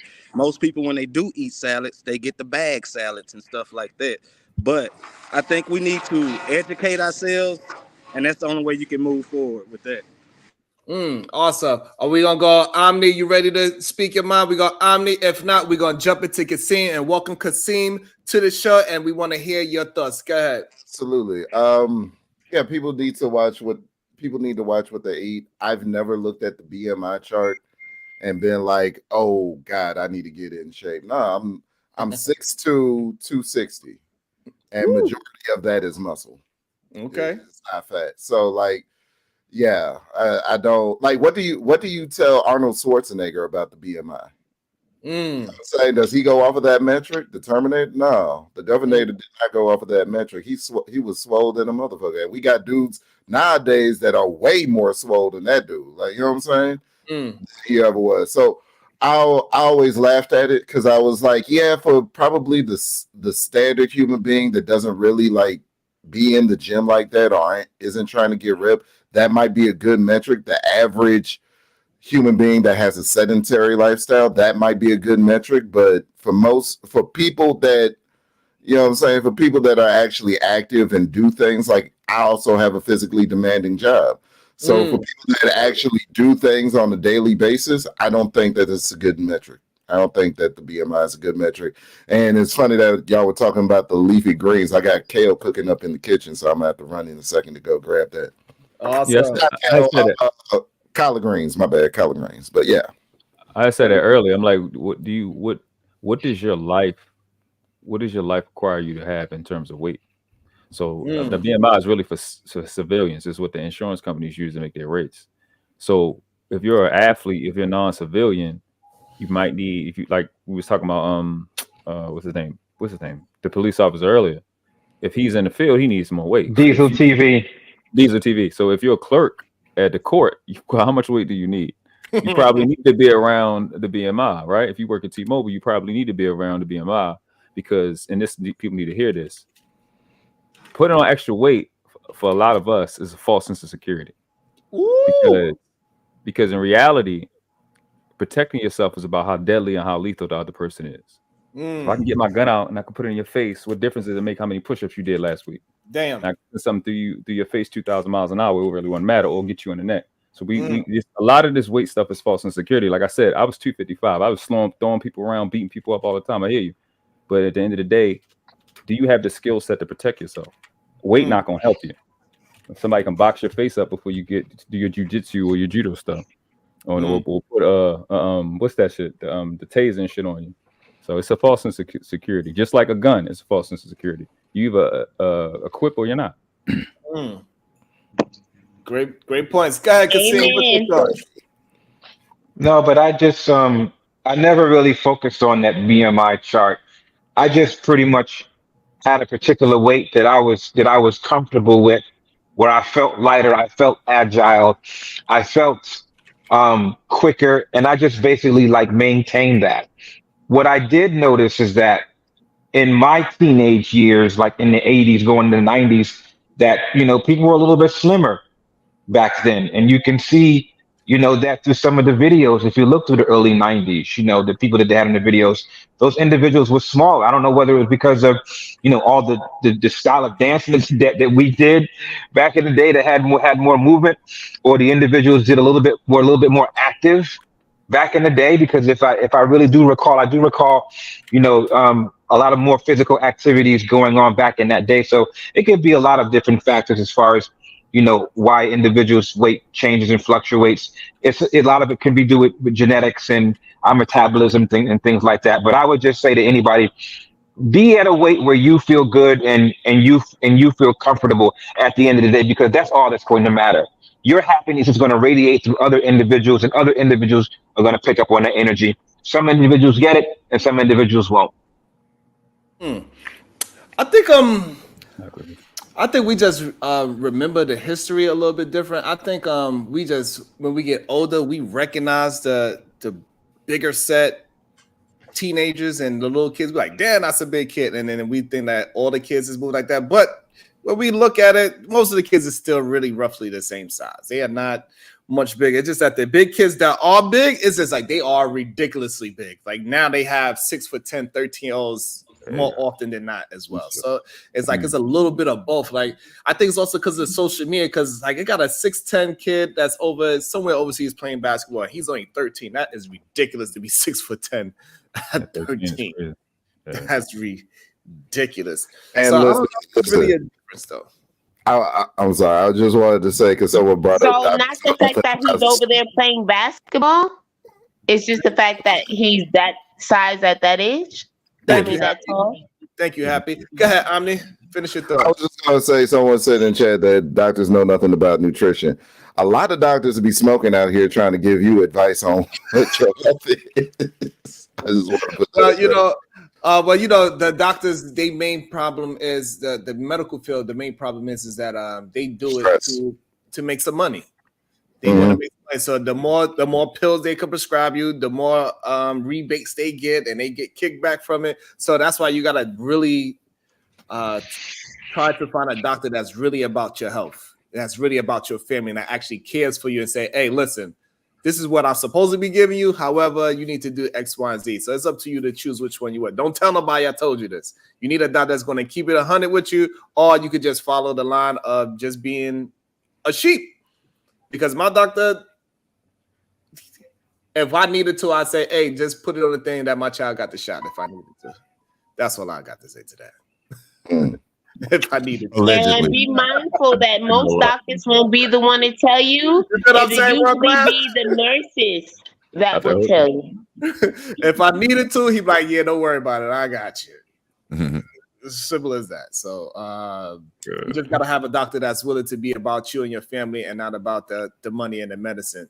But you gotta have family doctors. You have to go often so you can build up a repertoire with him so he could trust and believe the things that you say and not throw him under the bus later for prescribing you the proper things that you need in your life. Absolutely. Yeah, but Sharon, but that's a topic all in itself. Why do you think black people don't have family doctors? Ooh. Well, we have a lot of reasons for that now, Cassine. You hit it. I'm telling you, absolutely. Right. If we really want to, do it the correct way, I'm a total agreement with you, Sharon. I know when I was growing up, we had a family doctor, right?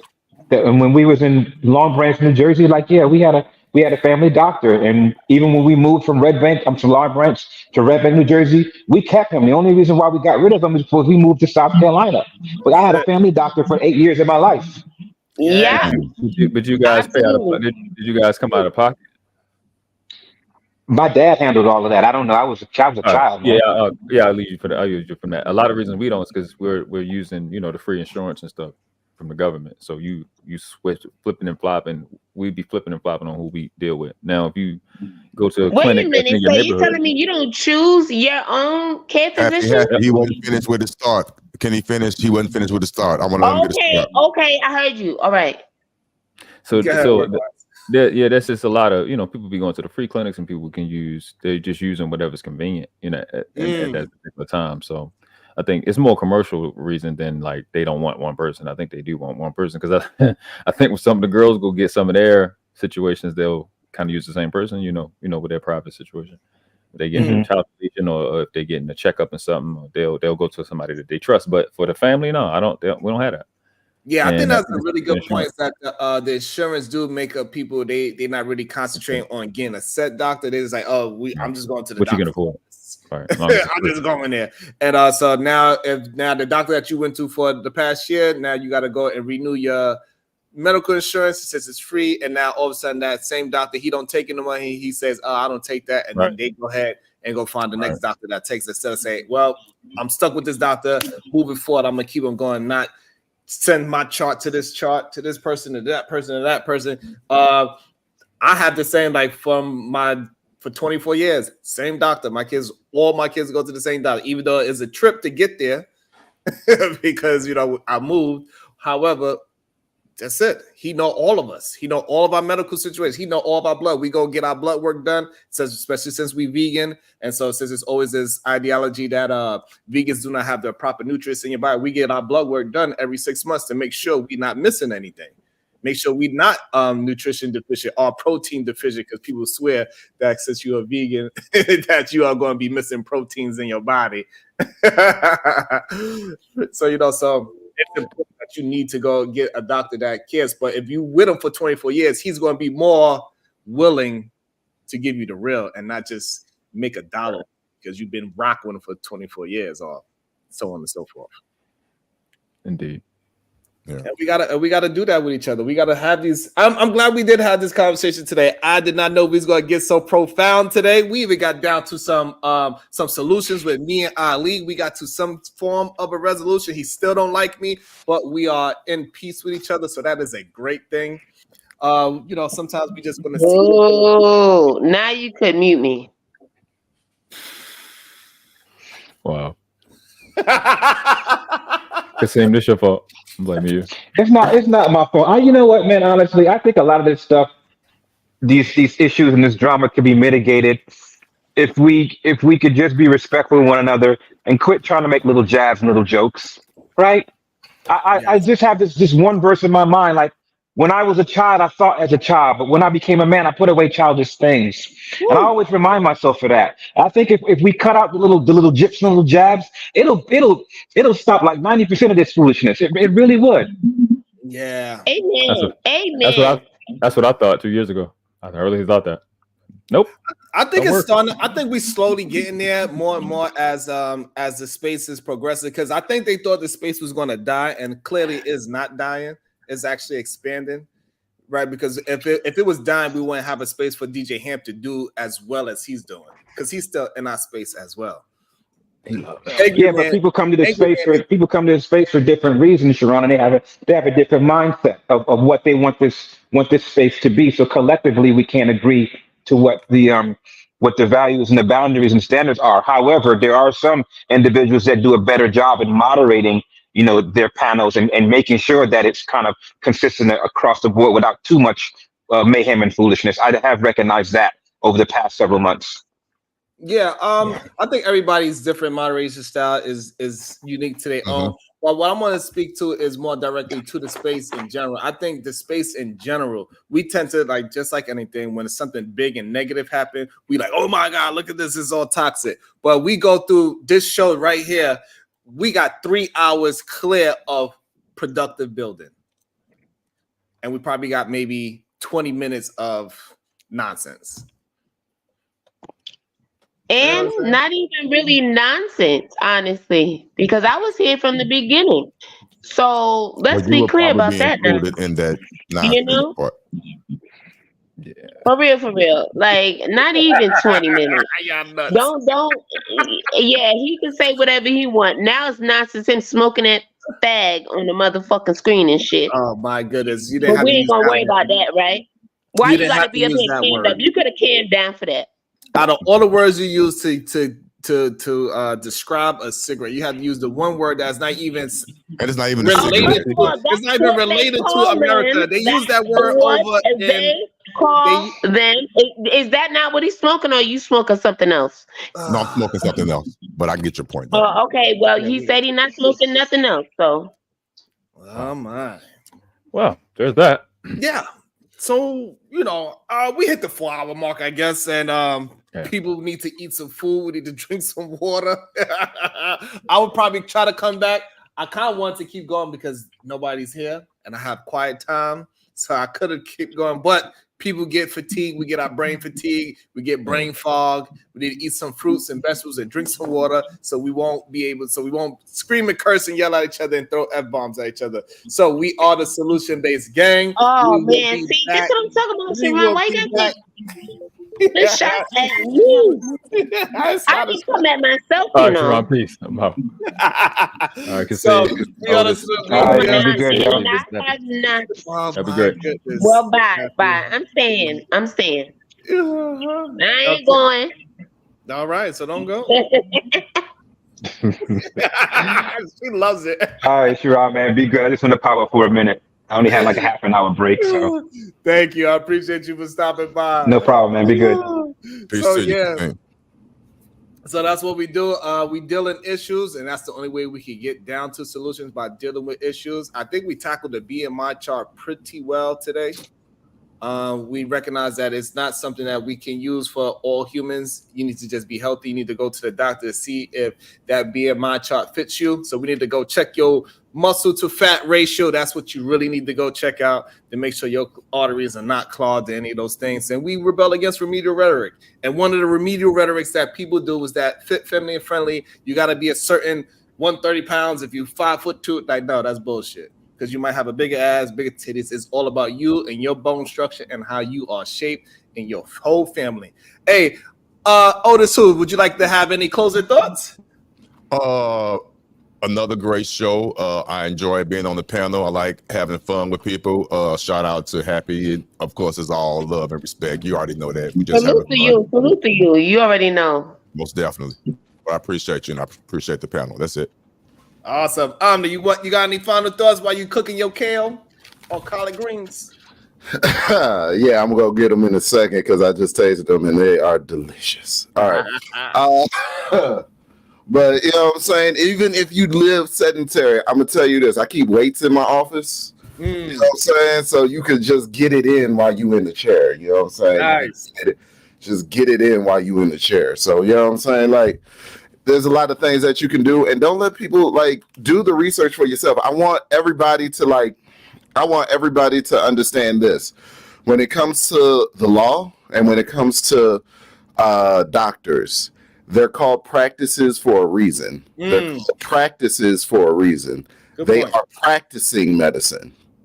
It's still a science that isn't confirmed. Like they're still going through changes. We saw with COVID. I'm sorry, I'm not supposed to. We saw with the cough. All right, we saw with the cough how everybody was scrambling trying to get stuff done in the medical world. The medical world was in shambles at that point in time. They needed to figure things out, and there's things about it that they still haven't figured out. It's called a practice. They are practicing medicine. They are practicing the science to determine what is good at what point in time but everybody's body is different. Everybody's body is different. Everybody, like a lot of, and there's a reason why that they separate certain things, determine it on, you know what I'm saying, your ethnicity. I don't call it race. Your ethnicity. Like black people are more predisposed to certain things than other people. We got sickle cell. White people got lice. It's just the way that God played it. So, it's the way that God. I'm not gonna say I much prefer sickle cell than lice, but having lice is crazy. So just keep that in mind. Do the research for yourself, because at the end of the day, you know you best. You know your body best. You're with yourself every day. You can't run away from yourself. So if you feel a certain sort of way, yeah, go ahead, get checked out. I implore everybody to get checked out. But the doctor doesn't have the final say. You can take additional steps outside of their prognosis in order to determine what's best for your life. And that's it. That's what we got. That's a great point. That's why they always say go get a second opinion when it's involving your goddamn life. Absolutely. Hey, And PhD, but we got a doctor in the house. What's your final thoughts, doctor? I agree with everything that Omni was saying. Certainly with regard to getting a second opinion, get a third, fourth, or fifth opinion if necessary. Oftentimes, doctors don't like to take the time needed to sit there, listen to your history, and also, come up with alternative diagnoses. So there was a video, a short going around Facebook, and I want to try to find it again because she was giving some very important information. It was a med school student, and she was saying, a lot of Black people report being brushed off when they go to the doctor and report, some type of concern. And so she said, when the doctor tells you, what it is, ask them, because it could be a woman too, what alternative diagnoses did they come up with? Because there's always going to be it's not just one thing. Many of the symptoms that we report are called non-specific symptoms, which means they aren't specific to one particular illness. So a lot of times there are multiple diagnoses that you could have, and they usually give you the simplest one or the most common one, which, makes sense logically. But ask them about those alternative diagnoses, and then ask them what they did to rule those diagnoses out. Right. And so in that way, you're forcing them to have more of a conversation with you, and then B, actually talk to you about how the process they went through to determine what it is that's actually ailing you. That is very good. I'm glad I asked you. Beautiful. And we got the beautiful Happy. About to be a situation.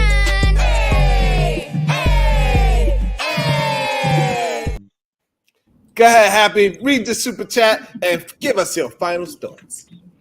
No, PhD has to be the super chat. She's been being the super chat the whole show. All right. Barry White, $2. Sometimes a third opinion. Thank you, Happy. Yeah, I would, because I guess it came through late because I was responding to what Omni said. Absolutely. No, I agree with everything, but let the record show. I said everything he said before he said it during this same show, guys. Rewind this show, send all your friends, your family, everybody to come watch this show, baby. Replay game. Where you at? Oh, no, but it was a lovely show.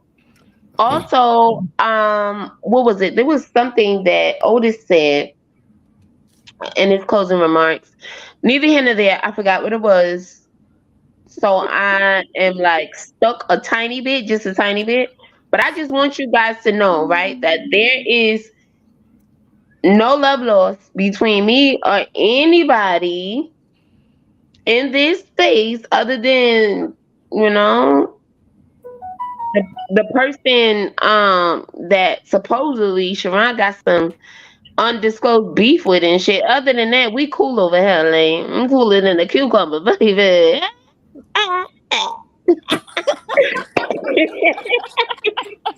Are you gagging? I love it. Oh my goodness. Absolutely not. About to be a situation. Hey, hey, hey. Shout out to LeGarrette. I appreciate you so much. He is the sponsor of today's show. Shout out to LeGarrette. Salute. He gifted Salute. 5 solution-based gangster memberships as we are diving into the truth for 2024 and beyond. So congratulations to all the people that got gifted memberships. Welcome. Big Move Foster done set this game up. All that skinny was talking in the chat today, baby. We got Maya Reed, Big Mufasa, Broke Zesty Daryl, Keisha M, and Nay. Y'all are all now solution-based gangsters. Thank you for being here. Salute, shout out, Nay. We see you, baby. And That's Otis what's up. wanted one more closing thought. Go ahead, Otis. Oh, real quick. I just want this came up real quick. My wife just went through this. This test should be free. I don't know if it isn't, and I know PhD is going to agree with this, especially you, Sharon. Ask your doctor at the free clinic or whatever to run the test to see what type of foods that you are allergic to and what type of foods that does certain things to your body, like causes you to have high blood pressure or thin blood, whatever the situation may be. My wife found out that she's been eating a lot of foods like pineapple and something else that she's been eating for years that she realized that she can't eat anymore. Mushrooms, simple stuff like that. So, which that test should be free. I just wanted to say that real quick. That might help a lot of people. Yeah. Amen. Absolutely. I'm glad he said that because that's what's up. Because a lot of people just pick up a pineapple and start eating it because everybody's like, "Oh yeah, pineapple's good for you." But that is so true. Pineapple isn't good for everyone. So that's what's up. Yeah, I'm glad I you believe said it's that called. before the end of this. Because you know they love to say ain't no solutions over here at the solution-based game, right? So whatever. They could stick a fork in it now. I believe it's called a gut, like a gut microbiome. I believe that's the name of it. I'm not It's sure. a very technical name. I believe it's gut microbiome. I forgot the name. If it was that, I probably mess up the name anyway. Y'all know I can't pronounce those multiple syllable words anyway. Shit.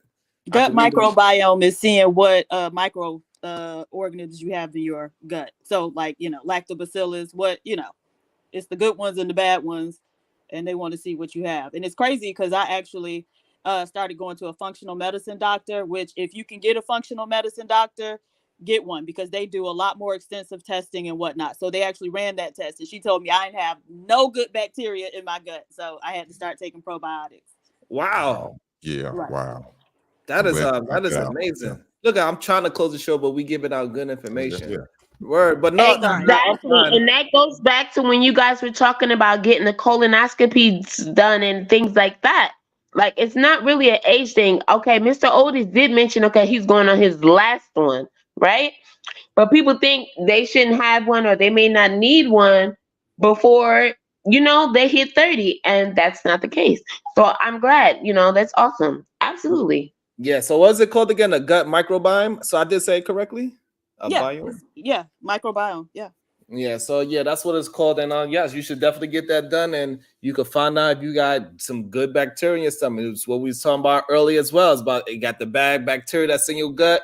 They wound up dying in your colon, and that's why you get the slimy stool. That's the proper word to say. You get the slimy stool. So you need to eat better. Can I say one more thing when you're done?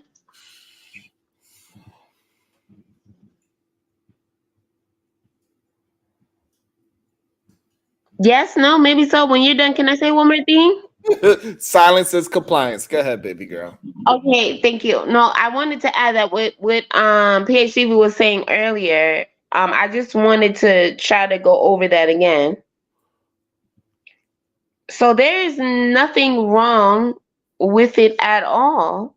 There's nothing wrong with asking questions, because okay, PhD Diva touched on the fact that okay, there are a lot of symptoms, right, that don't directly have a certain diagnosis. You get what I'm saying? You could have these symptoms and your situation may be whatever, whatever, whatever. You get what I'm saying? Because a lot of symptoms go for a lot of different things. You get what I'm saying? So I just wanted to focus back on that. Like, so again, do not try to diagnose yourself. It is better if you do go for that. Yes, third opinion. If you must go ahead for that fourth opinion and all that good stuff. Okay? If there's nothing wrong with wanting to know what is going on inside of your body. Your health is your wealth, people. Believe that. Peace, and I hope you all are well. There we go. Tomorrow, and maybe later on today.